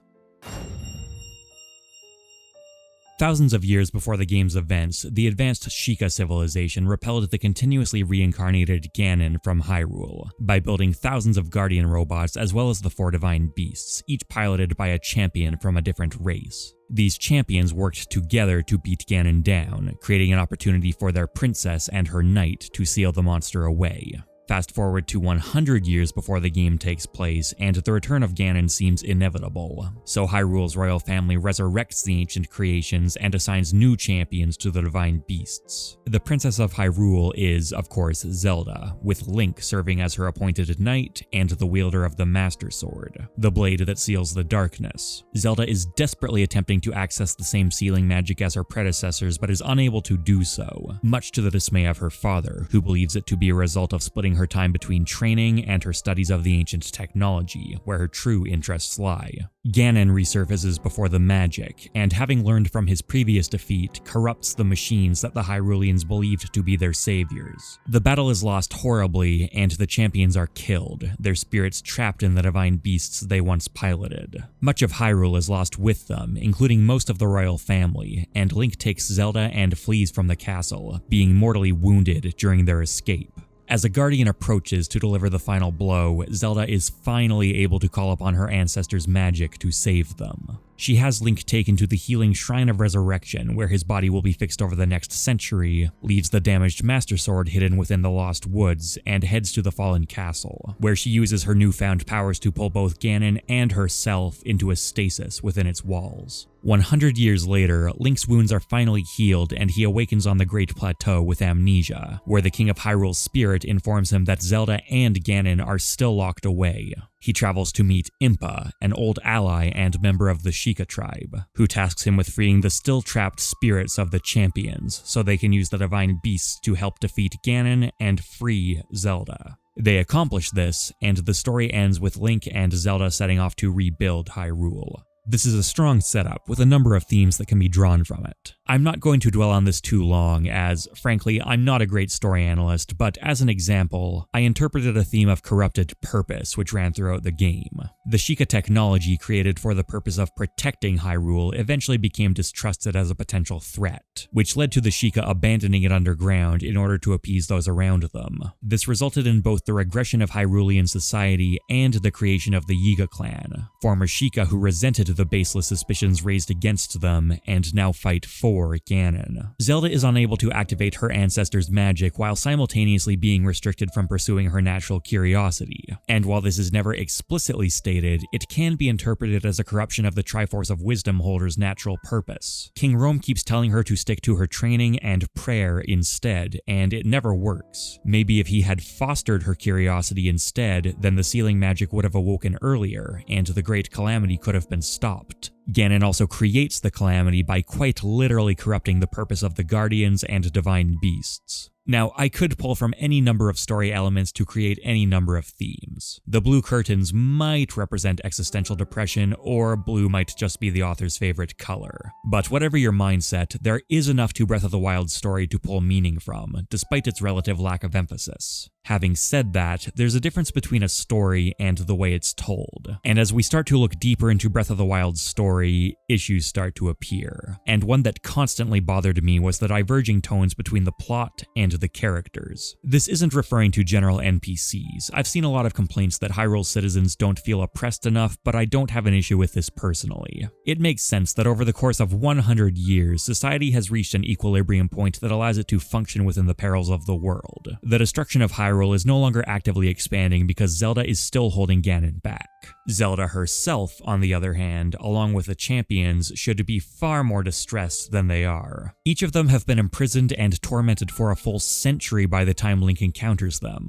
Zelda locked in some form of frozen combat, and the champions straight up killed. And yet they all seem pretty damn chipper about it. They speak in the exact same leisurely tones after being rescued as they do beforehand, making it feel less like you're freeing their souls from eternal anguish and more like you're buzzing them into the apartment after they forgot their keys. I mean, Mipha tells you that she was sad, but you never see her sad, which is completely breaking the show don't tell fundamental of storytelling. Her segment here makes things worse, if anything, since we've now confirmed the champions were indeed conscious and aware of their imprisonment this entire time.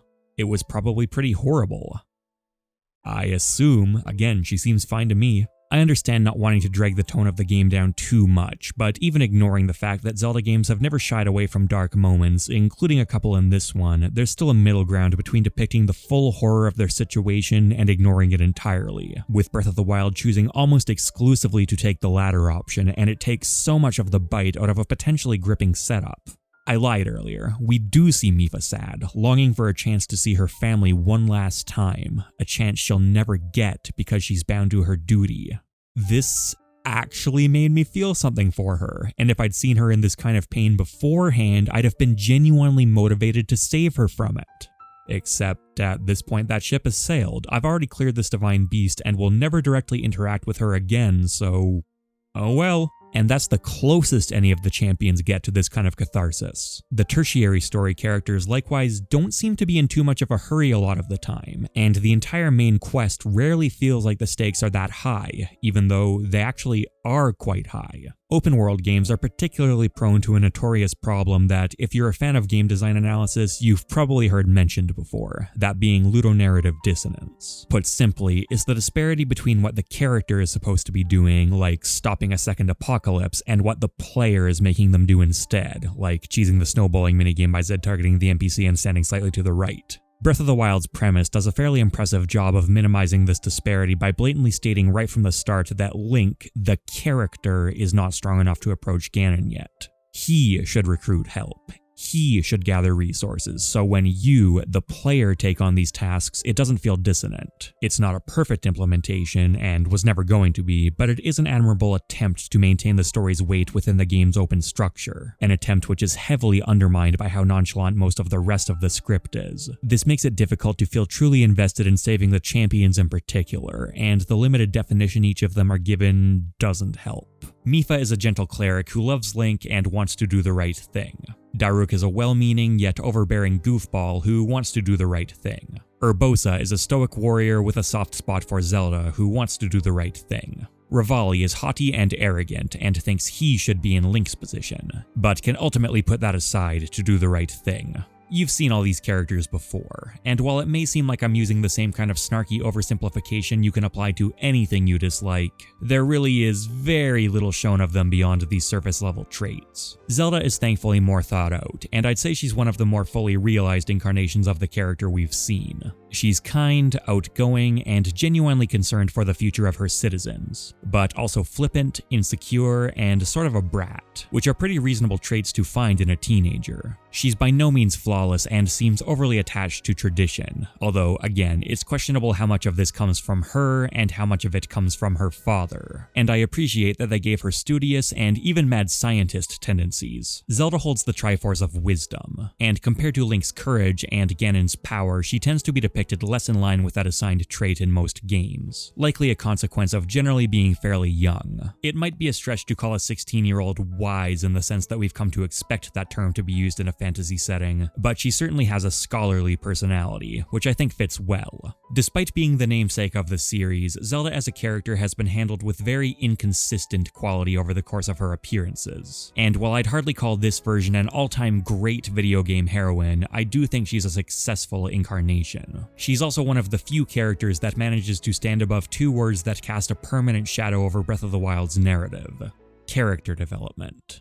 First off, let's just acknowledge that developing characters who are mostly already dead, and whose stories can be experienced in arbitrary orders, was going to be a heavy task from the start, especially for the champions. Let's break down what the structure of each champion's representation will actually look like. They'll show up in the past, they'll show up one time in the present, having been completely stuck in place between those times, they'll appear in the past again, and they'll appear for a brief moment in the present one last time to pump their fists and say a few words of encouragement, then stare at you silently as they disappear. This is the optimistic case, mind you, where a player goes through the entire game in roughly the order the developers intended. And even so, it's still not inherently obvious how any of these characters could change or grow within this structure. Nintendo just accepted this and didn't really try, but there could have been room to work with, particularly when Link interacts with the champion's spirits in their divine beasts. Revali at least shows a shred more respect to Link than he did before his rescue, but even here, it's pretty minor. he still throws in snide remarks, and in the past, he was already willing to follow Link and Zelda into battle. This angle could potentially have been played up a lot more. Maybe the champions were working together reluctantly in the past, with some kind of strife between the different races. We see that there's a bit of doubt towards Zelda already. Maybe there could have been a lot more, even genuine hostility from some of them, which of course would also be passed on to Link as her knight. Maybe they had personal demons of their own which contributed to their defeat, which they've had time to contemplate and reject over the previous century, coming to forgive and embrace Link and Zelda as heroes in the process. I'm not saying this approach would need to be applied to all of them, and in fact it wouldn't work to do so, it would be too formulaic. However, I hope I'm getting across the idea that there was more to do with these characters than Nintendo chose to. They made all of the champions very pleasant, yes, including Revali, and clearly really wanted players to like and be invested in them, while simultaneously creating a structure and a narrative that makes being invested in them extremely difficult. There's a Zora during the Varuta quest who deeply resents Link, blaming him for Mipha's death. In time, though, he comes to understand that he's in the wrong, and ends up respecting and forgiving Link on his own terms. This minor side character gets considerably more of an arc than any of the champions. There's another character who wants Link to introduce him to a Garuda woman, and after it works and they become a couple, he ecstatically rewards Link with a few rupees. The woman chastises him for being so greedy, and he reluctantly relents and increases the reward.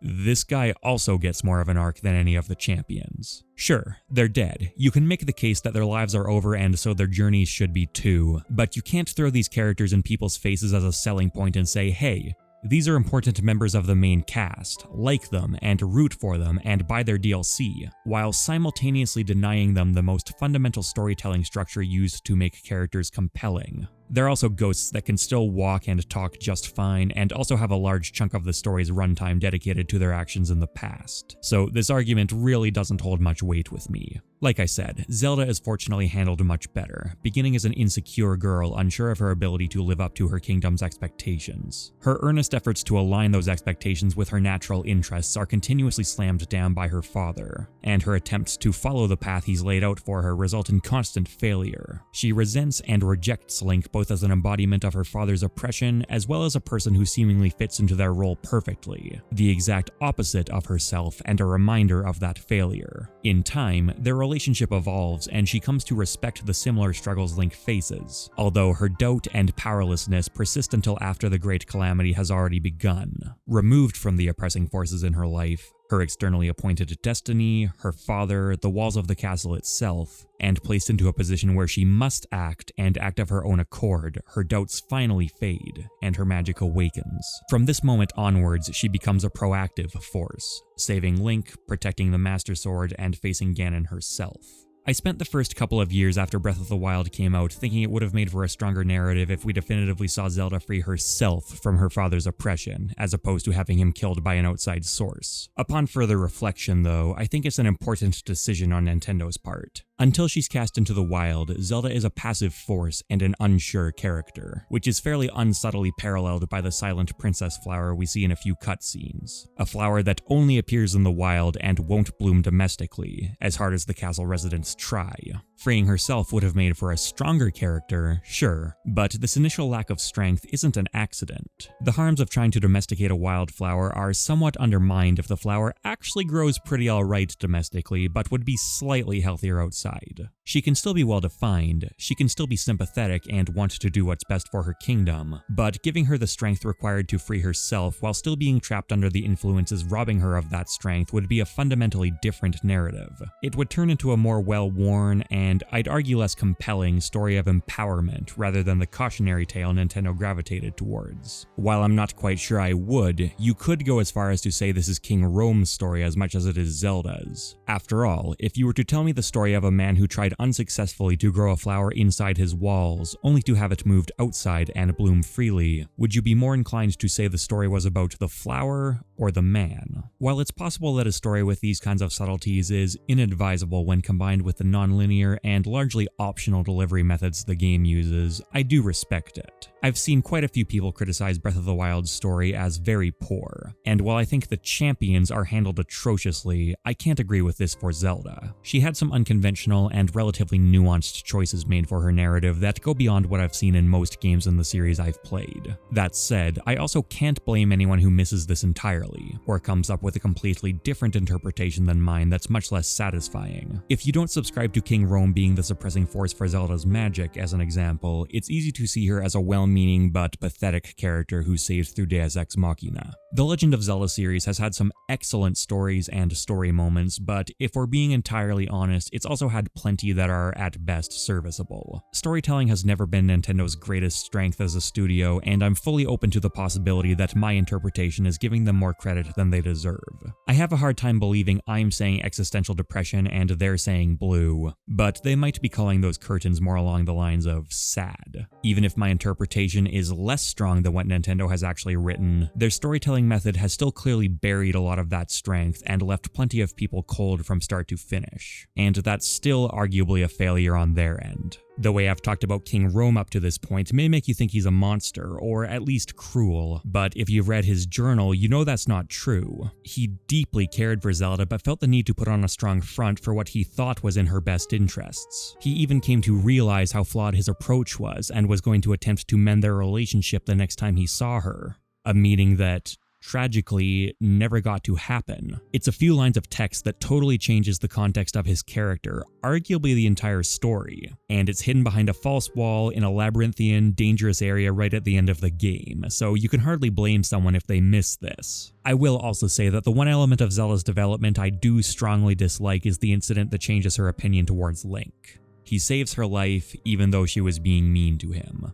Link is the princess's personal bodyguard. What else was he possibly going to do in this situation? I don't understand why we're supposed to think this would be surprising or somehow reveal a different side of him to her. It's a weak excuse to close the gap between them, and surely something more sensible and interesting could have been conceived. For the most part, though, their story has some substance to it, and it's a shame that several of the cutscenes between them are limited to inconsequential exposition instead of leaning more into this. What do we learn in this cutscene? Link is good at killing monsters, Zelda supports him, something bad is going to happen soon. We as the audience know this already. Why is this time not being used to impart new information about their relationship or the world around them? There are good ones in here. I love that Link can fall into the role of unwilling test subject, ardent protector, or trusted confidant. But they still could have been done better. A lot of the most dramatic story events never actually get to happen on screen either. We never see the champions fall. We never see Link get fatally injured. We're just told about or shown them after the fact. Even within the interesting events that we are shown, they're essentially all flashbacks. Very few cutscenes depict situations the player can directly interact with, and this severely limits their impact. As a quick example, at some point Kakariko Village could suffer an invasion, with one cutscene at the start to provide context, another to resolve it at the end, and the invasion played out in between. To be clear, I did not need Breath of the Wild to have a strong focus on story, but if we were going to get this type of cutscene, I'd have far rather seen pivotal events in the present that were worthy of creating them for, rather than using them as an excuse to show pivotal moments without needing to back anything up with gameplay. That's not to say this never happens, but it's by no means common. And of course, eventually we were going to have to get to the voice acting. I know this isn't a universal opinion, but I'm very on board with the idea of introducing voice acting to the Zelda series, and when it's done well here, it feels like a massive boost to the game's production values. With that said, it's notoriously not always done well, and also isn't universally applied, only appearing in important story beats. I'll address the latter point quickly. Having voice acting in place selectively like this is probably a worst case scenario. I'd have been perfectly content with Zelda's traditional approach of gibberish or silence, but having it appear one moment and disappear the next only draws attention to the fact that Nintendo is cutting a corner. Whether that's due to budget, time constraints, storage space, I don't know, but none of these are factors I want to be reminded of when I'm trying to immerse myself in a world. Reception to the voice acting's quality was generally mixed as well, and while I can't disagree with this, I do think an unfair amount of the blame has been placed on the actor's shoulders. We'll start with Zelda, because she's the one I've most often heard brought up as a sticking point. I actually do like the voice her actress adopted, and when it's being used properly, I think it sounds good. There is a bit of stiffness in there that may or may not have been entirely intentional. I know the actress is American and the character speaks with a British accent, so that may be a factor, but I also think it works well to sell the sense of repression Zelda constantly struggles with, along with her royal upbringing. I've prayed at the spring of courage, and at the spring of power, yet neither awoke anything inside me.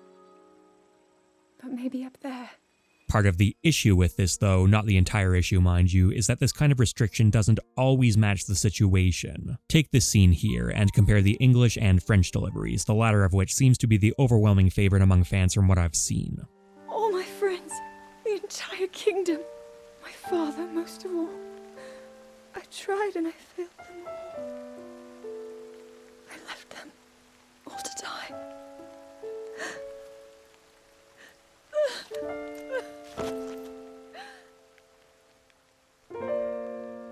Mon peuple, mes amis, mon père, tous ont péri à cause de moi.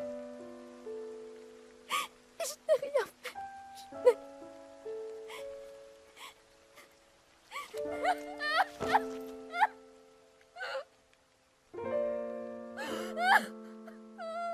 Now, there's always going to be subjectivity in a discussion like this, and I know there was some criticism of both performances among their respective language bases, but I'd have to imagine that at least in this moment, most people would say the French version works better. This is Zelda at her lowest, having just lost her family, her kingdom, her hope. In French, she sounds devastated, where in English, she sounds upset. However, I have a very hard time believing that an experienced voice actress doesn't know how to sound convincingly devastated. I have no experience in the voice acting industry whatsoever, and each line you're hearing in this video probably needed at least 5 takes, so please apply a heavy grain of salt here, but to me, this comes across as less of an issue with the actress and more with the direction she was given. She should have been directed to do a more intense take before moving on, and for all we know, she did. And it was rejected in favor of this one during the editing stage, which she likely would have had no control over, and looking at some of the other performances only highlights the suspicion for me. Urbosa has what I consider to be by far the worst performance of the main cast, going for stoic and proud, but often coming across like a hammy stage actress. I should have expected as much from the princess's own appointed knight. She was out on a survey all day today, still as the sands now. So, spill it, boy. Have the two of you been getting along all right? Out of curiosity, I looked up the resume of the voice actress and listened to some of her other performances, and they were extremely impressive. This is a talented professional behind the mic who does know how to give a good performance. Again, I can't prove this in any way, but I have to imagine this delivery is at least partially a result of the direction, especially because the same actress also voices Riju, who I don't think has the same issue. Now, am I here to claim that the mixed reception to Breath of the Wild's voice acting is unwarranted? No, I'm not. The cast usually have their moments, and there are a few standouts like, again, Riju. Unfortunately, I cannot appease Naboris on my own. I have no choice but to entrust the rest to you. Or Rivali. It's considered to be quite the masterpiece of aerial techniques, even among the Rito. But the disparity between the overall quality of the game and the quality of its voice acting is not great. I need to repeat, though, that this does seem like a cascading series of events. I think the direction and even translation play into this to some degree. Let's pop back to the same scene as before, and this time I'm going to show the direct French translation rather than just recycling the English subtitles. All my friends, the entire kingdom, my father most of all. Mon peuple, mes amis, mon père. Now, full disclosure, I haven't spoken French since middle school, and even then Canadian French is pretty different tonally, but I'm still comfortable saying the second clip sounds a lot more like an actual person and less like the script to a video game. And the English version has a lot of these moments peppered through it. I owe you big for this. Because of you, my spirit is finally free. Can't thank you enough. This translation seems heavily focused on filling out syllables to match the lip flaps, which the French version basically said to hell with, and it wasn't handled particularly gracefully. You can really hear the actor struggling to fit all those words into an unnaturally short time frame. Dealing with these lines is still ultimately the responsibility of the voice cast, and look, there are honestly still a lot of awkward deliveries without this context, but it does seem like context worth highlighting. At this point, I've combed through most of the content in the base game. However, Breath of the Wild did receive 2 DLC expansions, so before I deliver my closing thoughts, I'd like to take a look at these and see if they offer meaningful contributions to the game. I will note that Breath of the Wild also supports several different amiibo, however, I simply don't own any, and having looked at them, I don't have strong enough opinions to justify the cost. Sorry if this video feels light on content. Let's start with the various armor sets introduced in the expansion pass. Aesthetically, I like these quite a bit, and there are a ton of fun throwbacks to previous Zelda titles. the Phantom from Spirit Tracks, Midna's helmet from Twilight Princess, Tingle, Phantom Ganon, Majora's Mask. These are all really cool things to have in the game. Thanks to some unfortunate design decisions though, they're mostly reduced to novelties, with almost all of them granting abilities that can already be found on base game sets. I've already said that I find a lot of these upgrades to be less imaginative than I'd like, so to see so many of them recycled again is not something that makes me particularly happy. These overlapping sets are almost strictly worse than the ones they're copying too, because they can't be upgraded, which means their base stats are all they're ever going to have.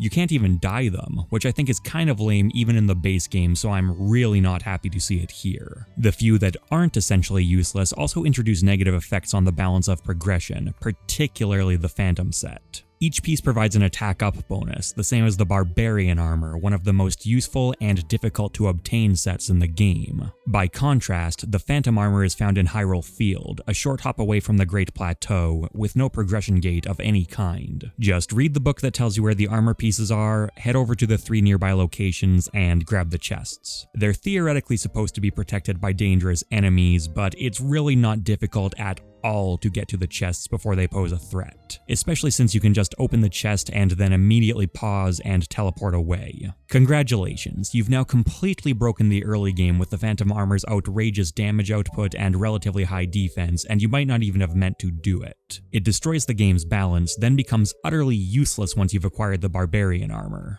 It's worth noting that Breath of the Wild's open nature always makes this kind of balance destruction possible if you're setting out to do it. There's nothing stopping a player from rushing straight for Barbarian armor pieces the moment they get off the Great Plateau, but it's not a very natural movement pattern. There's still an argument to be made that the temptation to do this on subsequent playthroughs in combination with the ability to run right past essentially all enemies isn't necessarily a great aspect of Breath of the Wild's design, but at least the way this armor is positioned makes finding it unreasonably early in a first playthrough fairly unlikely, something that can't necessarily be said for the Phantom set. There are a few unique abilities among the armor pieces as well, some of which are better considered than others. I think the Korok mask is a decent addition, for example, which rattles every time a Korok seed is near without telling you its exact location. It's potentially a little too useful, in fact. I quickly found it becoming the only headgear I ever wanted to wear while running around Hyrule. The penalty-free armor swapping strikes again here, but it does offer something distinct and fairly well balanced, so overall I like this one. The same somewhat applies to Ravio's hood, which increases Link's sideways climbing speed. Realistically, this is usually going to be less useful than the standard climbing gear, but there may be some situations where it makes sense to pull the hood out instead. I do think this is the bare minimum the developers could have done to simulate a Link Between Worlds wall walking system though. Fully recreating that system is not a reasonable expectation, but some paint particle effects while wall jumping, as an example, would be. This DLC costs a third of the base game's price with monumentally less content, so I don't consider the bare minimum to be an impressive value proposition.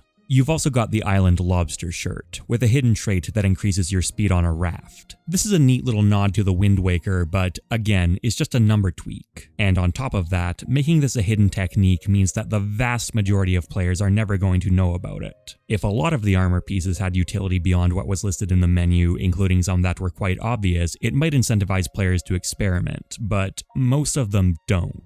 Assuming that this is a largely cosmetic piece to fool around with for a few minutes is a reasonable expectation because in most cases you'll be right. The shirt's listed ability is just the same heat resistance that 2 other tops in the game already provide, so there's no incentive given to have it on for long enough to actually experiment with. And while secrets like this can be fun things to hide, the result here is an armor piece that many players are going to spend their entire playtime thinking is totally useless, and then the grand reveal only bumps it up to extremely niche. I'm honestly baffled by this decision. They've taken an already very underwhelming item and lowered its value even further in the eyes of most of their player base. Attaching something like the Hurricane Spin or a unique wind technique to this instead of heat resistance would dramatically improve its use case. It would be a cool piece of armor that you wanted to wear, increasing your chances of discovering its hidden trait, and that hidden trait would also be more appropriate. It's not impactful enough to be a good highlight, but would work very well as a cool bonus to discover. This would require a modicum of work from anyone who wasn't on the art team though, which Nintendo seemed completely unwilling to do for any of these armor pieces. It's once again the bare minimum, and I'm once again not impressed. The Salvager set is similarly underwhelming, with its swim dash speed upgrade almost entirely surpassing the Zora armor until Link needs to climb a waterfall, again suffering from the assignment of these skills to armor rather than passive upgrades. I'm less critical of this one though, because it's free and decently fun to track down. Actually, all of the armor is, particularly if the DLC is being used on an existing save file, as would have been originally done for many players. The discoverable quest journals hint at every armor piece's location and creates a fun excuse for a world tour. This hasn't been thought through carefully when seeking out the armor at the start of the game though, which is fully possible and somewhat even encouraged to do.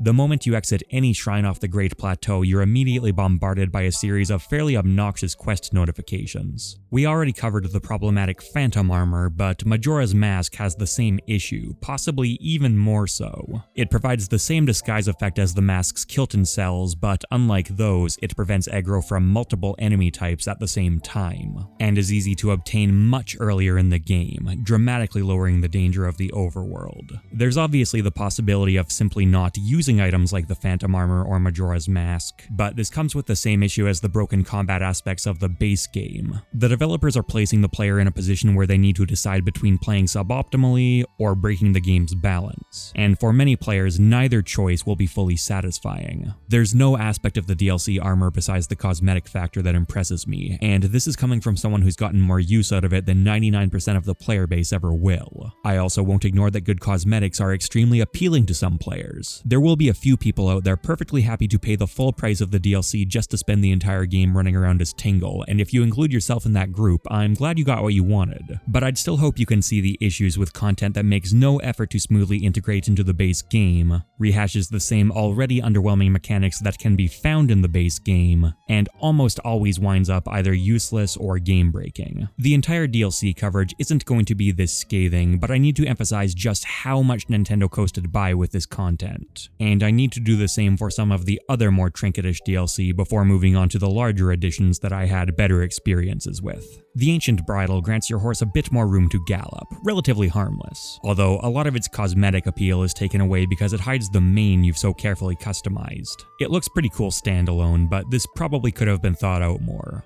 The Ancient Saddle, on the other hand, lets you summon your horse without needing to go to a stable.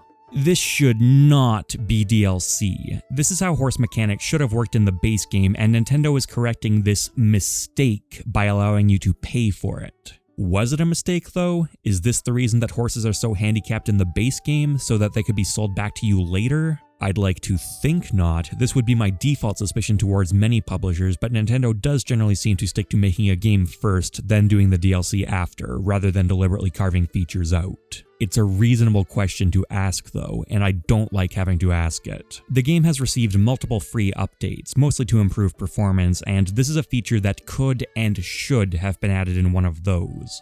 I do not like that this exists, although I'm slightly less hostile towards the other convenience features the DLC introduces. There's a travel medallion that essentially works as a new warp point you can drop anywhere, and a hero's path mode that lets you see where you've walked so far on the map.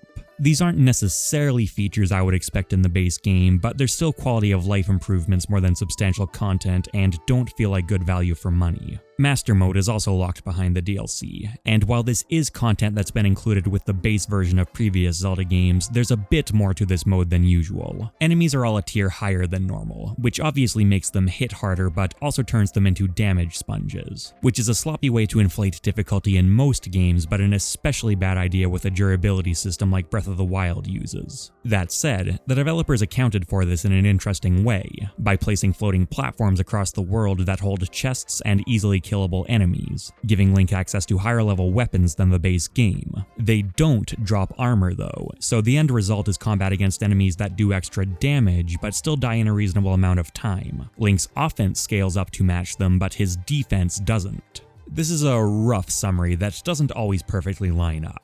At the very start of the game, you should just run away from everything. You can absolutely run into damaged sponge walls, and fights still take longer overall, but I do like the way it was done. It's a much more inventive approach than just applying a flat damage upgrade to the game's enemies. There are also more enemies present in the world, most strikingly a new Lionel on the Great Plateau. They can detect Link more easily, and kill him more easily as well. Link is protected against one-hit KOs from full health in normal play. He'll be left with a quarter heart unless the initial attack is immediately followed up with elemental damage and impact after being sent flying, anything along these lines, whereas Master Mode removes that protection. There are some other minor changes as well, such as Guardian's laser timings being less predictable and the game providing less autosave slots, but the one change I do not like is the addition of regenerating health. All enemies that go a bit without being damaged can do this, and it happens quickly. Does it make the game harder? Sure, but it also severely restricts the creativity you can approach a fight with, and takes away from the damage sponge fixes I praised a minute ago.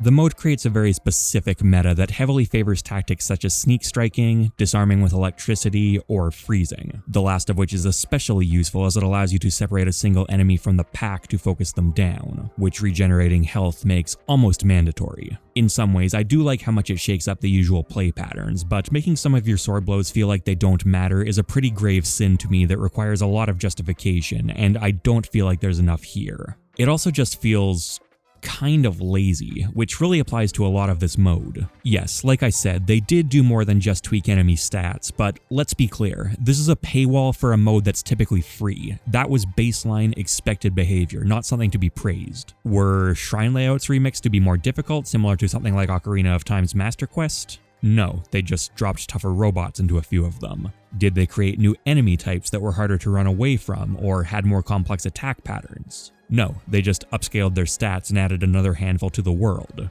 Did they change the healing system to be less abusable? No, it's completely untouched. A lot of other Zelda games don't do any of this either, but as soon as you attach a price tag, the conversation around that content fundamentally changes. And while I wouldn't call Master Mode's conversation entirely negative, I also wouldn't call it great. DLC Pack 1 concludes with the Trial of the Sword, the first part of the DLC that feels like actual significant work went into it, and as a result, the first part of the DLC that I really like. It works in a way that's reminiscent of Eventide Island. You can eat stat-boosting food beforehand, but can't bring in any items. Everything has to be collected within the trial itself, progressing from sticks all the way up to powerful swords and ancient arrows. It's divided into 3 sections, and each of those sections is further broken up by some respite rooms, filled with protective resources like fairies, food, and armor. Each trial has to be completed in one go. Death means starting over from the beginning, which might make the experience a bit tedious for some players, but does add a great sense of tension to tougher rooms. The variety of rooms is good, even if the lack of enemy variety brings them down a bit, and this content generally feels quite solid both in terms of concept and execution. Completing every trial permanently puts the Master Sword into its powered up state, and it really only serves to exacerbate the same issues I already had with it. Stop me if you've heard this one before, but I would have rather seen it given exciting new abilities instead of a number tweak. I really liked the trials themselves, but was less impressed by their payoff.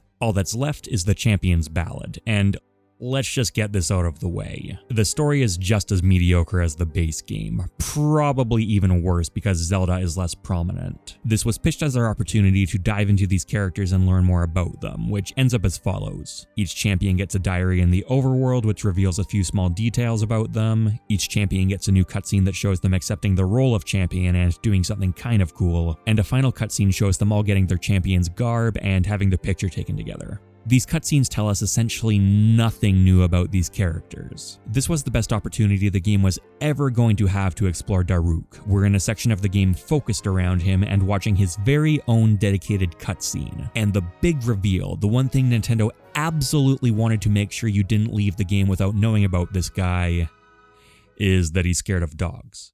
Urbosa knew Zelda's mom. Rivali's overcompensating. Mipha likes her brother.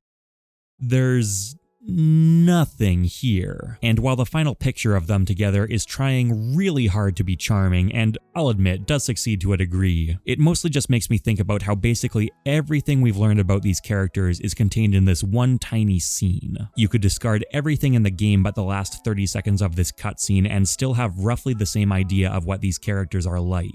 Thankfully, the other side of their ballad is gameplay, which is better, and actually hidden behind some appropriate progression gating since you can't access it until you've completed the 4 divine beasts. It begins with a new quest that has Link clearing out 4 enemy clusters across the Great Plateau with his new one-hit obliterator, a weapon that reduces him to 1/4 of a heart but also one-shots every enemy. I was initially really excited for this challenge, but while it is decently fun, it's also largely spoiled by letting Link keep his bows and arrows. And considering it's a late game quest, I had plenty of powerful ones in my inventory, so I mostly just ended up shooting everything. Once again, suboptimal versus game breaking. Every time one of these clusters is defeated, it opens up a new shrine that also uses the one-hit obliterator. Collected Soul has you dodging rolling balls in order to scoop another ball off a ramp using Magnesis. I'm not a big fan of this one. It's very short and simple, and Magnesis handles as clumsily as ever. I much prefer Stop to Start, an extended and very lethal obstacle course that makes use of multiple runes and tests traversal in a way few other parts of the game do.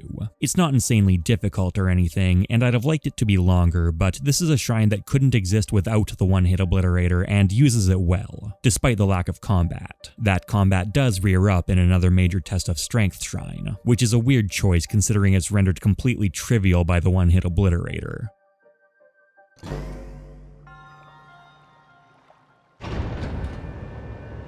Oh, or not. I saw this fake out coming, but I still laughed. It throws you into a lower level with a lot more enemies to defeat, and while I'm glad one of these is a straight up combat challenge, it is again harmed quite a bit by allowing bows. The final room is designed around archery, so it works better, but I still think this concept would have been stronger if Link was purely limited to the one-hit obliterator and the shrine was redesigned accordingly. The last of these shrines is dark, and not much more. It's an interesting concept for a one-hit kill shrine, but I don't think anything terribly interesting is done with it, and it's pretty easy. After these shrines are completed, 4 more hotspots appear on the map. Sadly at the expense of the one-hit obliterator, which shatters to create them and can never be used in any form ever again. I think it would be better if this could be revisited for some interesting overworld gameplay, with as many restrictions in place as needed to avoid breaking the game. Each of these hotspots turns out to be a set of 3 map locations, 12 in total, which will each contain a unique challenge that opens another shrine, shrines that reward emblems rather than the typical spirit orbs. The locations of these shrines are given by map fragments on the pillars, while hints about how to make them appear are given by Cass. Mipha's song requires you to take down a group of flying guardians in a hilly region, go through a very easy yet still satisfying waterfall swimming gauntlet, and solve a riddle by paragliding into a light beam on the water, all of which I enjoyed doing.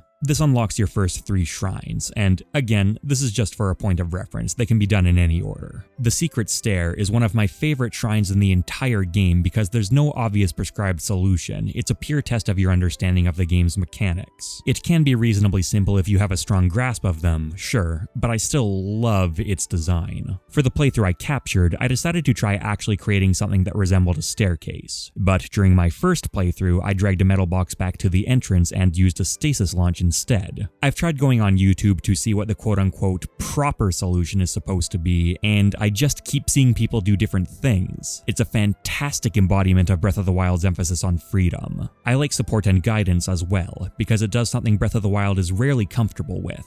Takes a concept that was introduced in an earlier shrine and builds upon it. There's no guarantee that the player has come across the precursor to this shrine before, but the developers can reasonably assume the player has had time to get comfortable with their runes by now. And this shrine makes a strong argument for more of this kind of progression gating. The game is introducing the slightest hint of linearity and immediately benefiting from it. The melting point is one I don't like. There are a few solutions, but they all involve a lot of standing around waiting for ice to melt to different sizes.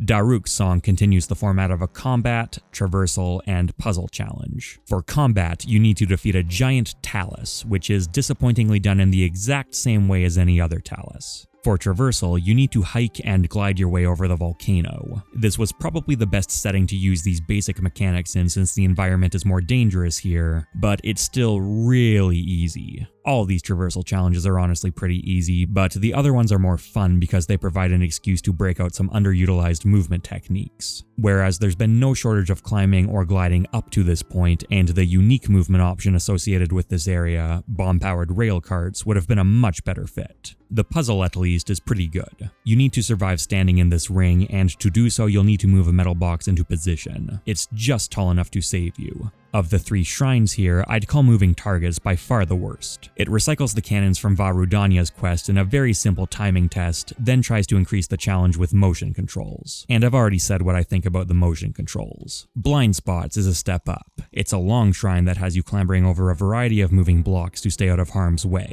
There's too much downtime here, and the concept isn't taken as far as it could be, but it's still a good concept. Block the Blaze is probably my favorite of these 3, using several techniques to get Link past fire jets, but I still wouldn't call it an amazing shrine. This bunch clicked with me less than Mipha's. Oh, look. More motion controls. Urbosa probably has my favorite shrine challenges. The combat portion is nothing special. You fight the Molduking, aka do the exact same completely safe pattern as you would against any other Molduga, except it takes longer. But the traversal challenge has you riding the always enjoyable sand seals. And the puzzle is replaced with a trip back into the Yiga clan hideout to retrieve an orb, which you then need to throw down the same mysterious hole Master Koga fell into. Yes, it's recycled content, but it's recycling a good area of the game, and I actually liked the excuse to go re-explore it. The shrines in this portion are good too. Big or Small is a pretty elaborate electricity puzzle which again iterates upon previous concepts in a satisfying way. It also has a horrible optional chest hidden behind the single most frustrating motion control task in the game that should never have gotten past playtesting, but at least it's optional. Dual Purpose is another engaging electricity puzzle that has you balancing metal objects' roles as both circuit components and pathways. I'd probably call these electricity challenges the most consistently solid theme because they inherently function as strong logic puzzles and worthwhile intersections of the game's unique mechanics, whereas many of the shrines perform at most one of these roles, and this might be my favorite of any of them. Inside the Box brings back the motion controls, unfortunately, but it's one of the less offensive uses, at least if you're playing with a controller, as you're only moving a box around to figure out how many of each colored orb it has inside. It's honestly a pretty lame shrine that could easily have been done without motion controls, but it's not enough to sour me on these shrines as a whole. The other 2 might overlap a bit too closely, but they're still very good in their own rights. Revali's song is the only one that doesn't contain a true combat challenge, you just need to shoot Dinral's horn. I'm not sure why Revali doesn't get the Flying Guardians instead of Mipha, considering this is obviously supposed to be compensation for the lack of a proper aerial mini-boss in the base game, which the DLC didn't add. I'd like to say this is weak in comparison to the other songs, but Mipha is the only one who had a reasonably interesting combat portion to begin with, so it's actually pretty on par.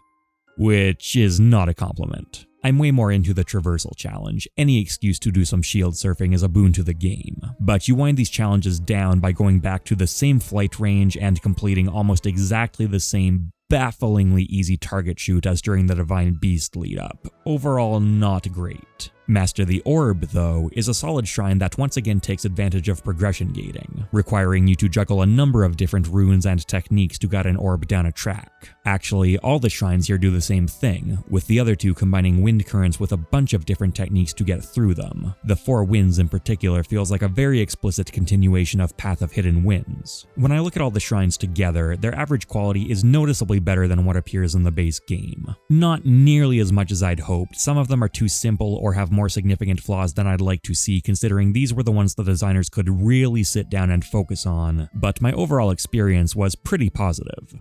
The bosses suck though, all of them. They're just rehashed fights against the Blights with set inventories for Link. The worst part is that this is explicitly stated to be some kind of dream or mirage, and if they were going to construct a scenario that didn't need to adhere to reality in a DLC pack that supposedly focused on the 4 champions, why on earth wouldn't these sequences include the champions? You could fight alongside them, you could fight as them. This isn't real, the setup was right there. Any and all ideas are on the table here. Lazy and disappointing. Your reward is similarly underwhelming, just a reduction in cooldown time for the champion abilities you already have. Useful? Absolutely. Revali's Gale in particular makes the game far more efficient to play. Imaginative? Interesting? You know the drill by now. After all the blights are defeated, you return to the Shrine of Resurrection, and in a surprise that I really liked, it turns out to be an elevator, which pulls you down into a new divine beast. This one's gimmick is a continuously rotating central crankshaft with selectable direction for the rotation, and unlike what we've seen previously, every one of its terminals utilizes this gimmick in some form. The terminal count has been reduced from 5 to 4 in order to align each of them with one of the elemental themes from a previous divine beast, and this has been compensated for by making each of them longer and more complicated. There's also a central underlying theme of putting clockwork back together, which always utilizes the central crankshaft. There's still no cohesion between the terminals, they're solved independently, but this is the first time each terminal has been made individually interesting enough to justify that choice, usually making use of the clockwork system to access them and then employing a number of other techniques inside the puzzle room. The wind room has you freezing and altering the rotation of a giant fan, the electricity room synchronizing some spinning chambers to complete a circuit, the fire room navigating a ball through a convoluted pipe over lava, the water room draining and raising the water level for use with Cryonis. These don't compare to the best of what the series has to offer in terms of dungeon design, but they're still considerable upgrades from the base game, and this is hands down my favorite divine beast. After the terminals have all been activated and you use the clockwork system one last time to open a door, you're brought in for a boss battle against Monk Maz Koshia, who is likewise my favorite fight in the game. It's a multi-stage ordeal with a lot of imaginative attacks that sees him cloning himself, teleporting, becoming a giant, firing the Guardian laser, throwing metal orbs that he electrifies and rolls around the arena by tilting it. He utilizes an interesting mix of new techniques, techniques you've seen before, and techniques that you've kind of seen before and can exploit if you realize this. And it's enough for me to call him a legitimately great boss fight, the only one in the game I'd give that title to. I also love the moment when he first moves. You've been coming across these static figures all game, and seeing one of them clench their fist at me was really surprising and exciting, which makes the fact that he stuck the landing all the more gratifying. Your reward for these endeavors is the Master Cycle 0, an incredibly poorly thought out item that's so fun I almost don't care. For perspective, DLC Pack 2 introduces both a fix for horses, as well as something that usurps horses in basically every possible way. It's fast, it's resilient, it can handle rough terrain. It does require fuel, which really only exists to make the supply of junk you've collected by now have a bit of use beyond selling it, and it won't stick to roads automatically, but these are very minor concerns. It handles extremely smoothly, barring the decision to map its throttle to the face buttons, which does make simultaneous driving and melee attacks difficult, but overall it's a joy to drive around Hyrule. At the very least, horses were abandoned for something that adds a lot of fun to the game, even if it needs to be acquired during a new playthrough to fully enjoy. A lot of people would have initially gotten the Master Cycle on their complete or nearly complete save file, myself included. While it is a substantial enough reward to put at the end of the DLC, by doing so, Nintendo ensured that anyone who obtained it under these circumstances wouldn't actually have that much to do with it. As a retrospective addition to the game, it works a lot better. Most of Breath of the Wild's DLC is very clunky with no clear best time to obtain it, but this doesn't apply to the Champion's Ballad, and it feels like core content. Overall, though, I don't think this is a good showing from Nintendo in terms of what they delivered as DLC compared to what they could have delivered. The Trial of the Sword and the Champion's Ballad have good gameplay that rises to great in its best moments, which is always the most important consideration, but a lot of the rewards are questionable and the story content is an absolute joke. The armor sets are horribly uninspired, badly designed, and seem like Nintendo knew they'd sell through nostalgia alone, so felt no need to put any effort into making them interesting. And everything else straight up should have been in the base game, or could have an argument made for it. You've likely noticed the tone of this section getting considerably harsher, and that's because a lot of the issues in the base game are fairly understandable in the context of its production. By the time development began on DLC, however, Nintendo's pipeline was far better established, and their resources far less limited. This content certainly did not cost a third as much to produce as the rest of the game, and the blatant corner cutting used is far less defendable. This kind of full season pass is a relatively new market for Nintendo to dip into, and the classic defense of the company has always been that no matter how bad their corporate side gets, the games will always be good. Parts of this DLC live up to that defense, but others don't, and they feel like they don't because Nintendo realized that they could get away with it. Why should they spend the time to create new mechanics for Phantom Ganon's armor? Why should they integrate it with the rest of the game instead of chucking it in a chest somewhere? Everyone likes Ocarina of Time, right? At the moment, I'm aware that it's nowhere near as bad as what a lot of publishers try to pull with post-launch content, but it is worrying. And if they continue with this business model in the future, I can't help but be concerned that it's a trend that will continue. Nintendo's never exactly been shy about leaning into nostalgia, and it's not inevitable that this will be pushed to the point of becoming genuinely anti-consumer, and frankly, I think many people would say we've already reached that stage. So no, I don't like Nintendo's approach to the DLC, and in some areas I think it even detracts from the base game. But not enough to significantly detract from my impressions of the base game, so let's return to that and wind this video down. At the start of this video, I called Breath of the Wild my favorite single-player game. Based on the script you've been listening to, I wouldn't blame you if you forgot this at some point. The game is loaded with elements that either don't speak to me personally or that I take legitimate issue with. However, while I certainly don't claim any encyclopedic knowledge of video game history, when I say no such combination of beauty and freedom has ever appeared in the medium, I wonder how many people would challenge that. At the same time, this came at a great cost. Almost everything that isn't directly related to these core strengths feels at least to some degree like a step backwards from its predecessors. Breath of the Wild sacrificed so much to obtain its core vision, and it worked. The developers achieved something nobody had ever seen before, a genuine revolution. The reality of revolutions, though, is that they fade. And even a few years after release, we're already seeing Breath of the Wild's ripples begin to materialize across the video game landscape. The great and painful thing about being an innovator is that you create footsteps for others to follow in, with the backbreaking labor poured into your exciting new idea relegated to the realm of standard design practice shortly after it makes its way into the world's hands. That's not to say that Breath of the Wild doesn't currently maintain its throne, or that it won't be remembered as an important game, but I'm not nearly so confident that history will treat its standalone quality with the same kindness that contemporary audiences have.